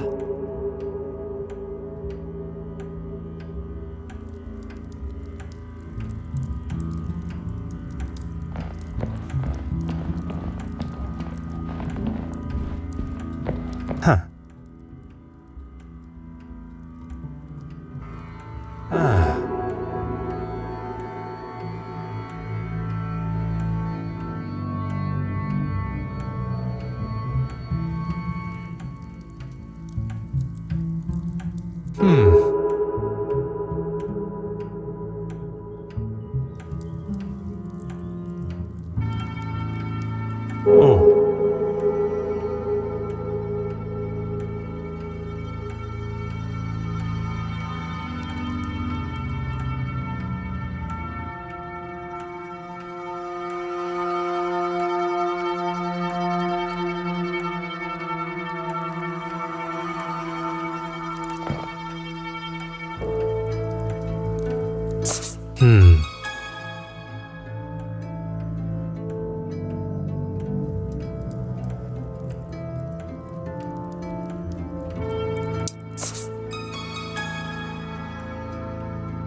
Et maintenant... Oh. I believed myself to be the greatest detective in the most prestigious police force in the world. But I have been duped and swindled, falling directly into the trap laid by the killer. And now I stand here alone, contemplating what is to come next. Monsieur Hastings was quick to make his excuses to retire to his abode and not return to the scene of the crime by my side. I hope there is not something further that troubles him. One does not need added strains at a time when steps must be retraced and a new timeline considered. Sacré! I have spent my time staring into the sun when deceit and deception has taken place in the shadows. A murderer remains free, but the truth of the fire eludes Detective Hercule Poirot no more, and soon neither will their identity.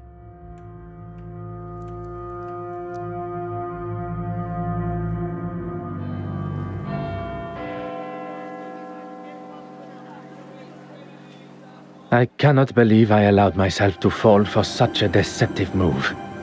The killer knew I would ask for an alibi, and they knew how to cover their tracks perfectly. Now, though, I have the upper hand. The killer believes that I have extinguished all avenues of my questioning, unaware I know the truth of the fire. I wish Monsieur Hastings were here. I was perhaps too harsh with him. I know of his want for the same as I, the truth. But now I fear that I have lost him to my own tenacious demeanor. Now more than ever do I need my little grey cells working at full capacity. Monsieur Demire and Mademoiselle Babagna. I am glad to say that they both still have alibis, as the show had just reached its second act. I can be sure that neither was involved. Mademoiselle Farquhar. She claims that she was in the darkroom developing pictures, and even with this new discovery, her alibi stands. Monsieur Dryden can confirm. Monsieur Christiansen, one of my key suspects, drinking alone except for a brief encounter with Monsieur Demire. But Madame Allen can substantiate his trip to see her at the theater to apologize during the intermission. Which leads us to the good Madame Allen, on stage performing, innocent. A side note, I must make an effort to see her production. From what I have heard, she sounds quite captivating. The Honorable Bishop Mountjoy. His Compline prayers had not yet begun, but Mademoiselle Warbeck and he were together in what I can only imagine to be an uncomfortable meeting for them both. Her innocence has already been confirmed, although upon learning of how she has been treated, I would not have been surprised. Last but certainly not least, Monsieur Aylesworth. And the article in the newspaper documenting his, as some see, heroic speech amongst the House of Commons is alibi enough for the murder. And where are we left now? Every suspect seemingly as innocent as they were yesterday. But when one looks most innocent, that is when Detective Poirot is most suspicious.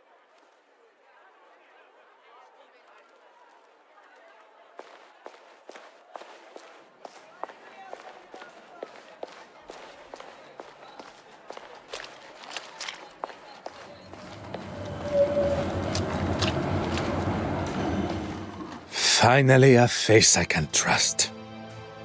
Everything all right, Poirot? I'm afraid things could not be further from all right. Don't tell me the famous Detective Poirot is stumped. Stumped? No. Perplexed? Oui. Perhaps you can be my perfect distraction. I may not be the celebrated doctor that my father hoped for, but I still like to keep up with recent medical journals. And what is the latest discovery?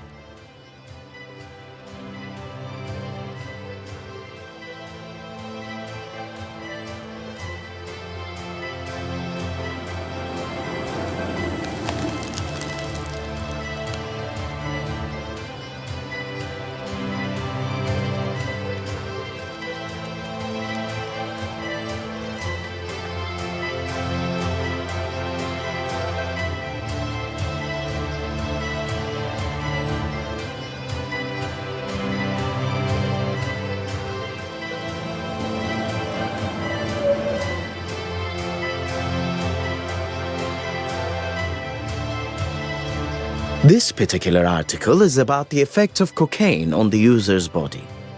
I thought I liked to have a good time, but that drug, too much for me. What makes you say that? I wouldn't want my heart beating at the speed of a locomotive. Here, read for yourself. I haven't actually. I gave him my office telephone number and said he could call anytime, but not a peep. You sound surprised. Yeah, he probably wants to keep his health issues out of the public eye.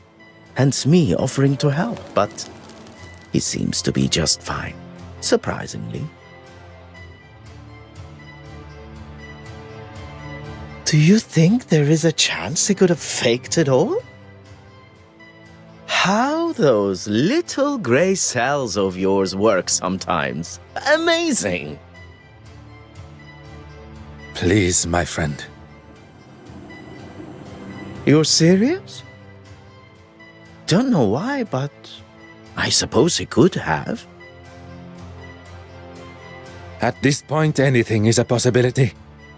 I think a visit to Monsieur Aylesworth at the Royal Society of Art is in order. Mademoiselle Babagna, a pleasure as always.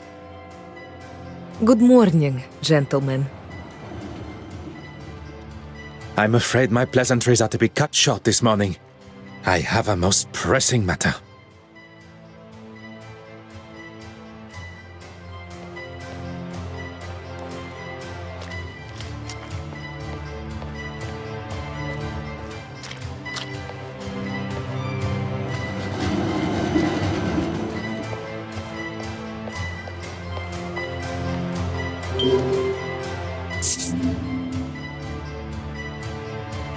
Just a moment. I'm coming. What a great commotion coming from behind the door. What on earth is Monsieur Aylesworth up to? Ah, detective. What can I do for you? Could you spare a moment of your time? If you are feeling up to it? Why wouldn't I? You are recovering from a potentially fatal heart attack. I would not want to aggravate or upset you in any way.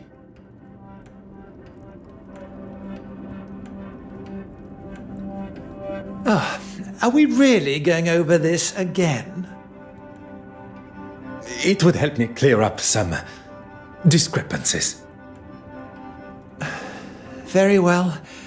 As I've said before, I was in the House of Commons addressing the bench, as you know. And then I was speaking with the reporter. The editor, Nathaniel Dryden. If you say so, at the news office. Monsieur Aylesworth is sticking to his story. I did not expect that it would be easy to unsettle a politician of his experience. And why would I? And why would I? Oh, To thank him for his help at the museum. Yes, of course. I've been meaning to send him a thank you gift. One would think that thanking the man that saved your life would be further up your priorities. I'm a very busy man, as I'm sure you understand. And I don't know whether I'd go as far as saying he saved my life. On the contrary, had Monsieur Demir not been there with his extensive medical training and a man of your age, perhaps you would not be here talking with me today. If Monsieur Aylesworth is not prepared to tell the truth, perhaps I can use his own pompous nature and guilt against him. The nurse said herself that I had the heart of a young athlete. It'll take more than that to slow me down. Well, I would not take that as a sign to start a sporting career. Merci, monsieur. I find myself in a most problematic position. My associate, Monsieur Hastings, is nowhere to be found when I need him the most. There must be someone else that I can call upon. Someone to fill the shoes of Monsieur Hastings. For the time being, at least. The obvious choice would be Monsieur Demir. But I wonder if he is suited to the task that is required.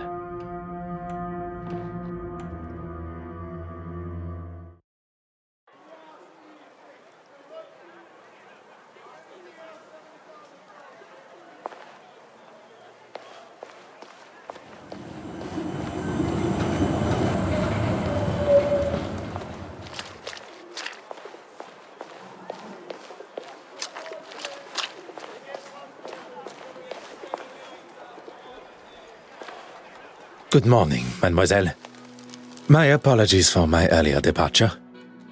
That's quite all right. Mr. Demir informed me of the facts. The case has taken a direction I had not foreseen, and it now leaves me. I will not stand here and listen to you wallow. How can I help? Go on. I require a distraction. I promise you will come to no harm and... Who am I to distract, and from what? Monsieur Aylesworth. I need to gain access to his office without his watchful eye. Detective Poirot, preparing to cross the line of law. Not cross, merely tiptoe alongside. I assume you have already devised a plan? A requested tour of the Royal Society of Art building should give me appropriate time. Then that is what I shall do.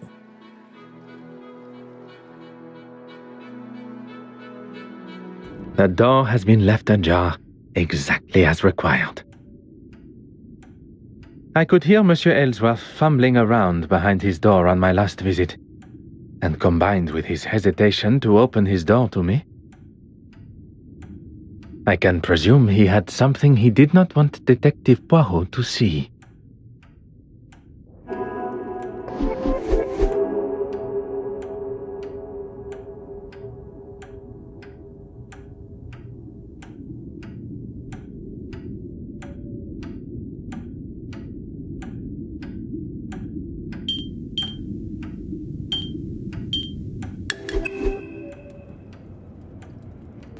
Oh.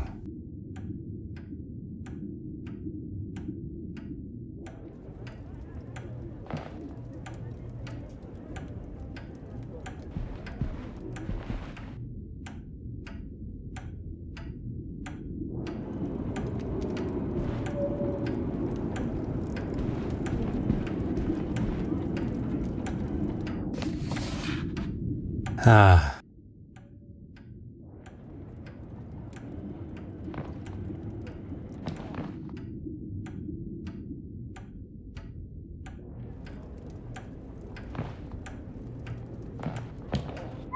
Mm-hmm.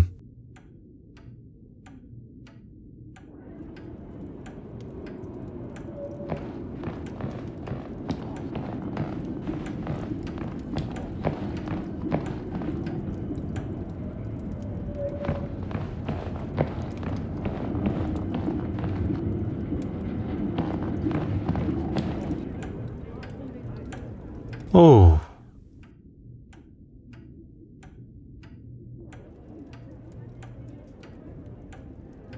Huh.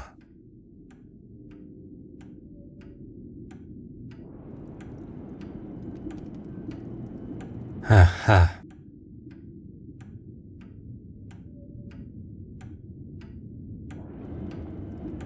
Huh.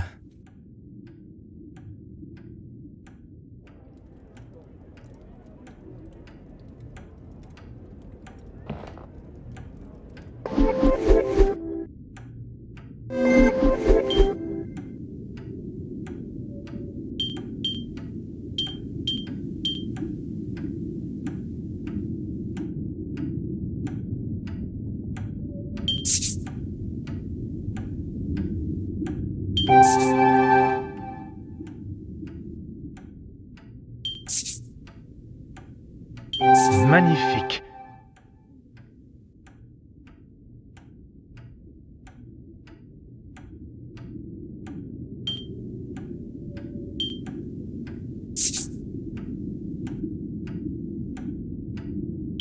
Another success. I never doubted myself.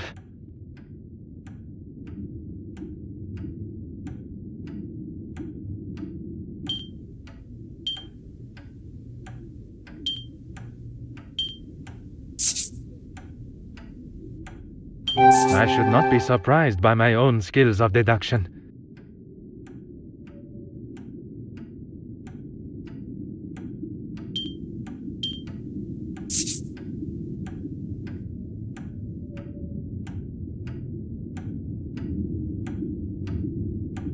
Some would say a lucky guess.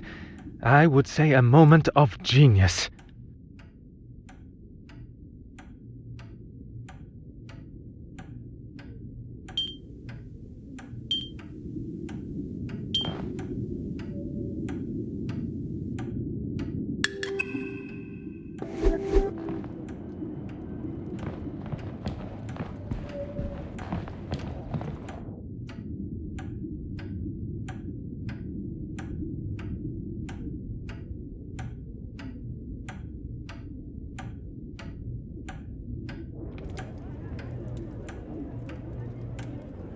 Put your hands up and step away from there. Monsieur, there is no need. Enough of your phony pleasantries. Let's see what the real police have to say. The first thing they would notice is the politician aiming his revolver at an officer while they are conducting official police business. I'm sure they would agree. I have every right to protect myself from a foreign intruder. If you were to lower the gun, perhaps we could discuss the situation we find ourselves in. You may have authority in your own country, but not here. Now, explain yourself.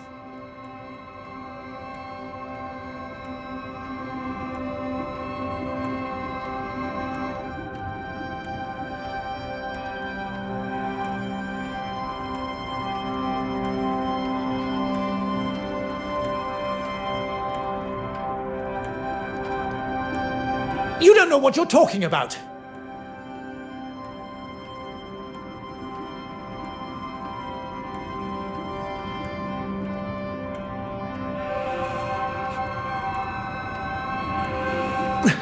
Enough! I need a second to think about all this. How has it all come to this? No, it's not my fault. It's... It is not too late. Your intentions were good. Scotland Yard will look sympathetically at... If you had just left that fool Hardwick to it, we wouldn't be here, and I wouldn't have to do this. I have done nothing but remain honorable to my oath to uphold the law. It is Monsieur's choices and actions that have brought us to this point. And he must accept responsibility for what is to come.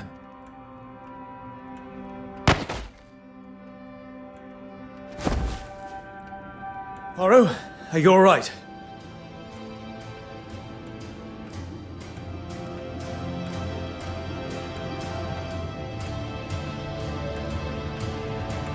All the better for seeing you, Hastings. I was worried I was going to miss him. Your timing and accuracy could not have been more perfect. What do we do now? We take our leave. And what about him? Will he be okay? He shall be fine. Although I am not envious of the sore head he will awake to. Come, there is much to tell. Behind the bookshelf. But I never.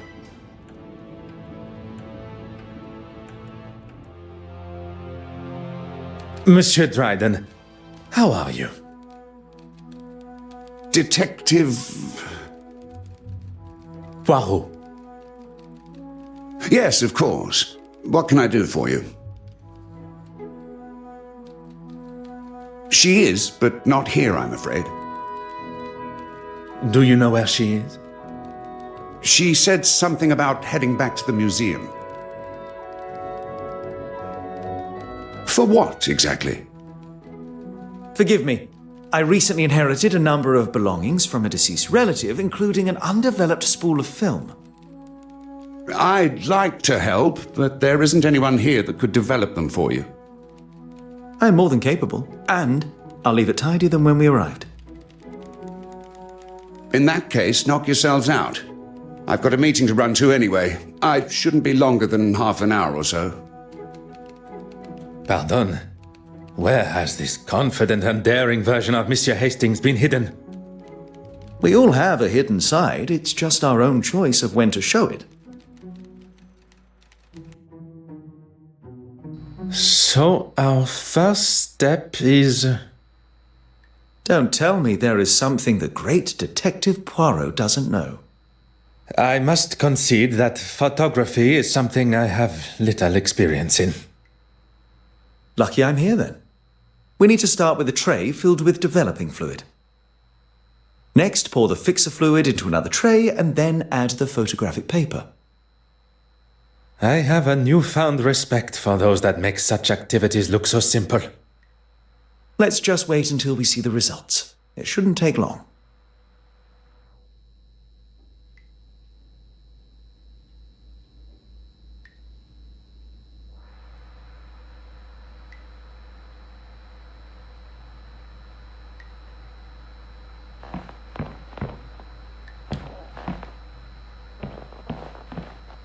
Ah.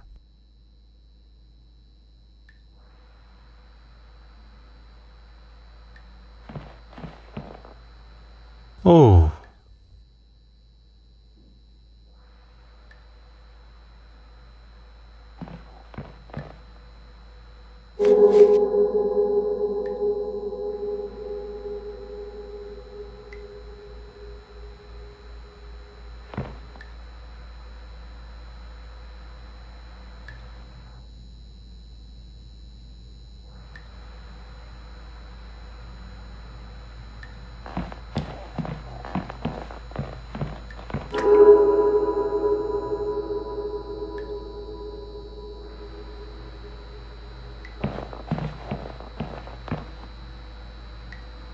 Oh.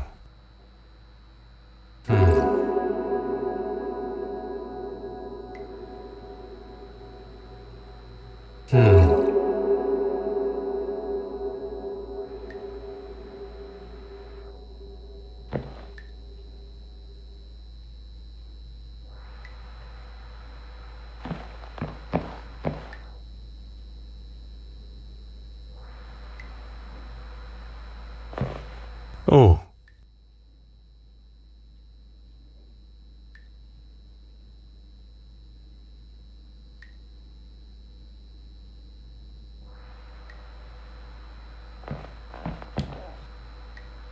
Ah.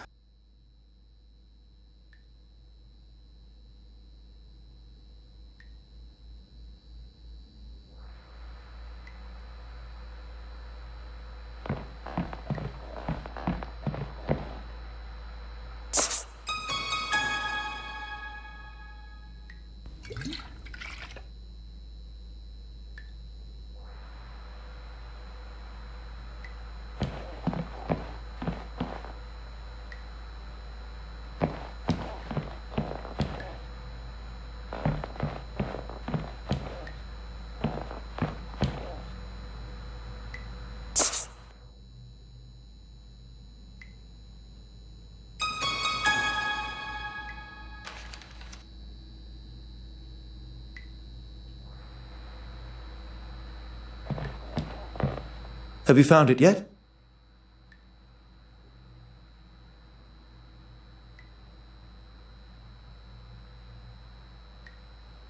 You want the photographic fixer? And how would one know it from another? It smells like ammonia. Handy, I suppose, when you can't see much in here.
Okay, I think that's everything. Oh. Is there a problem? There shouldn't be, but there must be light coming in from somewhere. Is that not the point of a dark room? That it will allow no light in to damage the photographs? We need to find where the light's coming in from and damaging the prints. You continue your work, and I shall find the curious light source.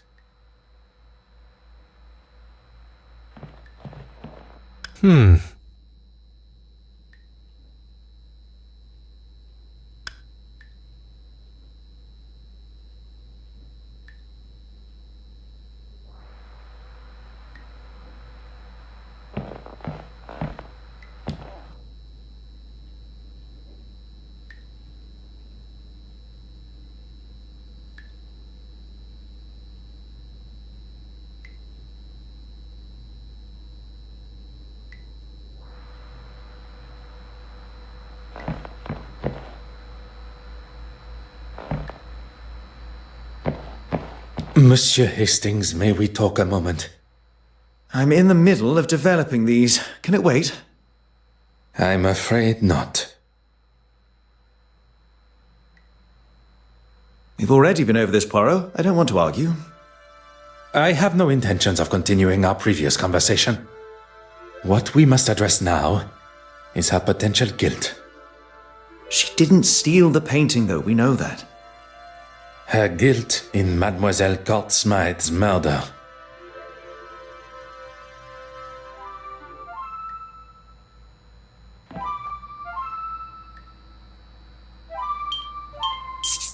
Mr. Poirot, you are a genius.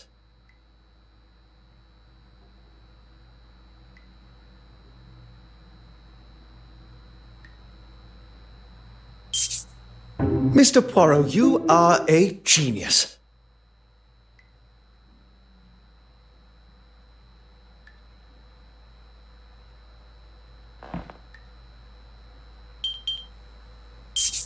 That would never have even occurred to me. I've got a lot to learn. Look, this photograph is just about finished.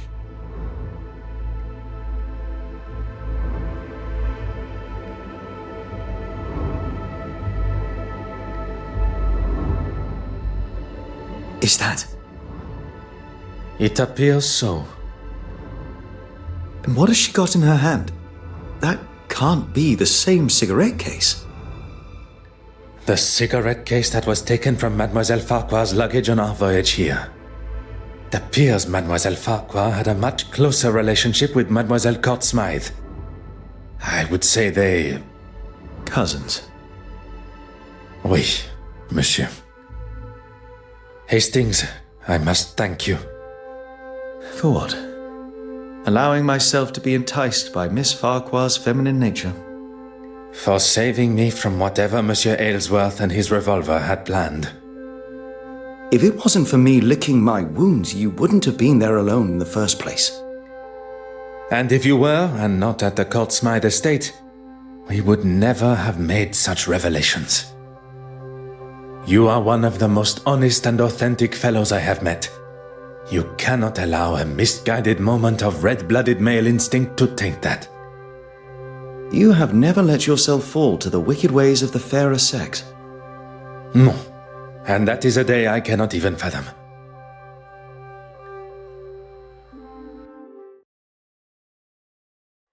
With Hastings' help at the Courtsmythe estate, something I would have liked to have considered, we now know the reasoning behind Mademoiselle Farquhar's brutal actions towards her own cousin. The circumstances around the murder need no further consideration, but the location of the missing penitent Magdalene still frustrates me.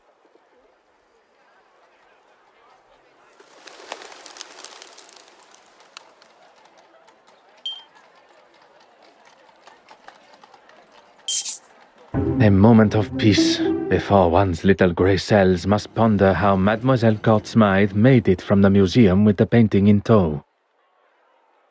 Ah yes, Hastings had something for me. An invitation to Mademoiselle Courtsmythe's exhibit. Even after the truths of her crimes and personal betrayal, Mademoiselle Warbeck still feels it within her for a final send-off. Perhaps Mademoiselle did not leave with the painting at all.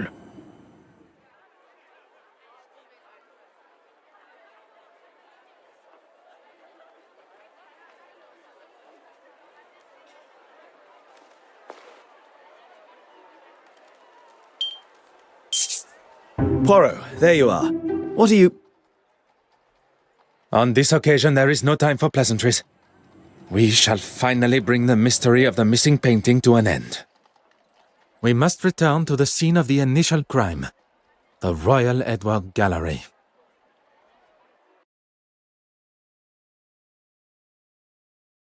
Is everyone present?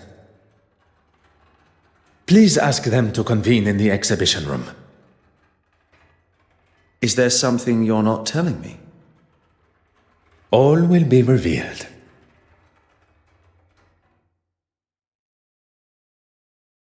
Messieurs et Mesdames, thank you for joining us here today. What's this all about? Yes, my time is rather valuable. I thought everyone was here to see the exhibition. I'm all for looking at some real art, as long as it's not all hers. I understand the frustration and hostility that most of you must feel towards her. For some, even... Hatred, loathing, disgust. Betty, please. Even after everything, you stand here and defend her? I'm not defending her. If anyone should hate her, it's me. Perhaps you should move on. In this room is where it all began. Or at least, that is how it appeared. We are all aware Mademoiselle Courtsmythe was behind the painting's disappearance. But it was not a moment of greed that drove her, but rather a well-orchestrated plan that involved most of you tangled in her web of lies and deceit. All right, we all know why we're here. Maybe you can speed it along a little. At the Detective Inspector's request, I shall forego the series of events that led up to the theft of the penitent Magdalene painting. Perhaps a fitting place to begin would be with the death of Mademoiselle Courtsmythe. If that's going to get things moving. You are all aware of the fire and murder that took place at Mademoiselle Courtsmythe's loft apartment. The fire that she started after having one too many. That is where the difference between desire for the truth and the actual truth go their separate ways. Inside Mademoiselle's apartment was the penitent Magdalene painting, or at least a forgery, one of 4 produced by her own brush. The fire was set purposely, in an attempt to destroy evidence and hide the true nature of her death. Poison.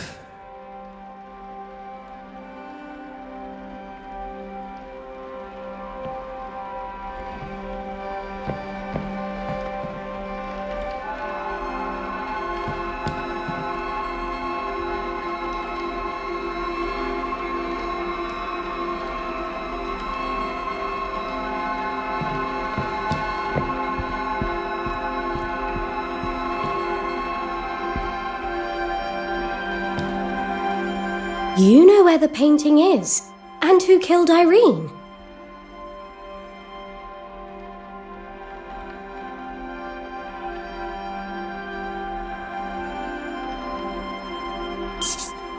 Mademoiselle Warbeck, do you remember the words you used when discussing your career? No, I mean, yes. You're taking it out of context. On the contrary, Mademoiselle Court Smythe threatened your career by involving you in the theft. The exact context you described. I wouldn't kill her, though. I couldn't. You cleaned the key to the restoration room, did you not? You continued to deny your involvement with the deceased. A relationship that was nothing more than misplaced love. You think I don't know that now? I knew it had been her that took the key from my pocket. But when I confronted her... Behind bars, that's where she belongs. Give it a rest, old man! She can't speak to me like that. Before you continue riding your high horse, Your Grace, perhaps one should consider one's own actions. My actions? How dare you? You're making a mockery of me, the Church, and God Himself. It is you that makes a mockery, and I am sure God will forgive me for saying so.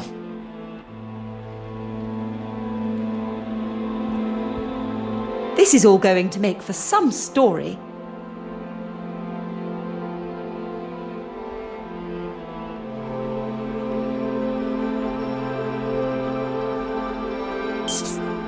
Deals were hatched, forgeries were created, and promises were broken. Mademoiselle Court Smythe used a mask of deception and authenticity to betray you all. She allowed for you all to see and know only what was necessary to complete your part. Except for one. As much as I'm enjoying this show, any chance we can get to who killed her? You shall have to wait only a moment longer. As there was only one accomplice left, and perhaps the most important. Not only her aid in the museum, but in the construction of the forgeries. Mademoiselle Farquhar's deception began before I had even left the shores of Belgium. You were part of it, the whole time. Taking us all for fools.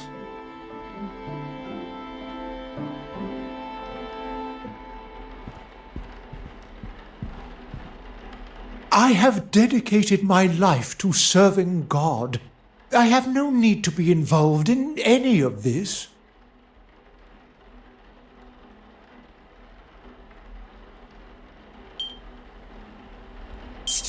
The pieces you had commissioned by Mademoiselle Court Smythe, which hang on your church walls. Why are we even standing here listening to this man? Has this got anything to do with, frankly, anything?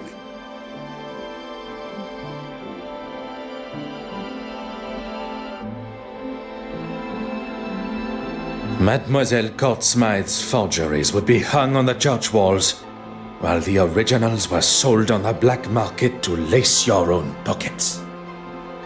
You have no proof of these accusations. Poirot, the penitent Magdalene. How could one forget? We have already discussed one of the multiple forgeries, and found amongst your hidden collection the second. Mademoiselle Court Smythe sold you a forgery that you believed to be real, and upon learning of its fabrication, you lashed out, destroying it. One should not allow oneself the arrogance to consider themselves the smartest in the room, especially when they have already fallen foul to another's lies and deception. I am sure theft and embezzlement are questionable enough in God's eyes.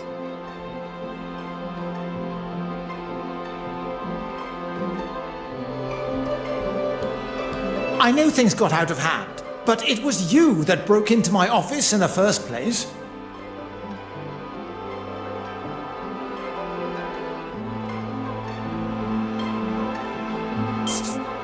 there still remained one missing forgery.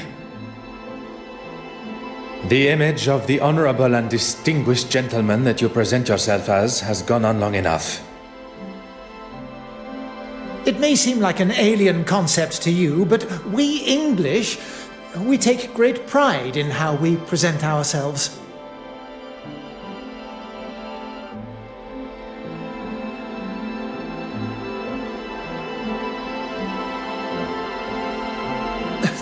How long are we going to entertain this man's twisted fantasies? Poirot, can we move this along? While searching the main hall for clues, a snuff box was found, full of cocaine. And after speaking with my good friend, Monsieur Demire, about the effects of cocaine on the human body, recent studies have discovered that the use of cocaine and other such stimulants can put a tremendous strain on the human body, including an increased heart rate. Oh, preposterous! I would never do that! your heart attack became the perfect distraction, while Mademoiselle Court-Smythe was able to slip into the exhibition room and remove the painting from the wall. Faking a heart attack is pretty low, even for a politician. Monsieur Hastings. Once the painting had been confirmed as stolen. And Monsieur Aylesworth had bothered the detective inspector enough to show he had nothing to do with its disappearance. He would get to keep the original and claim the insurance money. He was going to have his cake and eat it too. I'm not going to stand here. You'll stay right where you are. A stolen painting, timed perfectly with his crossing of the aisle in the House of Commons. All designed to raise his profile, just in time to announce his desire to be a prime ministerial candidate. I wasn't doing it for me. The poor and the needy. I wanted to give them a voice. I have never heard a more self-righteous claim for breaking the law in all my life.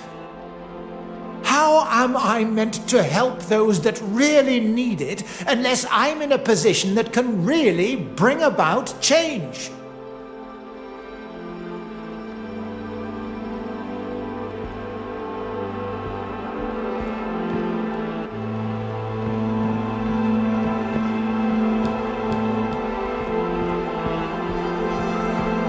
Haven't you caused enough damage?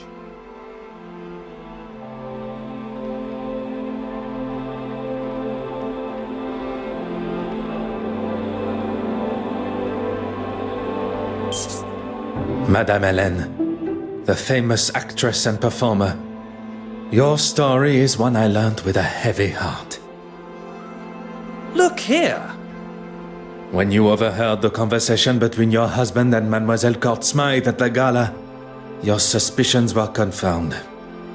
I did everything to keep you happy, but it was never good enough. It began with an infatuation, but turned into a relationship. With the money stolen from your wife, you planned on running away together. So that's why you took it. You coward.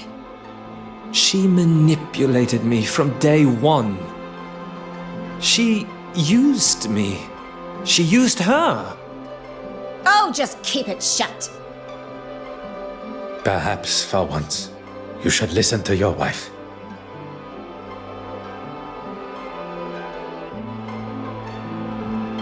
I wonder how many other hidden skeletons are going to appear.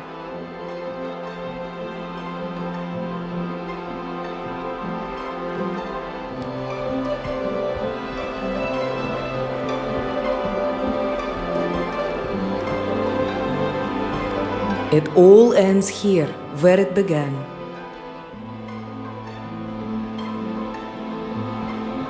It all ends.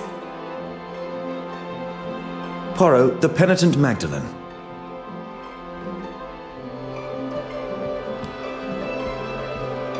I know you have a flair for the dramatic, but I do have a job to do.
Deep down, I knew she never loved me, and it was all too good to be true. As Blake said, hindsight is a wonderful thing.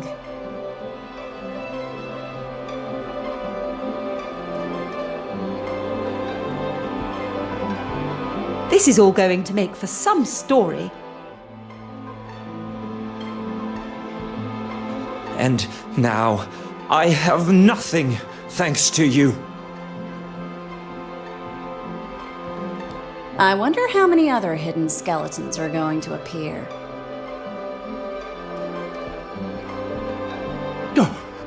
Congratulations! What slim chance you had of making it into heaven is gone now.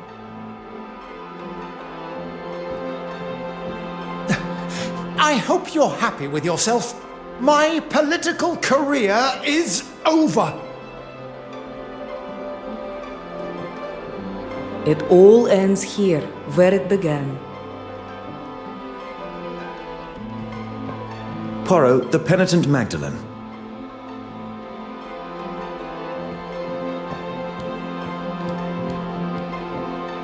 I know you have a flair for the dramatic, but I do have a job to do.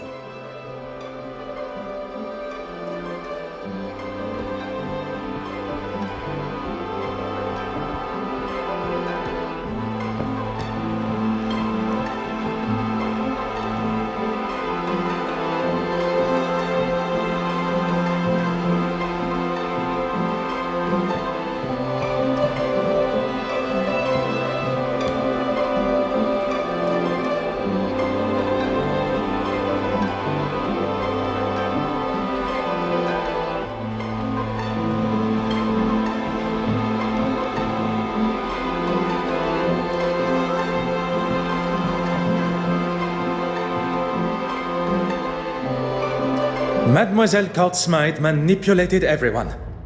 But that does not excuse the parts that you all have played. Poirot, the murderer. Tell us now, or I'm marching them all down the station. Of our suspects, all guilty in some form or other, only one committed the ultimate sin. Monsieur Christiansen, a lover, jilted and tossed aside from a life promised together. Mademoiselle Warbeck, another that was promised her heart only to become a second, caught in Mademoiselle's web. Monsieur Aylesworth, anger that a foolproof plan backfiring. Bishop Mountjoy, a third, sold the idea of an original painting, livid at the thought he had been tricked. Mademoiselle Farquhar, trapped in a partnership where you did not receive what was owed to you. All with motive, but lacking opportunity. Until the realization that someone had used a timer to set the fire. Isn't that right, Mademoiselle Farquhar? Our true relation to the deceased. Cousins, standing to inherit her entire family estate. You don't understand. It wasn't like that. You decided to poison her with potassium cyanide, a chemical often found in photography development, via the cork of a bottle of champagne. Wearing an almost identical hat to the deceased, you were able to disguise yourself as her and be seen by the neighbor. Leaving her body lifeless in her own apartment, you tried to cover your involvement in both the forgeries and the murder by destroying any evidence. Incredibly clever.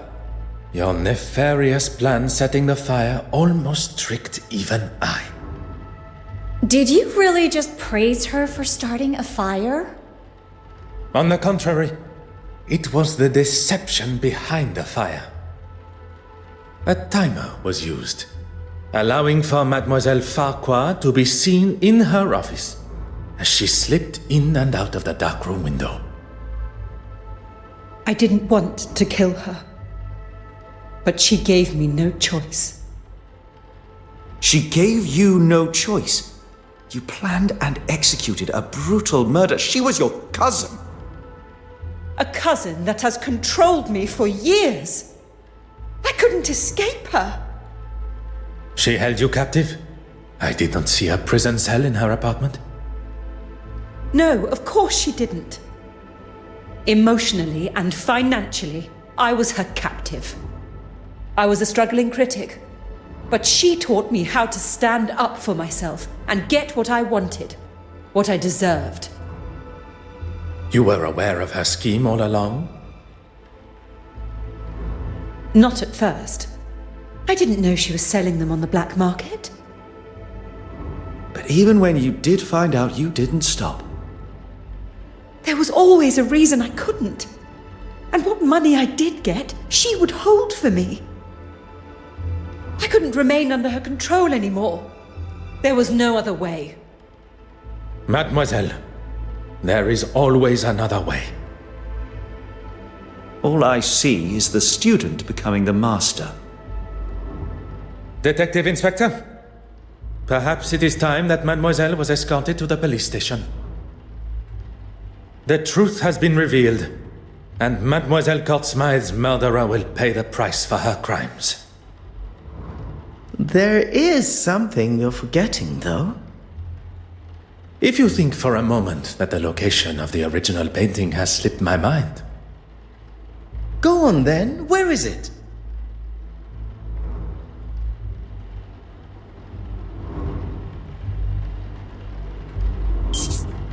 In this very museum.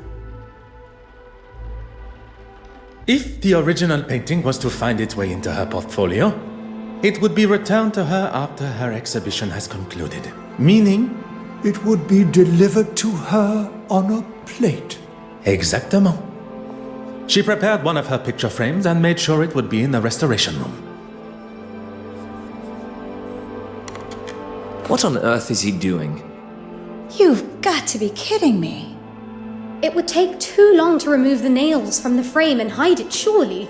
The nails were sewn down, creating the illusion of being used correctly, when in fact the backboard was easily accessible. Hidden perfectly behind what Mademoiselle Courtsmythe deemed to be her masterpiece. I never doubted him for a second. Messieurs et Mesdames, the penitent Magdalene.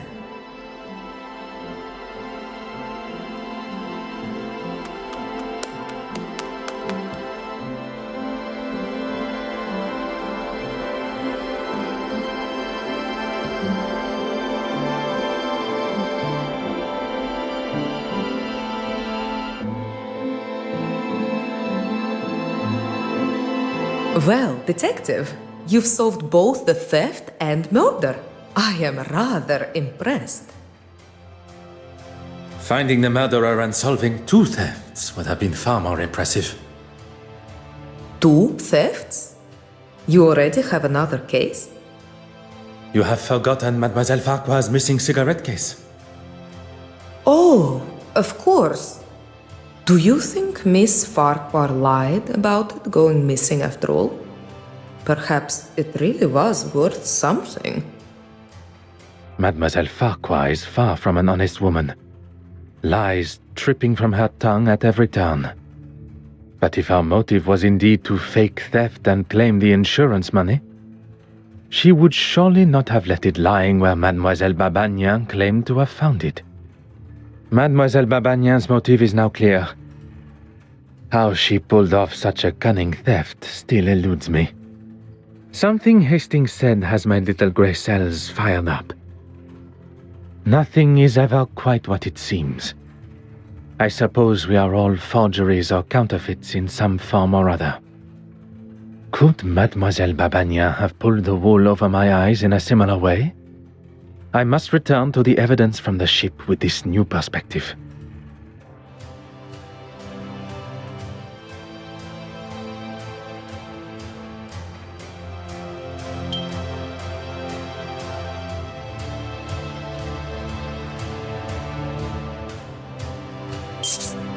It is you that should be happy, mademoiselle.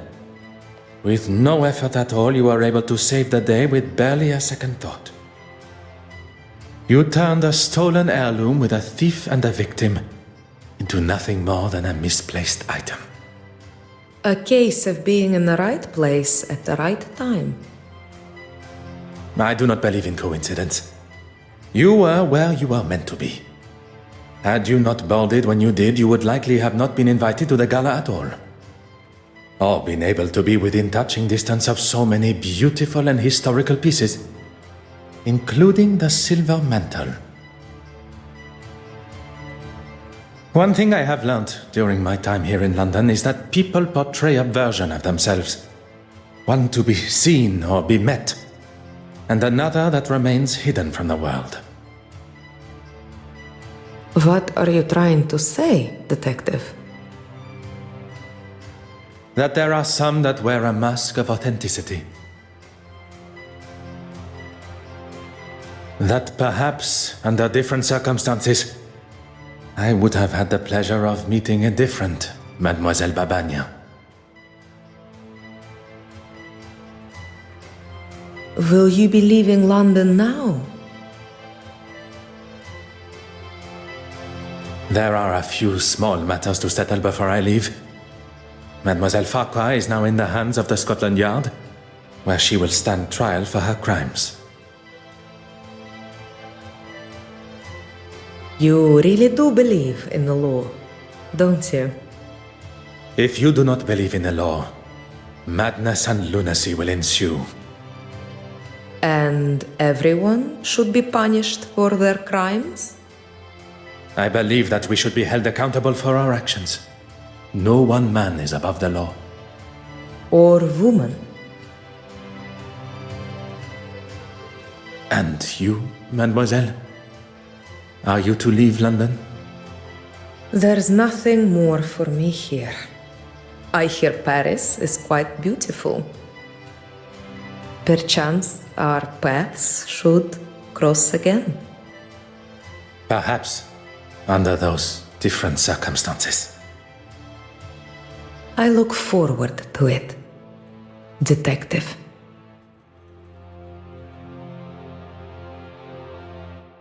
Well, that's that then. Oui, monsieur. The cases are closed and Mademoiselle Farquhar will shortly be behind bars. What of the others? Judging by the detective inspector's glare at Monsieur Aylesworth, he will not be escaping the law. And Bishop Mountjoy. Once news spreads of his connection with the black market, I would question his attendance come the Sunday service. I was hoping at least someone would get a happy ending. Monsieur Hastings, you have been by my side throughout this investigation. Without you, the guilty parties, would not be facing the consequences of their actions. I helped where I could, but it was mostly you. I know that. What you may not know, and I would kindly request you keep to yourself, is that I consider myself somewhat of a... loner? I would not go as far as that. But it appears you understand my sentiment. Good thing I was around to save you from a gunman. I fear I shall not live that down. I'll maybe hold on to it a little longer. Not many can say they've saved the great Detective Poirot. The great Detective Poirot. As much as I admire your formality, I think we should look for something more familiar, accustomed to our new relationship. Our new relationship? I have seen the benefit of friendship. Connecting with someone that can be trusted and loyal. Someone that shares an authenticity not only in themselves, but in their beliefs. And that's me. Detective Poirot and his trusted friend, Arthur Hastings. It does have a certain charm to it, n'est-ce pas?